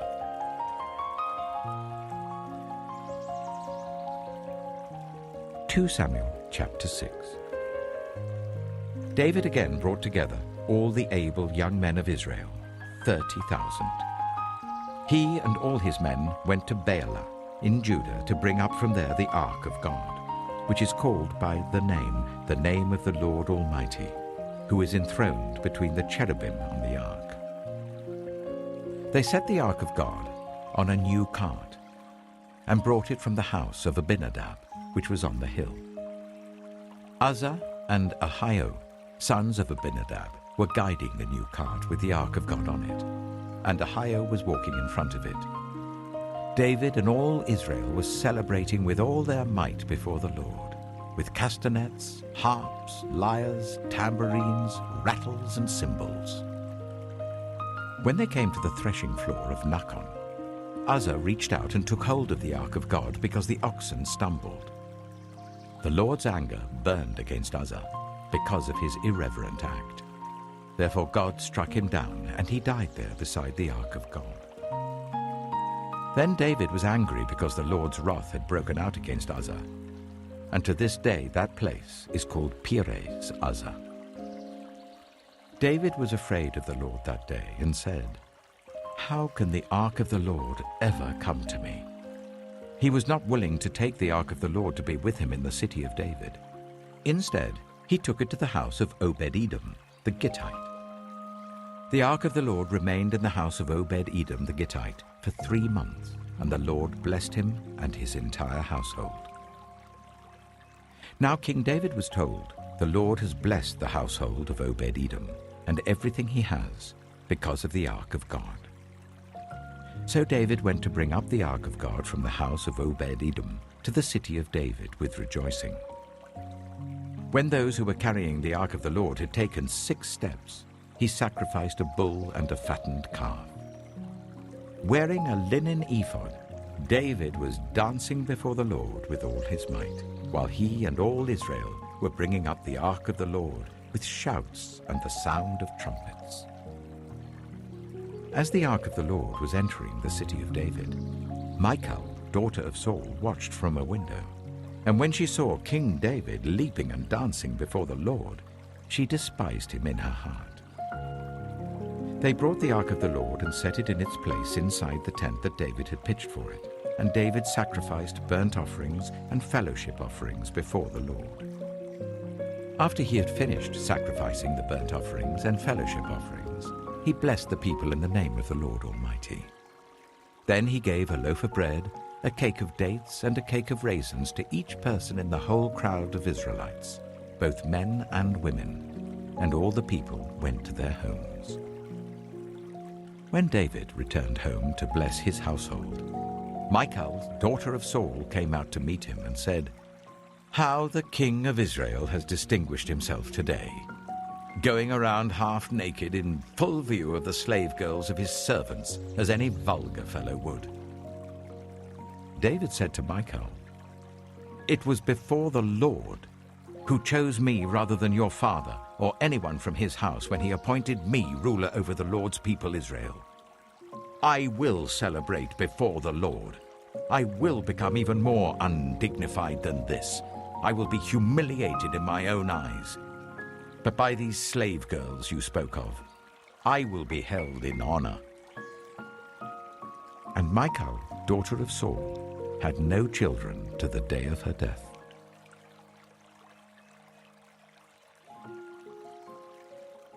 Samuel chapter 7. After the king was settled in his palace, and the Lord had given him rest from all his enemies around him, he said to Nathan the prophet, Here I am, living in a house of cedar, while the ark of God remains in a tent." Nathan replied to the king, "Whatever you have in mind, go ahead and do it, for the Lord is with you." But that night the word of the Lord came to Nathan, saying, "Go and tell my servant David, this is what the Lord says. Are you the one to build me a house to dwell in? I have not dwelt in a house from the day I brought the Israelites up out of Egypt to this day. I have been moving from place to place with a tent as my dwelling. Wherever I have moved with all the Israelites, did I ever say to any of their rulers, whom I commanded to shepherd my people Israel, 'Why have you not built me a house of cedar?' Now then, tell my servant David, this is what the Lord Almighty says. I took you from the pasture, from tending the flock, and appointed you ruler over my people Israel. I have been with you wherever you have gone, and I have cut off all your enemies from before you. Now I will make your name great, like the names of the greatest men on earth. And I will provide a place for my people Israel, and will plant them so that they can have a home of their own and no longer be disturbed. Wicked people shall not oppress them any more, as they did at the beginning, and have done ever since the time I appointed leaders over my people Israel. I will also give you rest from all your enemies. The Lord declares to you that the Lord himself will establish a house for you. When your days are over and you rest with your ancestors, I will raise up your offspring to succeed you, your own flesh and blood, and I will establish his kingdom. He is the one who will build a house for my name, and I will establish the throne of his kingdom forever. I will be his father, and he shall be my son. When he does wrong, I will punish him with a rod wielded by men, with floggings inflicted by human hands.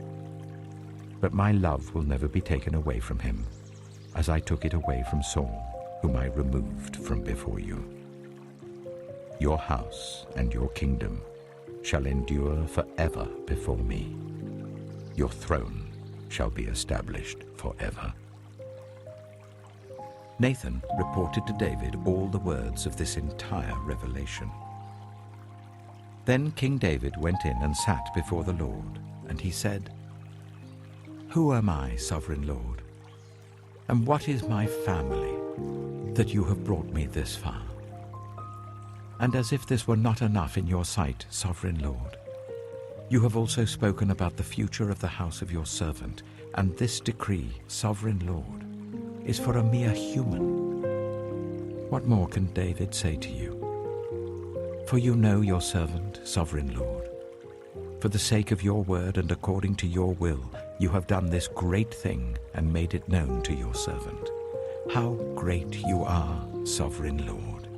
There is no one like you, and there is no God but you, as we have heard with our own ears. And who is like your people Israel, the one nation on earth that God went out to redeem as a people for himself, and to make a name for himself, and to perform great and awesome wonders by driving out nations and their gods from before your people, whom you redeemed from Egypt? You have established your people Israel as your very own forever, and you, Lord, have become their God. And now, Lord God, keep forever the promise you have made concerning your servant and his house. Do as you promised, so that your name will be great forever. Then people will say, the Lord Almighty is God over Israel, and the house of your servant David will be established in your sight. Lord Almighty, God of Israel, you have revealed this to your servant, saying, I will build a house for you. So your servant has found courage to pray this prayer to you. Sovereign Lord, you are God. Your covenant is trustworthy, and you have promised these good things to your servant. Now be pleased to bless the house of your servant, that it may continue forever in your sight. For you, sovereign Lord, have spoken, and with your blessing, the house of your servant will be blessed forever.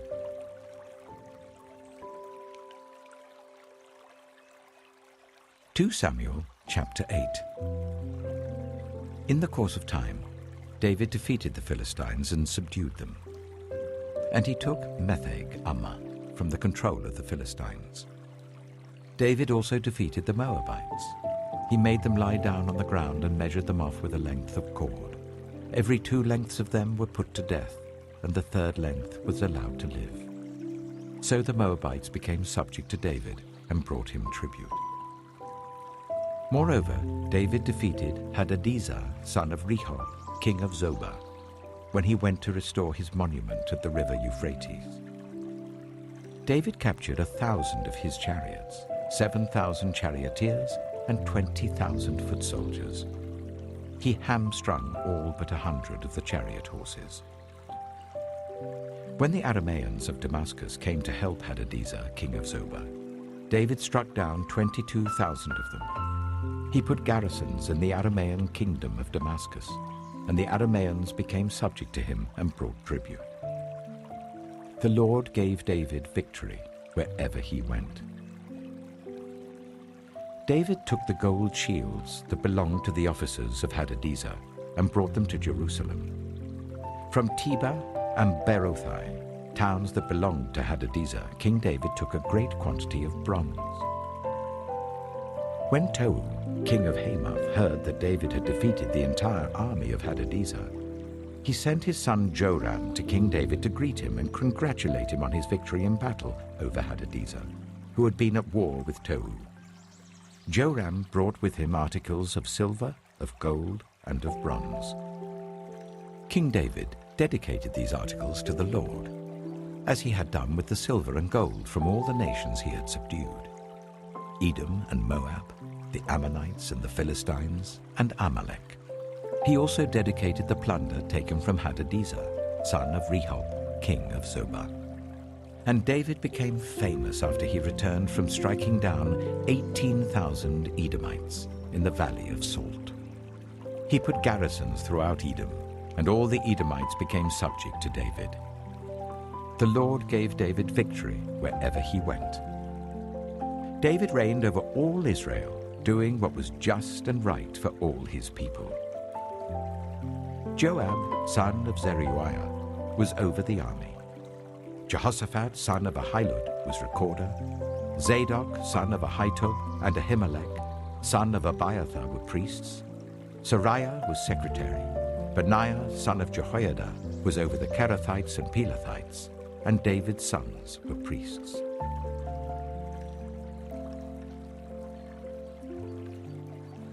Samuel chapter 9. David asked, "Is there anyone still left of the house of Saul to whom I can show kindness for Jonathan's sake?" Now there was a servant of Saul's household named Ziba. They summoned him to appear before David, and the king said to him, "Are you Ziba?" "At your service," he replied. The king asked, "Is there no one still alive from the house of Saul to whom I can show God's kindness?" Ziba answered the king, "There is still a son of Jonathan. He is lame in both feet." "Where is he?" the king asked. Ziba answered, "He is at the house of Machir, son of Amiel, in Lo-Debar." So King David had him brought from Lo-Debar, from the house of Machir, son of Amiel. When Mephibosheth, son of Jonathan, the son of Saul, came to David, he bowed down to pay him honor. David said, "Mephibosheth." "At your service," he replied. "Don't be afraid," David said to him, "for I will surely show you kindness for the sake of your father Jonathan. I will restore to you all the land that belonged to your grandfather Saul, and you will always eat at my table." Mephibosheth bowed down and said, "What is your servant that you should notice a dead dog like me?" Then the king summoned Ziba, Saul's steward, and said to him, I have given your master's grandson everything that belonged to Saul and his family. You and your sons and your servants are to farm the land for him and bring in the crops, so that your master's grandson may be provided for. And Mephibosheth, grandson of your master, will always eat at my table." Now Ziba had 15 sons and 20 servants. Then Ziba said to the king, "Your servant will do whatever my lord the king commands his servant to do." So Mephibosheth ate at David's table like one of the king's sons. Mephibosheth had a young son named Micah, and all the members of Ziba's household were servants of Mephibosheth. And Mephibosheth lived in Jerusalem because he always ate at the king's table. He was lame in both feet.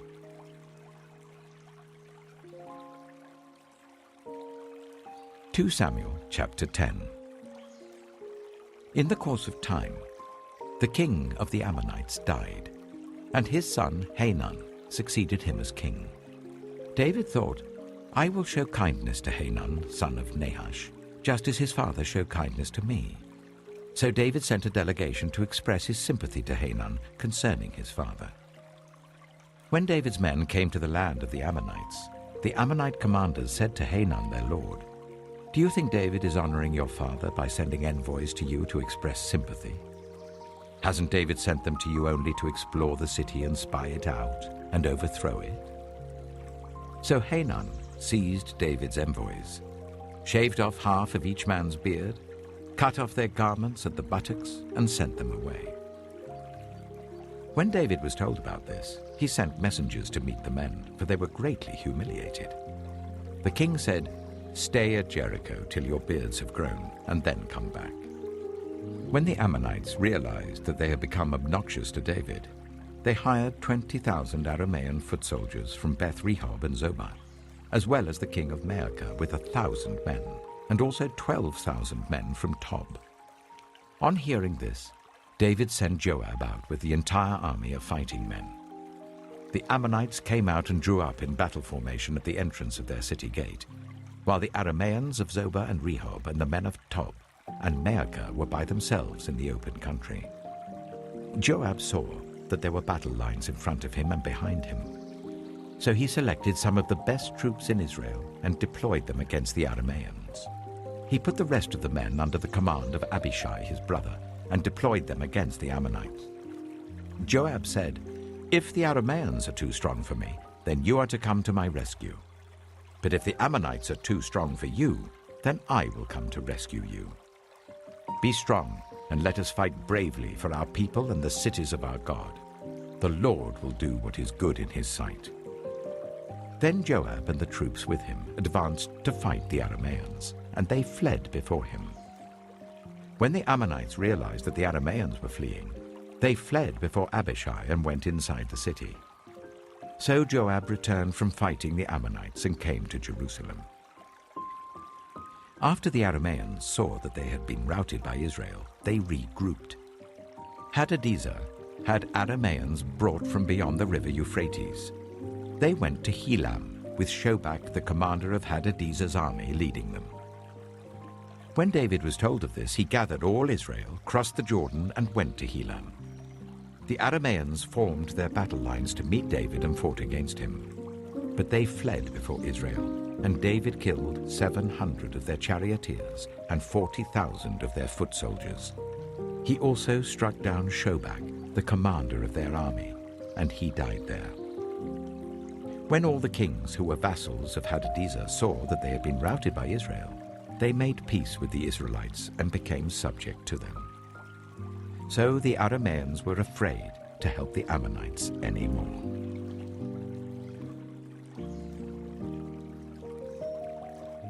(2 Samuel chapter 11). In the spring, at the time when kings go off to war, David sent Joab out with the king's men and the whole Israelite army.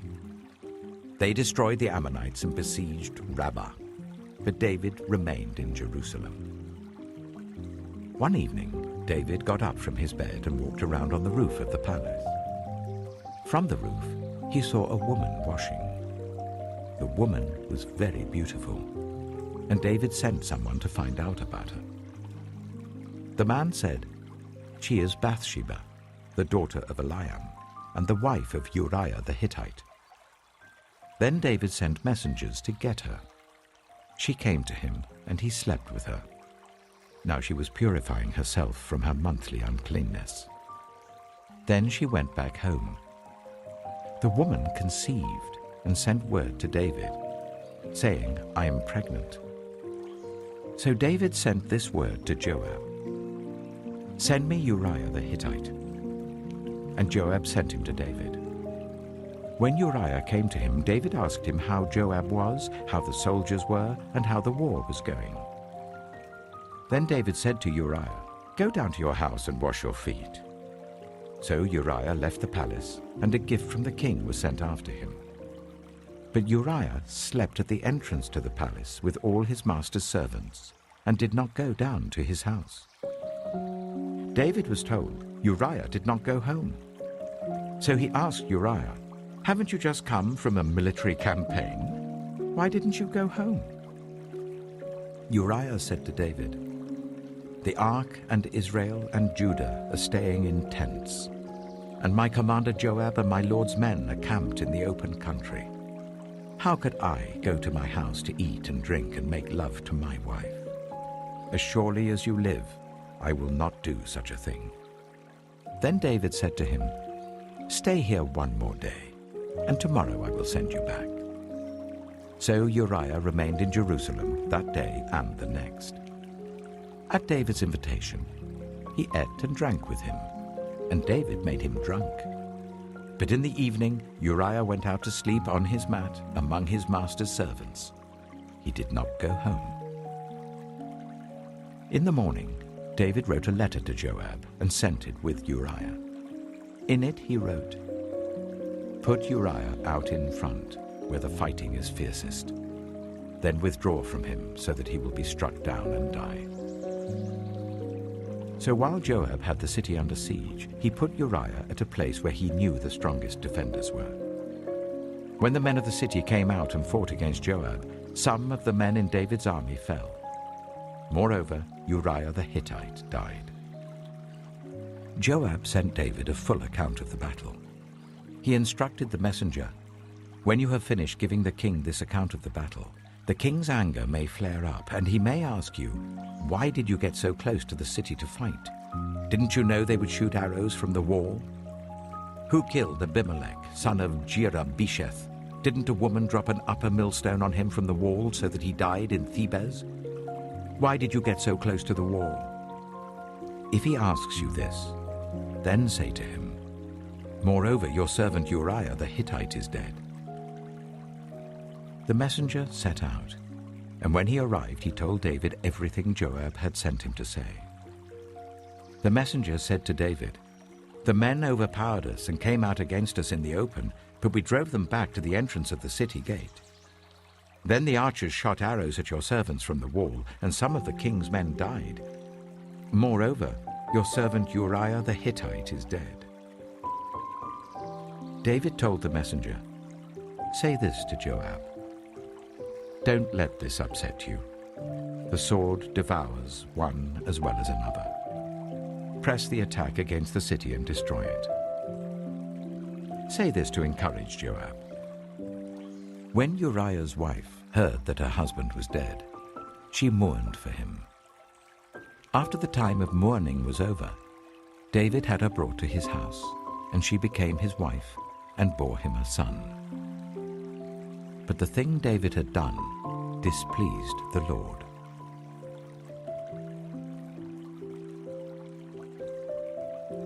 Samuel chapter 12. The Lord sent Nathan to David. When he came to him, he said, "There were 2 men in a certain town, one rich and the other poor. The rich man had a very large number of sheep and cattle, but the poor man had nothing except one little ewe lamb that he had bought. He raised it, and it grew up with him and his children. It shared his food, drank from his cup, and even slept in his arms. It was like a daughter to him. Now a traveler came to the rich man. But the rich man refrained from taking one of his own sheep or cattle to prepare a meal for the traveler who had come to him.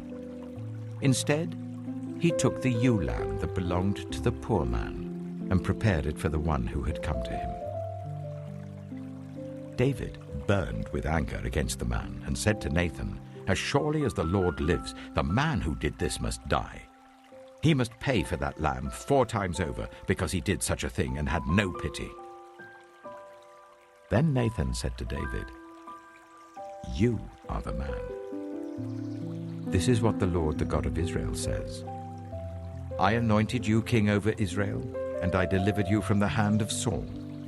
I gave your master's house to you, and your master's wives into your arms. I gave you all Israel and Judah. And if all this had been too little, I would have given you even more. Why did you despise the word of the Lord by doing what is evil in his eyes? You struck down Uriah the Hittite with the sword and took his wife to be your own. You killed him with the sword of the Ammonites. Now, therefore, the sword shall never depart from your house, because you despised me and took the wife of Uriah the Hittite to be your own. This is what the Lord says. Out of your own household I'm going to bring calamity on you. Before your very eyes I will take your wives and give them to one who is close to you, and he will sleep with your wives in broad daylight. You did it in secret, but I will do this thing in broad daylight before all Israel." Then David said to Nathan, "I have sinned against the Lord." Nathan replied, "The Lord has taken away your sin. You're not going to die. But because by doing this you have shown utter contempt for the Lord, the son born to you will die." After Nathan had gone home, the Lord struck the child that Uriah's wife had borne to David, and he became ill. David pleaded with God for the child. He fasted and spent the nights lying in sackcloth on the ground. The elders of his household stood beside him to get him up from the ground, but he refused, and he would not eat any food with them. On the 7th day, the child died. David's attendants were afraid to tell him that the child was dead, for they thought, while the child was still living, he wouldn't listen to us when we spoke to him. How can we now tell him the child is dead? He may do something desperate. David noticed that his attendants were whispering among themselves, and he realized that the child was dead. "Is the child dead?" he asked. "Yes," they replied. "He is dead." Then David got up from the ground. After he had washed, put on lotions and changed his clothes, he went into the house of the Lord and worshipped. Then he went to his own house, and at his request they served him food, and he ate.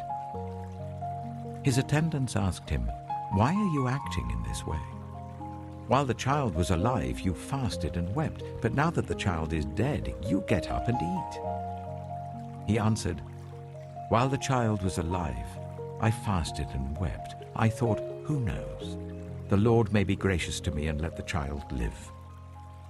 But now that he is dead, why should I go on fasting? Can I bring him back again? I will go to him, but he will not return to me." Then David comforted his wife Bathsheba, and he went to her and made love to her. She gave birth to a son, and they named him Solomon. The Lord loved him, and because the Lord loved him, he sent word through Nathan the prophet to name him Jedidiah. Meanwhile, Joab fought against Rabbah of the Ammonites and captured the royal citadel. Joab then sent messengers to David saying, "I have fought against Rabbah and taken its water supply. Now muster the rest of the troops and besiege the city and capture it. Otherwise I shall take the city, and it will be named after me." So David mustered the entire army and went to Rabbah, and attacked and captured it. David took the crown from their king's head, and it was placed on his own head. It weighed a talent of gold, and it was set with precious stones. David took a great quantity of plunder from the city, and brought out the people who were there, consigning them to labor with saws and with iron picks and axes, and he made them work at brickmaking. David did this to all the Ammonite towns. Then he and his entire army returned to Jerusalem.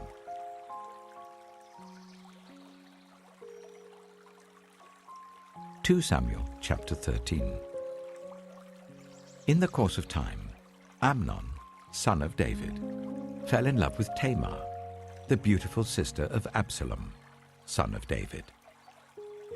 Amnon became so obsessed with his sister Tamar that he made himself ill. She was a virgin, and it seemed impossible for him to do anything to her. Now Amnon had an advisor named Jonadab, son of Shimeah, David's brother. Jonadab was a very shrewd man. He asked Amnon, "Why do you, the king's son, look so haggard morning after morning? Won't you tell me?" Amnon said to him, "I'm in love with Tamar, my brother Absalom's sister." "Go to bed and pretend to be ill," Jonadab said. "When your father comes to see you, say to him, 'I would like my sister Tamar to come and give me something to eat. Let her prepare the food in my sight, so that I may watch her and then eat it from her hand.'" So Amnon lay down and pretended to be ill. When the king came to see him, Amnon said to him, "I would like my sister Tamar to come and make some special bread in my sight, so that I may eat from her hand." David sent word to Tamar at the palace, "Go to the house of your brother Amnon and prepare some food for him." So Tamar went to the house of her brother Amnon, who was lying down. She took some dough, kneaded it, made the bread in his sight, and baked it. Then she took the pan and served him the bread, but he refused to eat. "Send everyone out of here," Amnon said. So everyone left him. Then Amnon said to Tamar, "Bring the food here into my bedroom, so that I may eat it from your hand." And Tamar took the bread she had prepared and brought it to her brother Amnon in his bedroom. But when she took it to him to eat, he grabbed her and said, "Come to bed with me, my sister." "No, my brother," she said to him, "don't force me. Such a thing should not be done in Israel. Don't do this wicked thing. What about me? Where could I get rid of my disgrace? And what about you? You would be like one of the wicked fools in Israel. Please speak to the king. He will not keep me from being married to you." But he refused to listen to her, and since he was stronger than she, he raped her. Then Amnon hated her with intense hatred. In fact, he hated her more than he had loved her. Amnon said to her, "Get up and get out." "No," she said to him. "Sending me away would be a greater wrong than what you have already done to me." But he refused to listen to her. He called his personal servant and said, "Get this woman out of my sight and bolt the door after her." So his servant put her out and bolted the door after her. She was wearing an ornate robe, for this was the kind of garment the virgin daughters of the king wore. Tamar put ashes on her head and tore the ornate robe she was wearing. She put her hands on her head and went away, weeping aloud as she went. Her brother Absalom said to her, "Has that Amnon, your brother, been with you?" "Be quiet for now, my sister. He is your brother. Don't take this thing to heart." And Tamar lived in her brother Absalom's house, a desolate woman. When King David heard all this, he was furious. And Absalom never said a word to Amnon, either good or bad. He hated Amnon because he had disgraced his sister Tamar. 2 years later, when Absalom's sheep shearers were at Baal Hazor, near the border of Ephraim, he invited all the king's sons to come there. Absalom went to the king and said, "Your servant has had shearers come. Will the king and his attendants please join me?" "No, my son," the king replied. "All of us should not go. We would only be a burden to you." Although Absalom urged him, he still refused to go but gave him his blessing. Then Absalom said, "If not, please let my brother Amnon come with us." The king asked him, "Why should he go with you?" But Absalom urged him.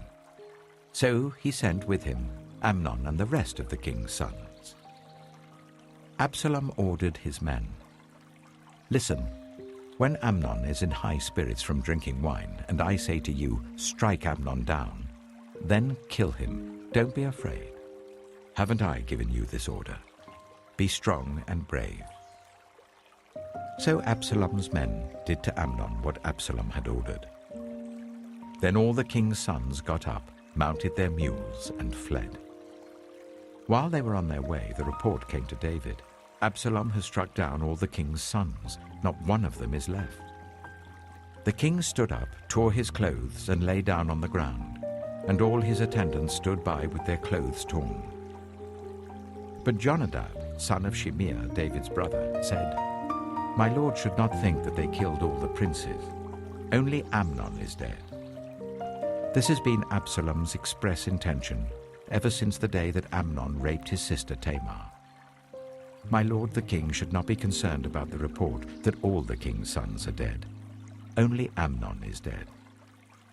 Meanwhile, Absalom had fled. Now the man standing watch looked up and saw many people on the road west of him coming down the side of the hill. The watchman went and told the king, "I see men in the direction of Horonaim on the side of the hill." Jonadab said to the king, "See, the king's sons have come.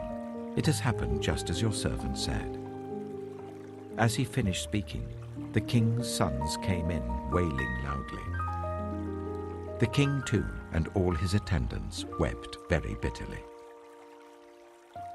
Absalom fled and went to Talmai, son of Ammihud, the king of Geshur. But King David mourned many days for his son. After Absalom fled and went to Geshur, he stayed there for 3 years, and King David longed to go to Absalom, for he was consoled concerning Amnon's death.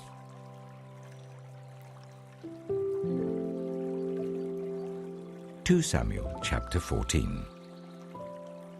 Joab, son of Zeruiah, knew that the king's heart longed for Absalom. So Joab sent someone to Tekoa and had a wise woman brought from there. He said to her, "Pretend you are in mourning. Dress in mourning clothes and don't use any cosmetic lotions. Act like a woman who has spent many days grieving for the dead. Then go to the king and speak these words to him." And Joab put the words in her mouth. When the woman from Tekoa went to the king, she fell with her face to the ground to pay him honor, and she said, "Help me, your majesty." The king asked her, "What is troubling you?" She said, "I am a widow. My husband is dead. I, your servant, had 2 sons. They got into a fight with each other in the field, and no one was there to separate them. One struck the other and killed him. Now the whole clan has risen up against your servant. They say, 'Hand over the one who struck his brother down, so that we may put him to death for the life of his brother whom he killed. Then we will get rid of the heir as well.' They would put out the only burning coal I have left, leaving my husband neither name nor descendant on the face of the earth." The king said to the woman, "Go home, and I will issue an order on your behalf." But the woman from Tekoa said to him, "Let my lord the king pardon me and my family, and let the king and his throne be without guilt." The king replied, "If anyone says anything to you, bring them to me, and they will not bother you again." She said, "Then let the king invoke the Lord his God to prevent the avenger of blood from adding to this destruction, so that my son shall not be destroyed. As surely as the Lord lives," he said, "not one hair of your son's head will fall to the ground." Then the woman said, "Let your servant speak a word to my lord the king." "Speak," he replied. The woman said, "Why then have you devised a thing like this against the people of God? When the king says this, does he not convict himself? For the king has not brought back his banished son. Like water spilled on the ground which cannot be recovered, so we must die. But that is not what God desires. Rather, he devises ways so that a banished person does not remain banished from him. And now I have come to say this to my lord the king, because the people have made me afraid. Your servant thought, I will speak to the king. Perhaps he will grant his servant's request. Perhaps the king will agree to deliver his servant from the hand of the man who is trying to cut off both me and my son from God's inheritance. And now your servant says, may the word of my lord the king secure my inheritance, for my lord the king is like an angel of God in discerning good and evil. May the Lord your God be with you. Then the king said to the woman, don't keep from me the answer to what I am going to ask you. Let my lord the king speak, the woman said. The king asked, isn't the hand of Joab with you in all this? The woman answered, as surely as you live, my lord the king, no one can turn to the right or to the left from anything my lord the king says. Yes, it was your servant Joab who instructed me to do this, and who put all these words into the mouth of your servant. Your servant Joab did this to change the present situation. My lord has wisdom like that of an angel of God. He knows everything that happens in the land. The king said to Joab, very well, I will do it. Go, bring back the young man Absalom. Joab fell with his face to the ground to pay him honor, and he blessed the king. Joab said, today your servant knows that he has found favor in your eyes, my lord the king, because the king has granted his servant's request. Then Joab went to Geshur and brought Absalom back to Jerusalem. But the king said, he must go to his own house, he must not see my face. So Absalom went to his own house and did not see the face of the king. In all Israel, there was not a man so highly praised for his handsome appearance as Absalom. From the top of his head to the sole of his foot, there was no blemish in him. Whenever he cut the hair of his head, he used to cut his hair once a year because it became too heavy for him, he would weigh it, and its weight was 200 shekels by the royal standard. 3 sons and a daughter were born to Absalom. His daughter's name was Tamar, and she became a beautiful woman. Absalom lived for 2 years in Jerusalem without seeing the king's face. Then Absalom sent for Joab in order to send him to the king, but Joab refused to come to him. So he sent a second time, but he refused to come. Then he said to his servants, look, Joab's field is next to mine, and he has barley there. Go and set it on fire. So Absalom's servants set the field on fire. Then Joab did go to Absalom's house, and he said to him, why have your servants set my field on fire? Absalom said to Joab, look, I sent word to you and said, come here so that I can send you to the king to ask, why have I come from Geshur? It would be better for me if I was still there.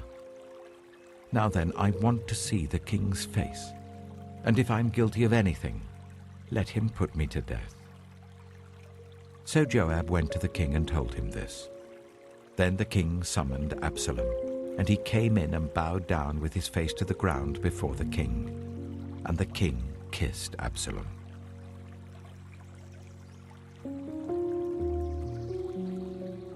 (2 Samuel chapter 15). In the course of time, Absalom provided himself with a chariot and horses, and with 50 men to run ahead of him. He would get up early and stand by the side of the road leading to the city gate. Whenever anyone came with a complaint to be placed before the king for a decision, Absalom would call out to him, "What town are you from?"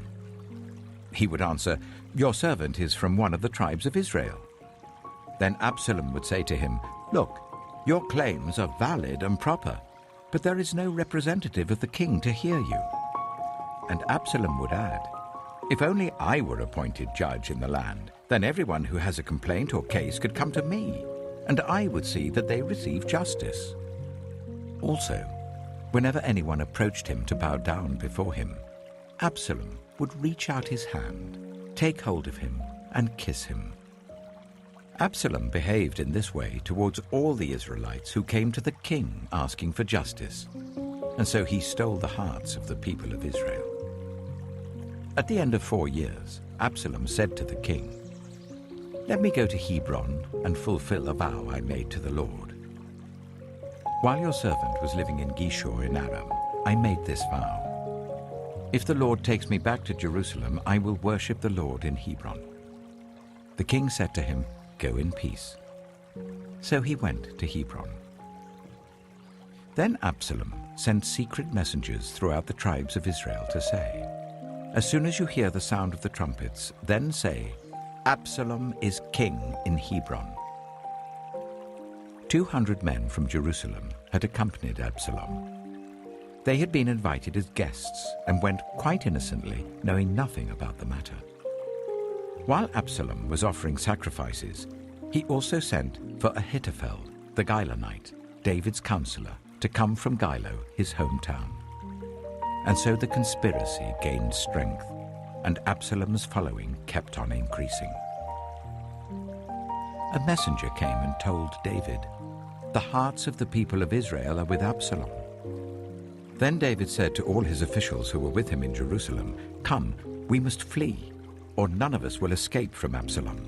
We must leave immediately, or he will move quickly to overtake us and bring ruin on us, and put the city to the sword. The king's officials answered him, Your servants are ready to do whatever our lord the king chooses. The king set out, with his entire household following him. But he left 10 concubines to take care of the palace. So the king set out, with all the people following him, and they halted at the edge of the city. All his men marched past him, along with all the Kerethites and the Pelethites, and all the 600 Gittites who had accompanied him from Gath marched before the king. The king said to Ittai the Gittite, Why should you come along with us? Go back and stay with King Absalom. You are a foreigner, an exile from your homeland. You came only yesterday. And today shall I make you wander about with us, when I do not know where I'm going? Go back and take your people with you. May the Lord show you kindness and faithfulness. But Ittai replied to the king, As surely as the Lord lives and as my lord the king lives, wherever my lord the king may be, whether it means life or death, there will your servant be. David said to Ittai, Go ahead, march on. So Ittai the Gittite marched on with all his men and the families that were with him. The whole countryside wept aloud as all the people passed by. The king also crossed the Kidron Valley, and all the people moved on towards the wilderness. Zadok was there too, and all the Levites who were with him were carrying the Ark of the Covenant of God. They set down the Ark of God, and Abiathar offered sacrifices until all the people had finished leaving the city. Then the king said to Zadok, Take the Ark of God back into the city. If I find favor in the Lord's eyes, he will bring me back and let me see it and his dwelling place again. But if he says, I am not pleased with you, then I am ready. Let him do to me whatever seems good to him. The king also said to Zadok the priest, Do you understand? Go back to the city with my blessing. Take your son Ahimaaz with you, and also Abiathar's son Jonathan. You and Abiathar return with your 2 sons. I will wait at the fords in the wilderness until word comes from you to inform me. So Zadok and Abiathar took the Ark of God back to Jerusalem and stayed there. But David continued up the Mount of Olives, weeping as he went. His head was covered and he was barefoot. All the people with him covered their heads too and were weeping as they went up. Now David had been told Ahithophel is among the conspirators with Absalom. So David prayed, Lord, turn Ahithophel's counsel into foolishness. When David arrived at the summit, where people used to worship God, Hushai the Archite was there to meet him, his robe torn and dust on his head. David said to him, If you go with me, you will be a burden to me. But if you return to the city and say to Absalom, Your Majesty, I will be your servant. I was your father's servant in the past, but now I will be your servant. Then you can help me by frustrating Ahithophel's advice. Won't the priests Zadok and Abiathar be there with you? Tell them anything you hear in the king's palace. Their 2 sons, Ahimaaz, son of Zadok, and Jonathan, son of Abiathar, are there with them. Send them to me with anything you hear." So Hushai, David's confidant, arrived at Jerusalem as Absalom was entering the city.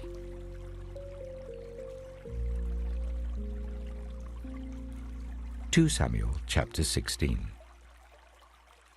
When David had gone a short distance beyond the summit, there was Ziba, the steward of Mephibosheth, waiting to meet him.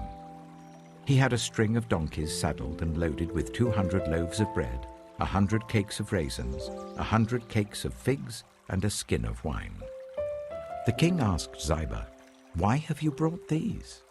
Ziba answered, "The donkeys are for the king's household to ride on, the bread and fruit are for the men to eat, and the wine is to refresh those who become exhausted in the wilderness." The king then asked, "Where is your master's grandson?" Ziba said to him, "He is staying in Jerusalem because he thinks, 'Today the Israelites will restore to me my grandfather's kingdom.'" Then the king said to Ziba, "All that belonged to Mephibosheth is now yours." "I humbly bow," Ziba said. "May I find favor in your eyes, my lord the king." As King David approached Bahurim, a man from the same clan as Saul's family came out from there. His name was Shimei, the son of Gera, and he cursed as he came out. He pelted David and all the king's officials with stones, though all the troops in the special guard were on David's right and left.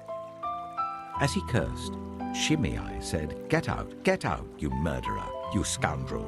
The Lord has repaid you for all the blood you shed in the household of Saul, in whose place you have reigned. The Lord has given the kingdom into the hands of your son Absalom. You have come to ruin because you are a murderer." Then Abishai, son of Zeruiah, said to the king, "Why should this dead dog curse my lord the king? Let me go over and cut off his head." But the king said, "What does this have to do with you, you sons of Zeruiah? If he is cursing because the Lord said to him, 'Curse David,' who can ask, 'Why do you do this?'" David then said to Abishai and all his officials, "My son, my own flesh and blood, is trying to kill me. How much more then this Benjaminite? Leave him alone, let him curse, for the Lord has told him to. It may be that the Lord will look upon my misery and restore to me his covenant blessing instead of his curse today." So David and his men continued along the road, while Shimei was going along the hillside opposite him, cursing as he went and throwing stones at him and showering him with dirt. The king and all the people with him arrived at their destination exhausted, and there he refreshed himself. Meanwhile, Absalom and all the men of Israel came to Jerusalem, and Ahithophel was with him. Then Hushai the Archite, David's confidant, went to Absalom and said to him, "Long live the king! Long live the king!" Absalom said to Hushai, "So this is the love you show your friend? If he's your friend, why didn't you go with him?" Hushai said to Absalom, "No, the one chosen by the Lord, by these people and by all the men of Israel, his I will be, and I will remain with him. Furthermore, whom should I serve? Should I not serve the Son? Just as I served your father, so I will serve you." Absalom said to Ahithophel, "Give us your advice. What should we do?" Ahithophel answered, "Sleep with your father's concubines, whom he left to take care of the palace. Then all Israel will hear that you have made yourself obnoxious to your father, and the hands of everyone with you will be more resolute." So they pitched a tent for Absalom on the roof, and he slept with his father's concubines in the sight of all Israel. Now in those days, the advice Ahithophel gave was like that of one who inquires of God. That was how both David and Absalom regarded all of Ahithophel's advice.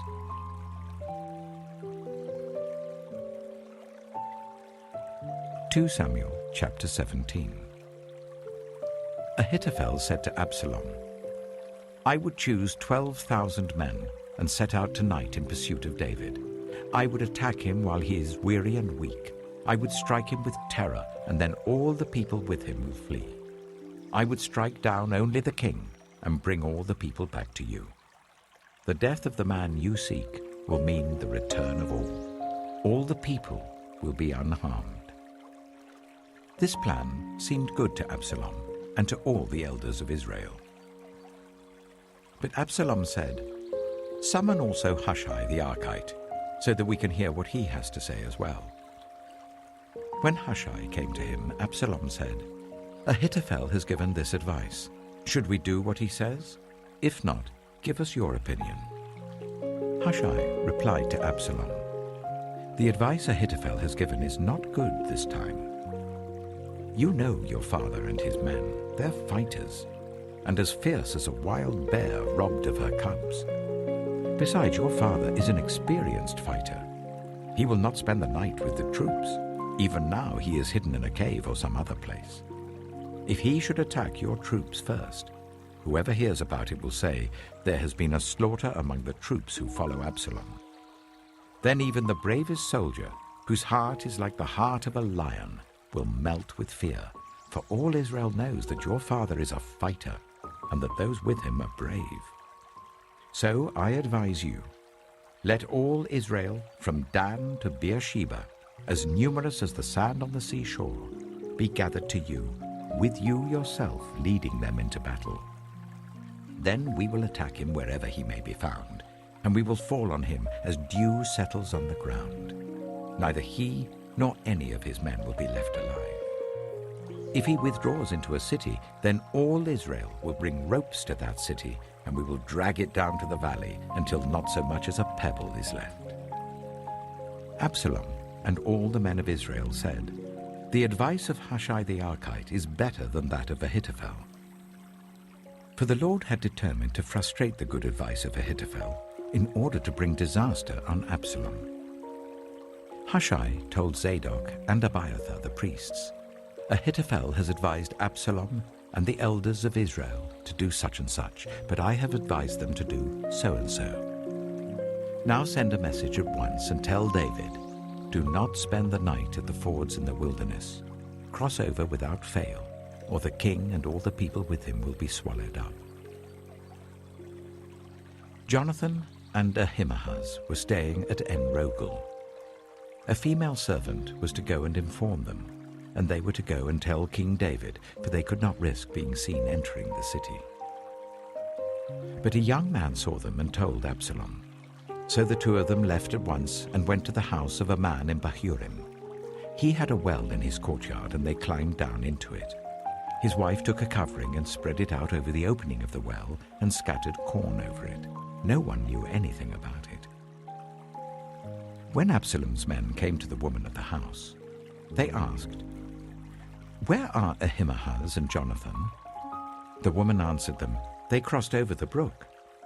The men searched but found no one, so they returned to Jerusalem. After they had gone, the two climbed out of the well and went to inform King David. They said to him, "Set out and cross the river at once. Ahithophel has advised such and such against you." So David and all the people with him set out and crossed the Jordan. By daybreak, no one was left who had not crossed the Jordan. When Ahithophel saw that his advice had not been followed, he saddled his donkey and set out for his house in his hometown. He put his house in order and then hanged himself. So he died and was buried in his father's tomb. David went to Mahanaim, and Absalom crossed the Jordan with all the men of Israel. Absalom had appointed Amasa over the army in place of Joab. Amasa was the son of Jether, an Ishmaelite who had married Abigail, the daughter of Nahash, the sister of Zeruiah, the mother of Joab. The Israelites and Absalom camped in the land of Gilead. When David came to Mahanaim, Shobai, son of Nahash from Rabbah of the Ammonites, and Machir, son of Ammiel from Lo-debar, and Barzillai the Gilead from Rogelim, brought bedding and bowls and articles of pottery. They also brought wheat and barley, flour and roasted grain, beans and lentils, honey and curds, sheep and cheese from cow's milk for David and his people to eat. For they said, "The people have become exhausted and hungry and thirsty in the wilderness."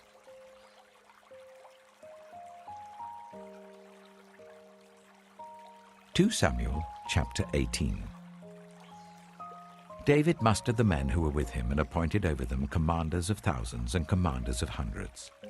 David sent out his troops, a third under the command of Joab, a third under Joab's brother Abishai, son of Zeruiah, and a third under Ittai the Gittite.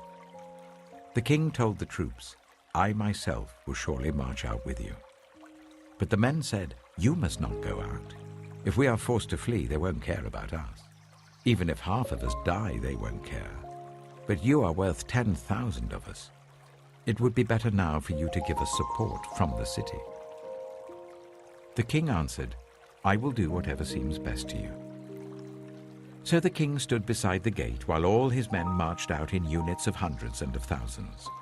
The king commanded Joab, Abishai, and Ittai, "Be gentle with the young man Absalom for my sake." And all the troops heard the king give orders concerning Absalom to each of the commanders. David's army marched out of the city to fight Israel, and the battle took place in the forest of Ephraim. There Israel's troops were routed by David's men, and the casualties that day were great, 20,000 men. The battle spread out over the whole countryside, and the forest swallowed up more men that day than the sword. Now Absalom happened to meet David's men. He was riding his mule, and as the mule went under the thick branches of a large oak, Absalom's hair got caught in the tree. He was left hanging in midair while the mule he was riding kept on going. When one of the men saw what had happened, he told Joab, "I have just seen Absalom hanging in an oak tree." Joab said to the man who had told him this, "What? You saw him? Why didn't you strike him to the ground right there? Then I would have had to give you 10 shekels of silver and a warrior's belt." But the man replied, "Even if 1,000 shekels were weighed out into my hands, I would not lay a hand on the king's son.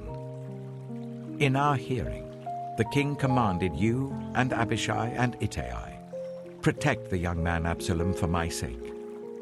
And if I had put my life in jeopardy, and nothing is hidden from the king, you would have kept your distance from me." Joab said, "I'm not going to wait like this for you." So he took 3 javelins in his hand and plunged them into Absalom's heart while Absalom was still alive in the oak tree. And 10 of Joab's armor-bearers surrounded Absalom, struck him, and killed him. Then Joab sounded the trumpet, and the troops stopped pursuing Israel, for Joab halted them. They took Absalom, threw him into a big pit in the forest, and piled up a large heap of rocks over him. Meanwhile, all the Israelites fled to their homes. During his lifetime, Absalom had taken a pillar and erected it in the king's valley as a monument to himself, for he thought, "I have no son to carry on the memory of my name." He named the pillar after himself, and it is called Absalom's monument to this day.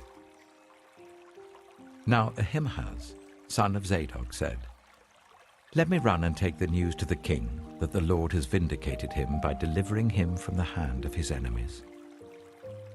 "You are not the one to take the news today," Joab told him. "You may take the news another time, but you must not do so today, because the king's son is dead." Then Joab said to the Cushite, "Go tell the king what you have seen." The Cushite bowed down before Joab and ran off. Ahimaaz, son of Zadok, again said to Joab, "Come what may, please let me run behind the Cushite." But Joab replied, "My son, why do you want to go? You don't have any news that will bring you a reward." He said, "Come what may, I want to run." So Joab said, "Run." Then Ahimaaz ran by the way of the plain and outran the Cushite. While David was sitting between the inner and outer gates, the watchman went up to the roof of the gateway by the wall. As he looked out, he saw a man running alone. The watchman called out to the king and reported it. The king said, "If he is alone, he must have good news." And the runner came closer and closer. Then the watchman saw another runner, and he called down to the gatekeeper, "Look, another man running alone." The king said, "He must be bringing good news too." The watchman said, "It seems to me that the first one runs like Ahimaaz, son of Zadok." "He's a good man," the king said. "He comes with good news." Then Ahimaaz called out to the king, "All is well." He bowed down before the king with his face to the ground and said, "Praise be to the Lord your God. He has delivered up those who lifted their hands against my lord the king." The king asked, "Is the young man Absalom safe?" Ahimaaz answered, "I saw great confusion just as Joab was about to send the king's servant and me, your servant, but I don't know what it was." The king said, "Stand aside and wait here." So he stepped aside and stood there. Then the Cushite arrived and said, "My lord the king, hear the good news. The Lord has vindicated you today by delivering you from the hand of all who rose up against you." The king asked the Cushite, "Is the young man Absalom safe?" The Cushite replied, "May the enemies of my lord the king and all who rise up to harm you be like that young man." The king was shaken. He went up to the room over the gateway and wept. As he went, he said, "Oh, my son Absalom, my son Absalom. If only I had died instead of you. Oh, Absalom, my son, my son."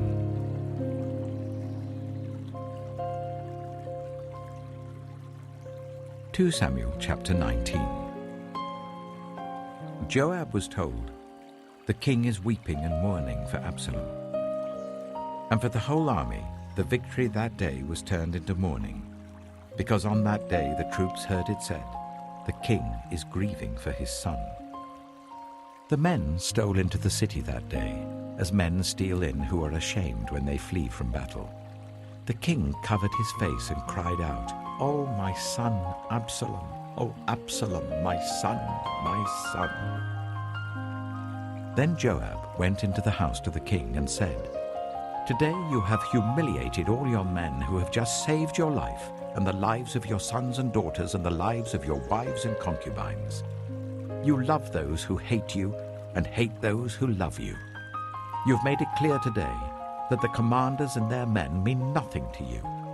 I see that you would be pleased if Absalom were alive today and all of us were dead. Now go out and encourage your men. I swear by the Lord that if you don't go out, not a man will be left with you by nightfall. This will be worse for you than all the calamities that have come on you from your youth till now." So the king got up and took his seat in the gateway. When the men were told the king is sitting in the gateway, they all came before him. Meanwhile, the Israelites had fled to their homes. Throughout the tribes of Israel, all the people were arguing among themselves, saying, "The king delivered us from the hand of our enemies. He is the one who rescued us from the hand of the Philistines. But now he has fled the country to escape from Absalom, and Absalom, whom we anointed to rule over us, has died in battle. So why do you say nothing about bringing the king back?" King David sent this message to Zadok and Abiathar, the priests. "Ask the elders of Judah, why should you be the last to bring the king back to his palace, since what is being said throughout Israel has reached the king at his quarters? You are my relatives, my own flesh and blood. So why should you be the last to bring back the king? And say to Amasa, are you not my own flesh and blood? May God deal with me, be it ever so severely, if you are not the commander of my army for life, in place of Joab." He won over the hearts of the men of Judah, so that they were all of one mind. They sent word to the king, "Return, you and all your men." Then the king returned and went as far as the Jordan. Now the men of Judah had come to Gilgal to go out and meet the king and bring him across the Jordan. Shimei, son of Gera, the Benjamite from Bahurim, hurried down with the men of Judah to meet King David. With him were 1,000 Benjaminites, along with Ziba, the steward of Saul's household, and his 15 sons and 20 servants. They rushed to the Jordan where the king was. They crossed at the ford to take the king's household over and to do whatever he wished. When Shimei, son of Gera, crossed the Jordan, he fell prostrate before the king and said to him, "May my lord not hold me guilty. Do not remember how your servant did wrong on the day my lord the king left Jerusalem. May the king put it out of his mind. For I, your servant, know that I have sinned. But today I have come here as the first from the tribes of Joseph to come down and meet my lord the king." Then Abishai, son of Zeruiah, said, "Shouldn't Shimei be put to death for this? He cursed the Lord's anointed." David replied, "What does this have to do with you, you sons of Zeruiah? What right do you have to interfere?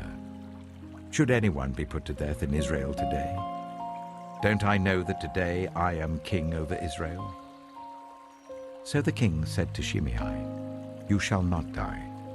And the king promised him on oath. Mephibosheth, Saul's grandson, also went down to meet the king. He had not taken care of his feet or trimmed his moustache or washed his clothes from the day the king left until the day he returned safely. When he came from Jerusalem to meet the king asked him, "Why didn't you go with me, Mephibosheth?" He said, "My lord the king, since I, your servant, am lame, I said, I will have my donkey saddled and will ride on it, so that I can go with the king. But Ziba, my servant, betrayed me, and he has slandered your servant to my lord the king. My lord the king is like an angel of God, so do whatever you wish. All my grandfather's descendants deserved nothing but death from my lord the king, but you gave your servant a place among those who eat at your table. So what right do I have to make any more appeals to the king?" The king said to him, "Why say more?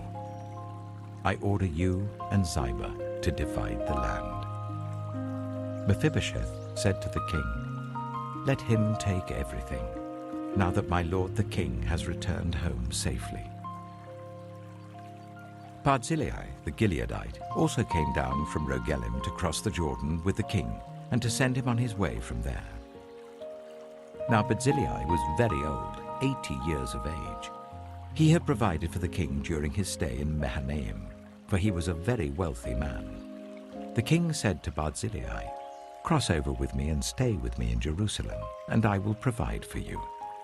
But Barzillai answered the king, "How many more years shall I live, that I should go up to Jerusalem with the king? I am now 80 years old. Can I tell the difference between what is enjoyable and what is not? Can your servant taste what he eats and drinks? Can I still hear the voices of male and female singers? Why should your servant be an added burden to my lord the king?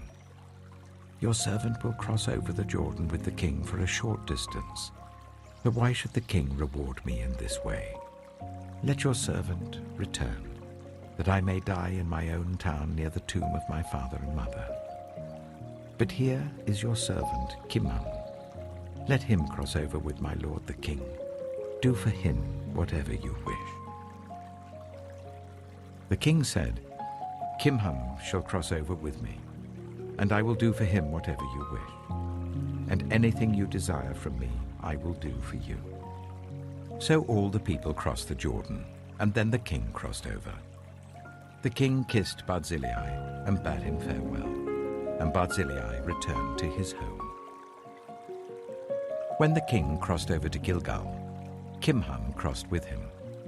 All the troops of Judah and half the troops of Israel had taken the king over. Soon all the men of Israel were coming to the king and saying to him, "Why did our brothers, the men of Judah, steal the king away and bring him and his household across the Jordan, together with all his men?" All the men of Judah answered the men of Israel, "We did this because the king is closely related to us. Why are you angry about it? Have we eaten any of the king's provisions? Have we taken anything for ourselves?" Then the men of Israel answered the men of Judah, "We have 10 shares in the king, so we have a greater claim on David than you have. Why then do you treat us with contempt? Weren't we the first to speak of bringing back our king?" But the men of Judah pressed their claims even more forcefully than the men of Israel.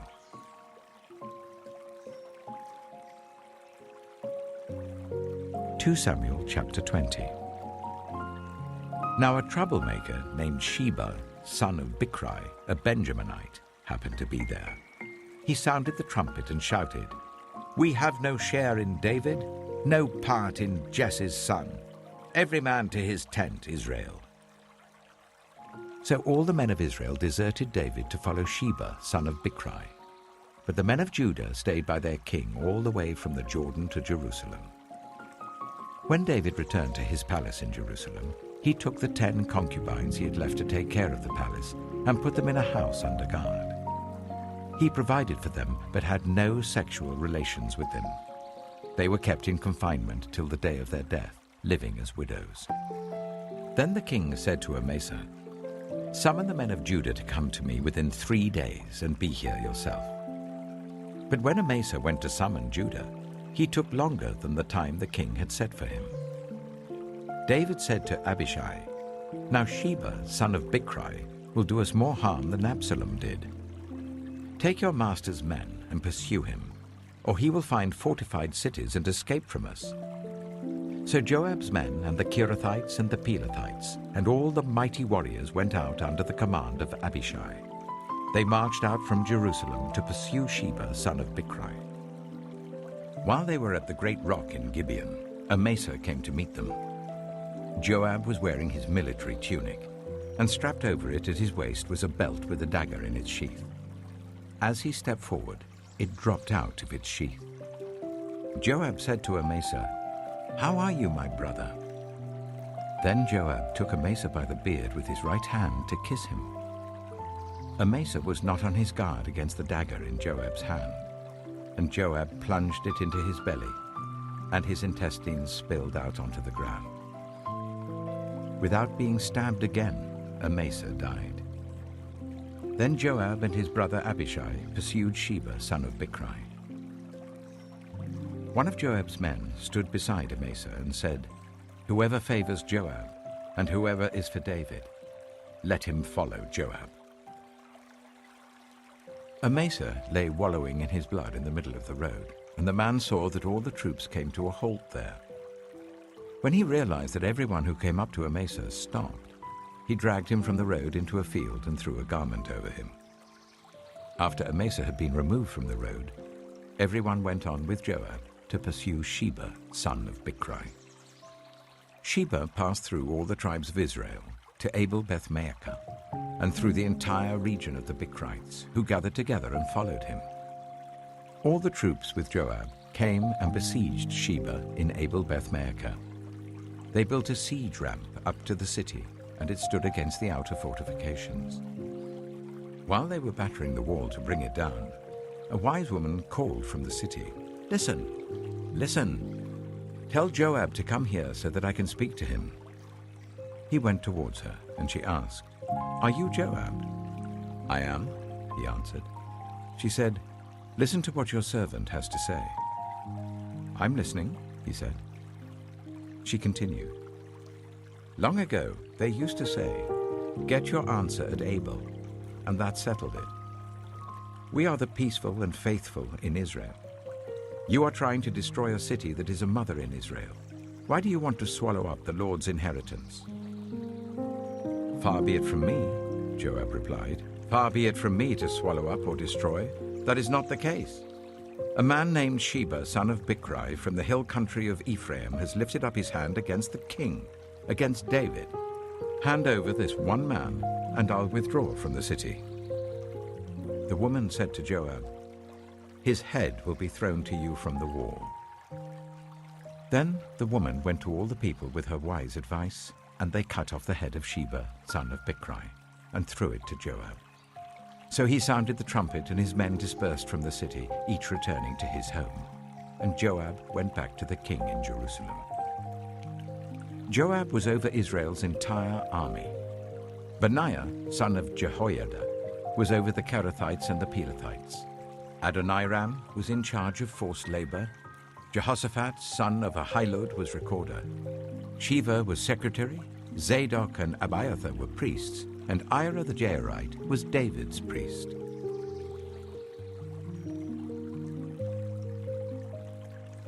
2 Samuel chapter 21. During the reign of David, there was a famine for 3 successive years. So David sought the face of the Lord. The Lord said, "It is on account of Saul and his blood-stained house. It is because he put the Gibeonites to death." The king summoned the Gibeonites and spoke to them. Now the Gibeonites were not a part of Israel, but were survivors of the Amorites. The Israelites had sworn to spare them, but Saul, in his zeal for Israel and Judah, had tried to annihilate them. David asked the Gibeonites, "What shall I do for you? How shall I make atonement so that you will bless the Lord's inheritance?" The Gibeonites answered him, "We have no right to demand silver or gold from Saul or his family, nor do we have the right to put anyone in Israel to death. What do you want me to do for you?" David asked. They answered the king, "As for the man who destroyed us and plotted against us, so that we have been decimated and have no place anywhere in Israel, let 7 of his male descendants be given to us to be killed, and their bodies exposed before the Lord at Gibeah of Saul, the Lord's chosen one." So the king said, "I will give them to you." The king spared Mephibosheth, son of Jonathan, the son of Saul, because of the oath before the Lord between David and Jonathan, son of Saul. But the king took Armoni and Mephibosheth, the 2 sons of Aiah's daughter Rizpah, whom she had borne to Saul, together with the 5 sons of Saul's daughter Merab, whom she had borne to Adriel, son of Barzillai, the Maholathite. He handed them over to the Gibeonites, who killed them and exposed their bodies on a hill before the Lord. All 7 of them fell together. They were put to death during the first days of harvest, just as the barley harvest was beginning. Rizpah, daughter of Aiah, took sackcloth and spread it out for herself on a rock. From the beginning of the harvest till the rain poured down from the heavens on the bodies, she did not let the birds touch them by day or the wild animals by night. When David was told what Aiah's daughter Rizpah, Saul's concubine, had done, he went and took the bones of Saul and his son Jonathan from the citizens of Jabesh Gilead. They had stolen their bodies from the public square at Bethshan, where the Philistines had hung them after they struck Saul down on Gilboa. David brought the bones of Saul and his son Jonathan from there, and the bones of those who had been killed and exposed were gathered up. They buried the bones of Saul and his son Jonathan in the tomb of Saul's father Kish at Zelah in Benjamin, and did everything the king commanded. After that, God answered prayer on behalf of the land. Once again, there was a battle between the Philistines and Israel. David went down with his men to fight against the Philistines, and he became exhausted.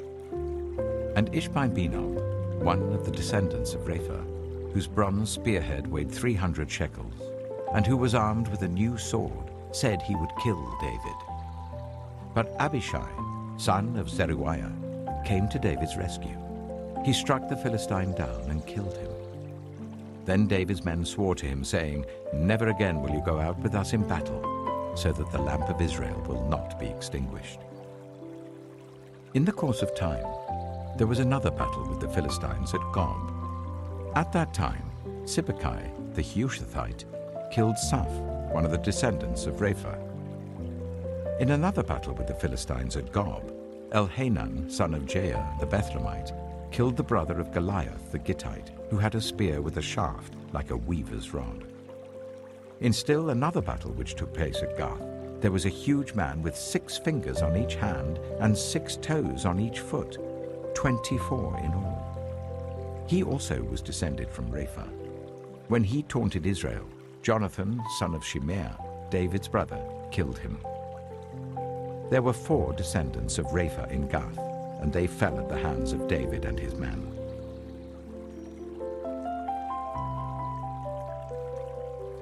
(2 Samuel chapter 22).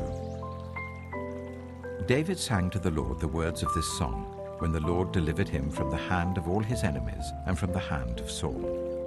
He said, "The Lord is my rock, my fortress and my deliverer.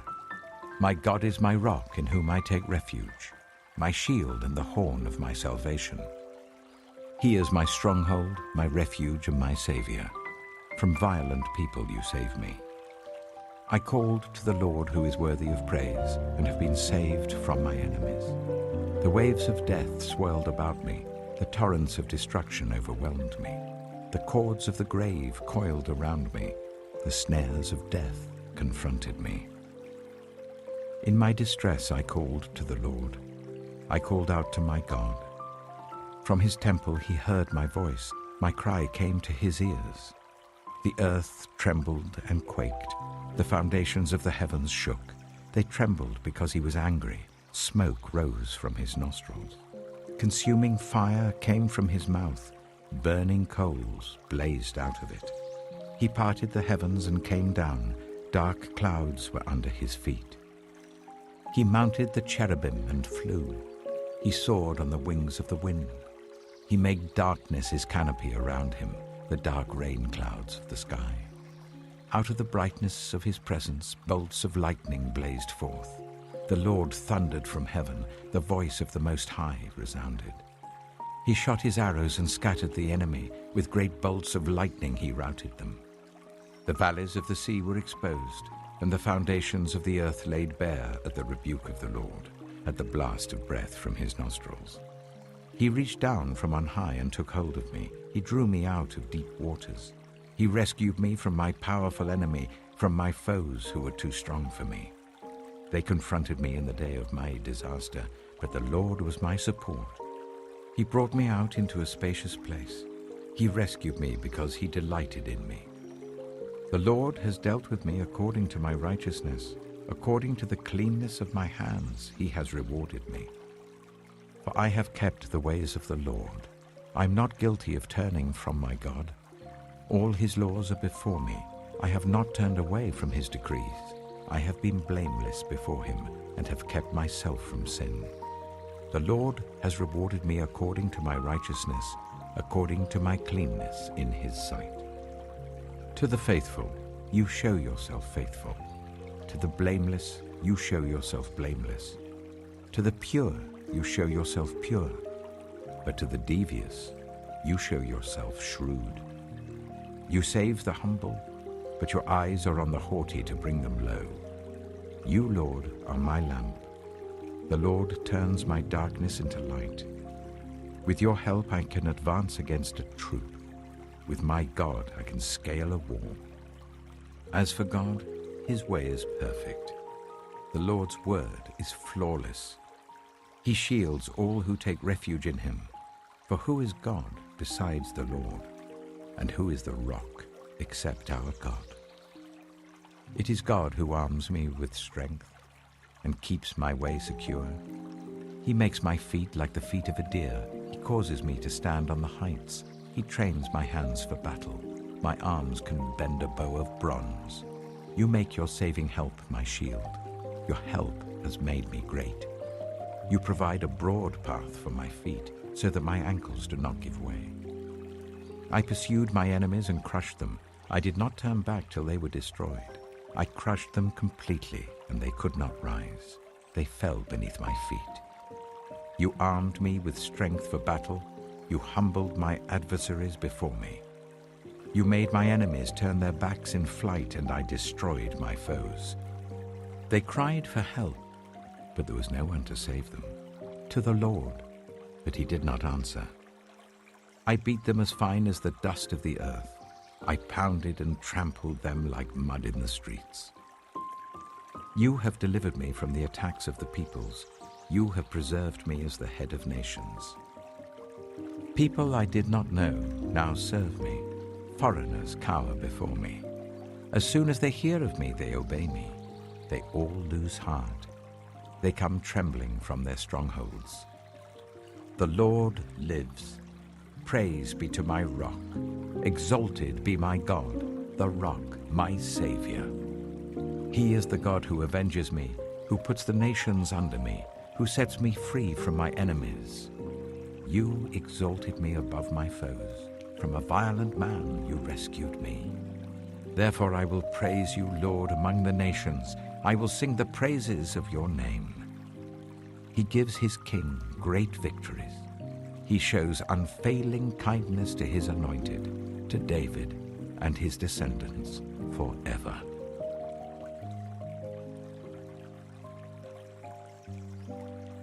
(2 Samuel chapter 23). These are the last words of David. The inspired utterance of David, son of Jesse, the utterance of the man exalted by the Most High, the man anointed by the God of Jacob, the hero of Israel's songs. The Spirit of the Lord spoke through me. His word was on my tongue. The God of Israel spoke. The Rock of Israel said to me, when one rules over people in righteousness, when he rules in the fear of God, he is like the light of morning at sunrise on a cloudless morning, like the brightness after rain that brings grass from the earth. If my house were not right with God, surely he would not have made with me an everlasting covenant, arranged and secured in every part. Surely he would not bring to fruition my salvation and grant me my every desire. But evil men are all to be cast aside like thorns, which are not gathered with the hand. Whoever touches thorns uses a tool of iron or the shaft of a spear. They are burned up where they lie. These are the names of David's mighty warriors.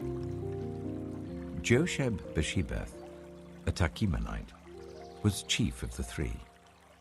He raised his spear against 800 men whom he killed in one encounter. Next to him was Eleazar, son of Dodai the Ahohite.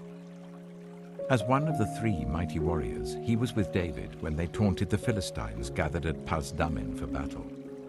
Then the Israelites retreated, but Eleazar stood his ground and struck down the Philistines till his hand grew tired and froze to the sword.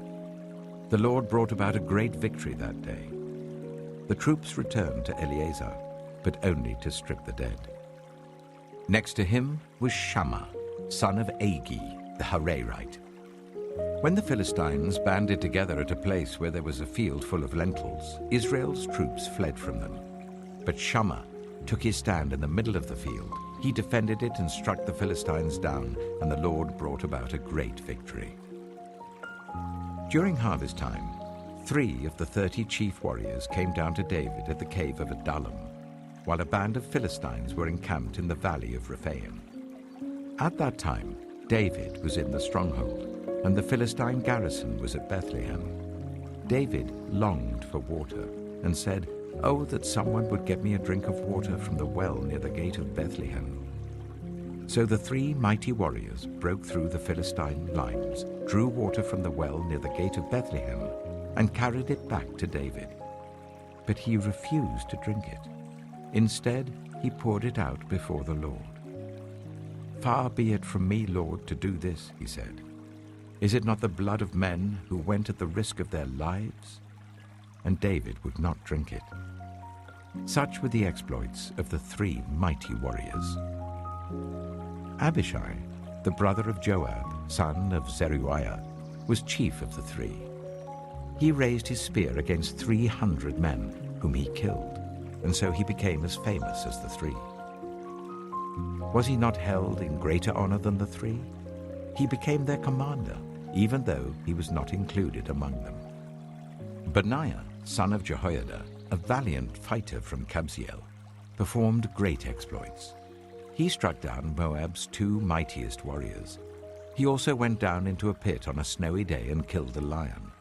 And he struck down a huge Egyptian. Although the Egyptian had a spear in his hand, Benaiah went against him with a club. He snatched the spear from the Egyptian's hand and killed him with his own spear. Such were the exploits of Benaiah, son of Jehoiada. He too was as famous as the 3 mighty warriors. He was held in greater honor than any of the 30, but he was not included among the 3. And David put him in charge of his bodyguard. Among the 30 were Asahel, the brother of Joab, Elhanan, son of Dodo from Bethlehem, Shammah, the Harodite, Elika, the Harodite, Helez, the Paltite, Ira, son of Ikesh from Tekoa, Abiezer from Anathoth, Sibbecai, the Hushathite, Zalmon, the Ahohite, Maharai, the Netophathite, Heled, son of Baanah the Netophathite, Ittai, son of Ribai from Gibeah in Benjamin, Benaiah the Pirathonite, Hiddai from the ravines of Gaash, Abi Albon the Arbathite, Azmaveth the Barumite, Eliabah the Shealbanite, the sons of Jashen, Jonathan son of Shammah the Hararite, Ahiam son of Sherah the Hararite, Eliphalet son of Ahasbai the Maacathite, Eliam son of Ahithophel the Gilonite, Hezro the Carmelite, Peorai the Arbite, Igal son of Nathan from Zobah, the son of Hagrai, Zelek the Ammonite, Naharai the Beerothite, the armor-bearer of Joab son of Zeruiah, Ira the Ithrite, Gareb the Ithrite, and Uriah the Hittite. There were 37 in all.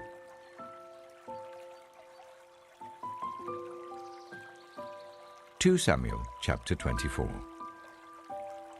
Again the anger of the Lord burned against Israel, and he incited David against them, saying, "Go and take a census of Israel and Judah." So the king said to Joab and the army commanders with him, "Go throughout the tribes of Israel from Dan to Beersheba, and enroll the fighting men, so that I may know how many there are." But Joab replied to the king, "May the Lord your God multiply the troops 100 times over, and may the eyes of my lord the king see it. But why does my lord the king want to do such a thing?" The king's word, however, overruled Joab and the army commanders. So they left the presence of the king to enroll the fighting men of Israel. After crossing the Jordan, they camped near Aroer, south of the town in the gorge, and then went through Gad and on to Jazer. They went to Gilead and the region of Tatim Hodshai, and on to Dan Jeah, and around towards Sidon. Then they went towards the fortress of Tyre, and all the towns of the Hivites and Canaanites. Finally, they went on to Beersheba in the Negev of Judah. After they had gone through the entire land, they came back to Jerusalem at the end of 9 months and 20 days. Joab reported the number of the fighting men to the king. In Israel, there were 800,000 able-bodied men who could handle a sword, and in Judah, 500,000. David was conscience-stricken after he had counted the fighting men, and he said to the Lord, "I have sinned greatly in what I have done. Now, Lord, I beg you, take away the guilt of your servant. I've done a very foolish thing." Before David got up the next morning, the word of the Lord had come to Gad, the prophet, David's seer. "Go and tell David, this is what the Lord says. I'm giving you 3 options. Choose one of them for me to carry out against you." So Gad went to David and said to him, "Shall there come on you 3 years of famine in your land, or 3 months of fleeing from your enemies while they pursue you, or 3 days of plague in your land? Now then, think it over and decide how I should answer the one who sent me." David said to Gad, "I am in deep distress. Let us fall into the hands of the Lord, for his mercy is great, but do not let me fall into human hands." So the Lord sent a plague on Israel from that morning until the end of the time designated, and 70,000 of the people from Dan to Beersheba died. When the angel stretched out his hand to destroy Jerusalem, the Lord relented concerning the disaster, and said to the angel who was afflicting the people, "Enough, withdraw your hand." The angel of the Lord was then at the threshing floor of Araunah the Jebusite. When David saw the angel who was striking down the people, he said to the Lord, "I have sinned. I, the shepherd, have done wrong. These are but sheep. What have they done? Let your hand fall on me and my family." On that day, Gad went to David and said to him, "Go up and build an altar to the Lord on the threshing floor of Araunah the Jebusite." So David went up as the Lord had commanded through Gad. When Araunah looked and saw the king and his officials coming towards him, he went out and bowed down before the king with his face to the ground. Araunah said, "Why has my lord the king come to his servant?" "To buy your threshing floor," David answered. so that I can build an altar to the Lord, that the plague on the people may be stopped." Araunah said to David, "Let my lord the king take whatever he wishes and offer it up. Here are oxen for the burnt offering, and here are threshing sledges and ox yokes for the wood. Your Majesty, Araunah gives all this to the king." Araunah also said to him, "May the Lord your God accept you." But the king replied to Araunah, "No, I insist on paying you for it. I will not sacrifice to the Lord my God burnt offerings that cost me nothing." So David bought the threshing floor and the oxen and paid 50 shekels of silver for them. David built an altar to the Lord there and sacrificed burnt offerings and fellowship offerings. Then the Lord answered his prayer on behalf of the land, and the plague on Israel was stopped.